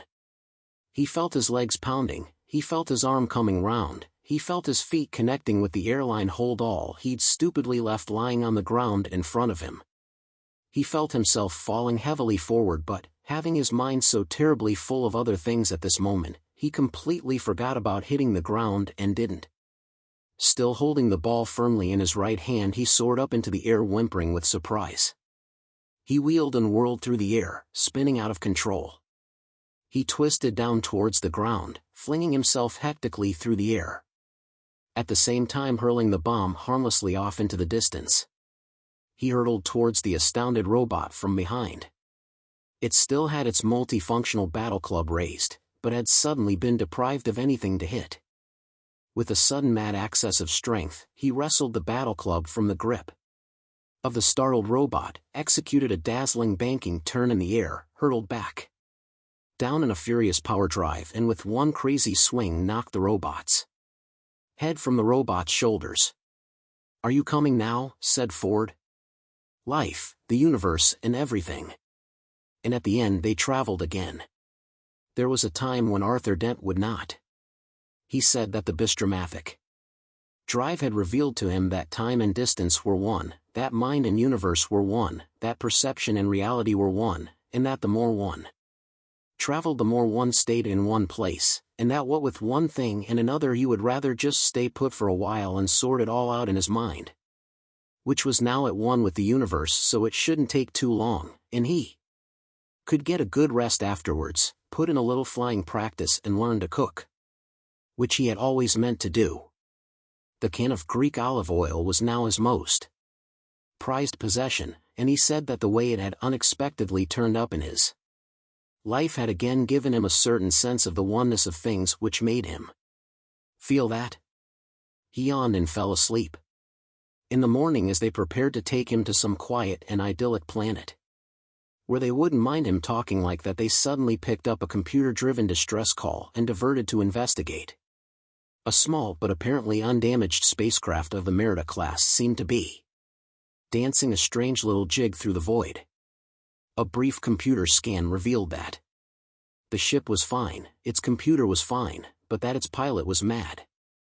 Half mad, the man insisted as they carried him, raving, aboard. He was a journalist with the Sidereal Daily Mentioner. They sedated him and sent Marvin in to keep him company until he promised to try and talk sense. "I was covering a trial," he said at last, on Audiobook. He pushed himself up onto his thin-waisted shoulders, his eyes stared wildly. His white hair seemed to be waving at someone it knew in the next room. "Easy, said Ford. Trillian put a soothing hand on his shoulder. The man sank back down again and stared at the ceiling of the ship's sick bay. "The case," he said, "is now immaterial, but there was a witness, a man called Prack. A strange and difficult man. They were eventually forced to administer a drug to make him tell the truth, a truth drug." His eyes rolled helplessly in his head. "They gave him too much," he said in a tiny whimper. "They gave him much too much." He started to cry. "I think the robots must have jogged the surgeon's arm." "Robots," said Zaphod sharply. "What robots?" "Some white robots," whispered the man hoarsely, broke into the courtroom. And stole the judge's scepter, the Argobuthon scepter of justice, nasty perspex thing. I don't know why they wanted it. He began to cry again. And I think they jogged the surgeon's arm. He shook his head loosely from side to side, helplessly, sadly, his eyes screwed up in pain. And when the trial continued, he said in a weeping whisper, they asked Prac a most unfortunate thing. They asked him, he paused and shivered, to tell the truth, the whole truth and nothing but the truth. Only, don't you see? He suddenly hoisted himself up onto his elbows again and shouted at them. They'd given him much too much of the drug. He collapsed again, moaning quietly. Much too much too much too much too. The group gathered round his bedside glanced at each other. There were goose pimples on backs. What happened? Said Zaphod at last. Oh, he told it all right, said the man savagely, for all I know he's still telling it. Now. Strange, terrible things, terrible, terrible, he screamed. They tried to calm him, but he struggled to his elbows again. Terrible things, incomprehensible things, he shouted, things that would drive a man mad. He stared wildly at them. Or in my case, he said, half mad.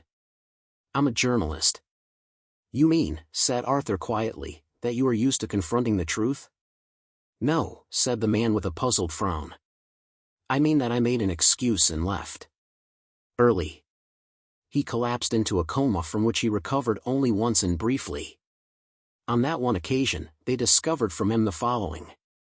When it became clear that Prac could not be stopped, that here was truth in its absolute and final form, the court was cleared. Not only cleared, it was sealed up, with Prac still in it. Steel walls were erected around it, and, just to be on the safe side, barbed wire, electric fences, crocodile swamps and 3 major armies were installed, so that no one would ever have to hear Prac speak. That's a pity, said Arthur. I'd like to hear what he had to say. Presumably he would know what the ultimate question to the ultimate answer is. It's always bothered me that we never found out. Think of a number, said the computer, any number. Arthur told the computer the telephone number of King's Cross railway station passenger inquiries, on the grounds that it must have some function, and this might turn out to be it. The computer injected the number into the ship's reconstituted improbability drive. In relativity, matter tells space how to curve, and space tells matter how to move. The heart of gold told space to get knotted, and parked itself neatly within the inner steel perimeter of the Argobuthon chamber of law. The courtroom was an austere place, a large dark chamber, clearly designed for justice rather than, for instance, for pleasure. You wouldn't hold a dinner party here, at least, not a successful one. The decor would get your guests down. The ceilings were high, vaulted and very dark. Shadows lurked there with grim determination. The paneling for the walls and benches, the cladding of the heavy pillars, all were carved from the darkest and most severe trees in the fearsome forest of Argobard. The massive black podium of justice which dominated the center of the chamber was a monster of gravity. If a sunbeam had ever managed to slink this far into the justice complex of Argobuthon, it would have turned around and slunk straight back out again. Arthur and Trillian were the first in, whilst Ford and Zaphod bravely kept a watch on their rear. At first it seemed totally dark and deserted. Their footsteps echoed hollowly round the chamber. This seemed curious. All the defenses were still in position. An operative around the outside of the building, they had run scan checks. Therefore, they had assumed, the truth-telling must still be going on. But there was nothing. Then, as their eyes became accustomed to the darkness, they spotted a dull red glow in a corner, and behind the glow a live shadow. They swung a torch round onto it. Prac was lounging on a bench, smoking a listless cigarette. "Hi," he said, with a little half-wave. His voice echoed through the chamber. He was a little man with scraggy hair. He sat with his shoulders hunched forward, and his head and knees kept jiggling. He took a drag of his cigarette. They stared at him. "What's going on?" said Trillian.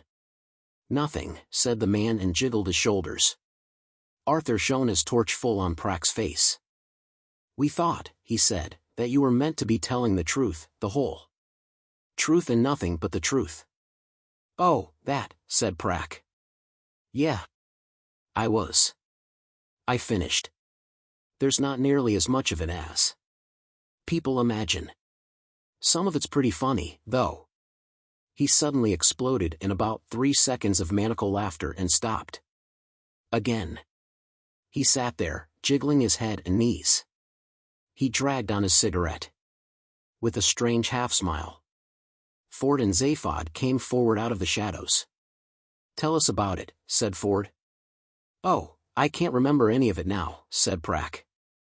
"I thought of writing some of it down, but first I couldn't find a pencil, and then I thought, why bother?" There was a long silence, during which they thought they could feel the universe age a little. Prack stared into the torchlight. "None of it," said Arthur at last. "You can remember none of it?" "No. Except most of the good bits were about frogs, I remember that." Suddenly he was hooting with laughter again and stamping his feet on the ground. "You would not believe some of the things about frogs," he gasped. "Come on. Let's go and find ourselves a frog. Boy, will I ever see them in a new light." He leapt to his feet and did a tiny little dance. Then he stopped and took a long drag at his cigarette. "Let's find a frog I can laugh at," he said simply. "Anyway, who are you guys?" "We came to find you," said Trillian, deliberately not keeping the disappointment out of her voice. "My name is Trillian." Prack jiggled his head. "Ford Prefect," said Ford Prefect with a shrug. Prack jiggled his head. "And I," said Zaphod, when he judged that the silence was once again deep enough to allow an announcement of such gravity to be tossed in lightly, "am Zaphod Beeblebrox." Prack jiggled his head. "Who's this guy?" said Prack, jiggling his shoulder at Arthur, who was standing silent for a moment, lost in disappointed thoughts. "Me," said Arthur. "Oh, my name's Arthur Dent." Prack's eyes popped out of his head. "No kidding," he yelped. "You are Arthur Dent? The Arthur Dent?" He staggered backwards, clutching his stomach and convulsed with fresh "Hey, just think of meeting you," he gasped. "Boy," he shouted, "you are the most, wow, you just leave the frog standing." He howled and screamed with laughter. He fell over backwards onto the bench. He hollered and yelled in hysterics. He cried with laughter, he kicked his legs in the air, he beat his chest. Gradually he subsided, panting. He looked at them. He looked at Arthur. He fell back again, howling with laughter. Eventually he fell asleep. Arthur stood there with his lips twitching whilst the others carried Prack comatose onto the ship. "Before we picked up Prack," said Arthur, "I was going to leave. I still want to. And I think I should do so as soon as possible." The others nodded in silence, a silence which was only slightly undermined by the heavily muffled and distant sound of hysterical laughter which came drifting from Prack's cabin at the farthest end of the ship. "We have questioned him," continued Arthur, "or at least, you have questioned him. I, as you know, can't go near him on everything, and he doesn't really seem to have anything to contribute. Just the occasional snippet, and things I don't want to hear about frogs." The others tried not to smirk. "Now, I am the first to appreciate a joke," said Arthur, and then had to wait for the others to stop laughing. "I am the first," he stopped again. This time he stopped and listened to the silence. There actually was silence this time, and it had come very suddenly. Prack was quiet. For days they had lived with constant maniacal laughter ringing round the ship, only occasionally relieved by short periods of light giggling and sleep. Arthur's very soul was clenched with paranoia. This was not the silence of sleep. A buzzer sounded. A glance at a board told them that the buzzer had been sounded by Prack. "He's not well," said Trillian quietly. "The constant laughing is completely wrecking his body." Arthur's lips twitched, but he said nothing. "We'd better go and see him," said Trillian.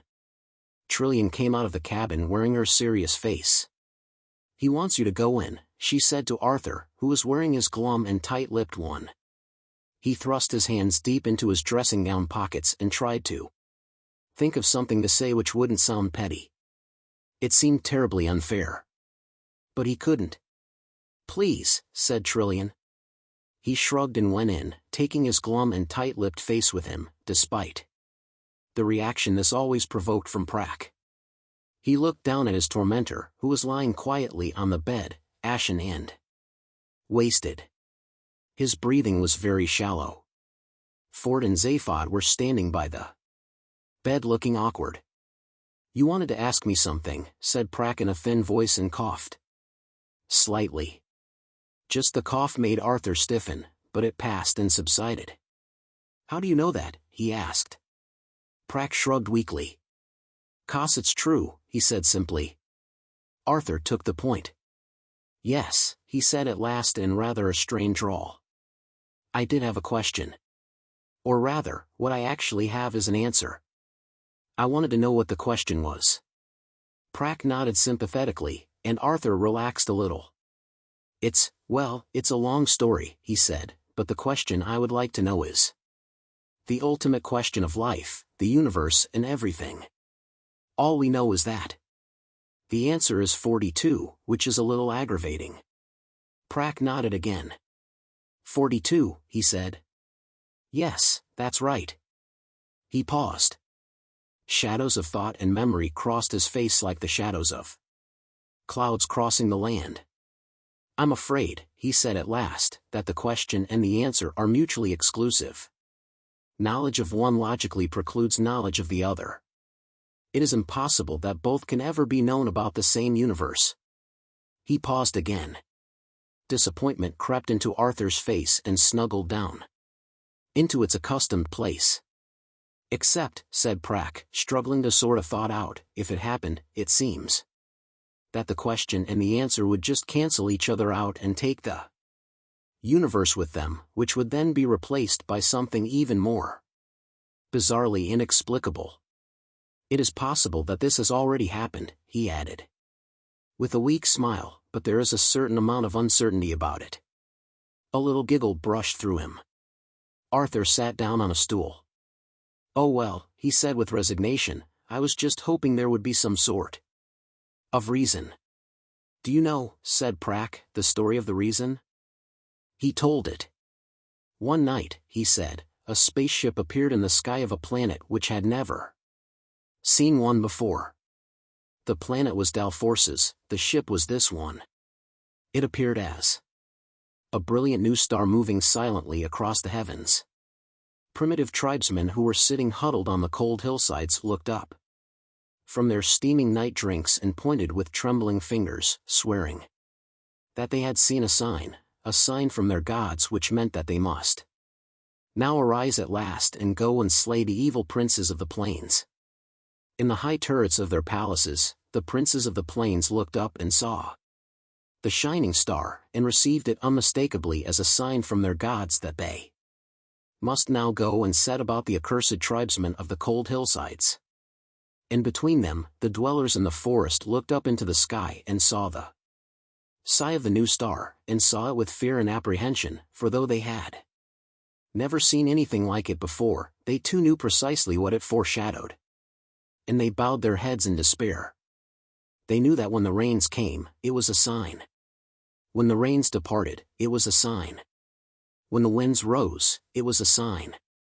When the winds fell, it was a sign. When in the land there was born at midnight of a full moon a goat with 3 heads, that was a sign. When in the land there was born at some time in the afternoon a perfectly normal cat or pig with no birth complications at all, or even just a child with a retroussé nose, that too would often be taken as a sign. So there was no doubt at all that a new star in the sky was a sign of a particularly spectacular order. And each new sign signified the same thing, that the princes of the plains and the tribesmen of the cold hillsides were about to beat the hell out of each other. Again. This in itself wouldn't be so bad, except that the princes of the plains and the tribesmen of the cold hillsides always elected to beat the hell out of each other in the forest, and it was always the dwellers in the forest who came off worst in these exchanges, though as far as they could see it never had anything to do with them. And sometimes, after some of the worst of these outrages, the dwellers in the forest would send a messenger to either the leader of the princes of the plains or the leader of the tribesmen of the cold hillsides and demand to know the reason for this intolerable behavior. And the leader, whichever one it was, would take the messenger aside and explain the reason to him, slowly and carefully and with great attention to the considerable detail involved. And the terrible thing was, it was a very good one. It was very clear, very rational, and tough. The messenger would hang his head and feel sad and foolish that he had not realized what a tough and complex place the real world was, and what difficulties and paradoxes had to be embraced if one was to live in it. Now do you understand? The leader would say. The messenger would nod dumbly. And you see these battles have to take place? Another dumb nod. And why they have to take place in the forest, and why it is in everybody's best interest, the forest dwellers included, that they should err. In the long run. Err, yes. And the messenger did understand the reason, and he returned to his people in the forest. But as he approached them, as he walked through the forest and amongst the trees, he found that all he could remember of the reason was how terribly clear the argument had seemed. What it actually was he couldn't remember at all. And this, of course, was a great comfort when next the tribesmen and the princes came hacking and burning their way through the forest, killing every forest dweller in their way. Prak paused in his story and coughed pathetically. I was the messenger, he said, after the battles precipitated by the appearance of your ship, which were particularly savage. Many of our people died. I thought I could bring the reason back. I went and was told by the leader of the princes, but on the way back it slipped and melted away in my mind like snow in the sun. That was many years ago, and much has happened since then. He looked up at Arthur and giggled again very gently. There's one other thing I can remember from the truth drug. Apart from the frogs, and that is God's last message to his creation. Would you like to hear it? For a moment they didn't know whether to take him seriously. Shtrue, he said. For real. I mean it. His chest heaved weakly and he struggled for breath. His head lolled slightly. I wasn't very impressed with it when I first knew what it was, he said, but now I think back to how impressed I was by the prince's reason, and how soon afterwards I couldn't recall it at all. I think it might be a lot more helpful. Would you like to know what it is? Would you? They nodded dumbly. I bet you would. If you're that interested, I suggest you go and look for it. It is written in 30-foot-high letters of fire on top of the quenchless Quasgar Mountains in the land of Severbupstri on the planet Trillian, third out from the Sun's Ars in Galactic Sector QQ7 active J Gamma. It is guarded by the Logistic Vantrashell of Lob. There was a long silence following this announcement, which was finally broken by Arthur. Sorry, it's where, he said. It is written, repeated Prak, in 30-foot-high letters of fire on top of the quenchless Quasgar Mountains in the land of Severbupstri on the planet Preliumtarn, third out from the Sorry, said Arthur again, which mountains? The quenchless Quasgar Mountains in the land of Severbupstri on the planet. Which land was that? I didn't quite catch it. Severbupstri, on the planet. Savorb what? Oh, for heaven's sake, said Prak and died testily. In the following days Arthur thought a little about this message, but in the end He decided that he was not going to allow himself to be drawn by it, and insisted on following his original plan of finding a nice little world somewhere to settle down and lead a quiet retired life. Having saved the universe twice in one day, he thought that he could take things a little easier from now on. They dropped him off on the planet Krikkit, which was now once again an idyllic, pastoral world, even if the songs did occasionally get on his nerves. He spent a lot of time flying. He learned to communicate with birds and discovered that their conversation was fantastically boring. It was all to do with wind speed, wingspans, power-to-weight ratios, and a fair bit about berries. Unfortunately, he discovered, once you have learned bird speak, you quickly come to realize that the air is full of it the whole time, just inane bird chatter. There is no getting away from it. For that reason, Arthur eventually gave up the sport and learned to live on the ground and love it, despite a lot of the inane chatter he heard down there as well. One day, he was walking through the fields humming a ravishing tune he'd heard recently when a silver spaceship descended from the sky and landed in front of him. A hatchway opened, a ramp extended, and a tall gray-green alien marched out and approached him. "Arthur Feely," it said, then glanced sharply at him and down at his clipboard. He frowned. He looked up at him again. "I've done you before, haven't I?" he said. The end.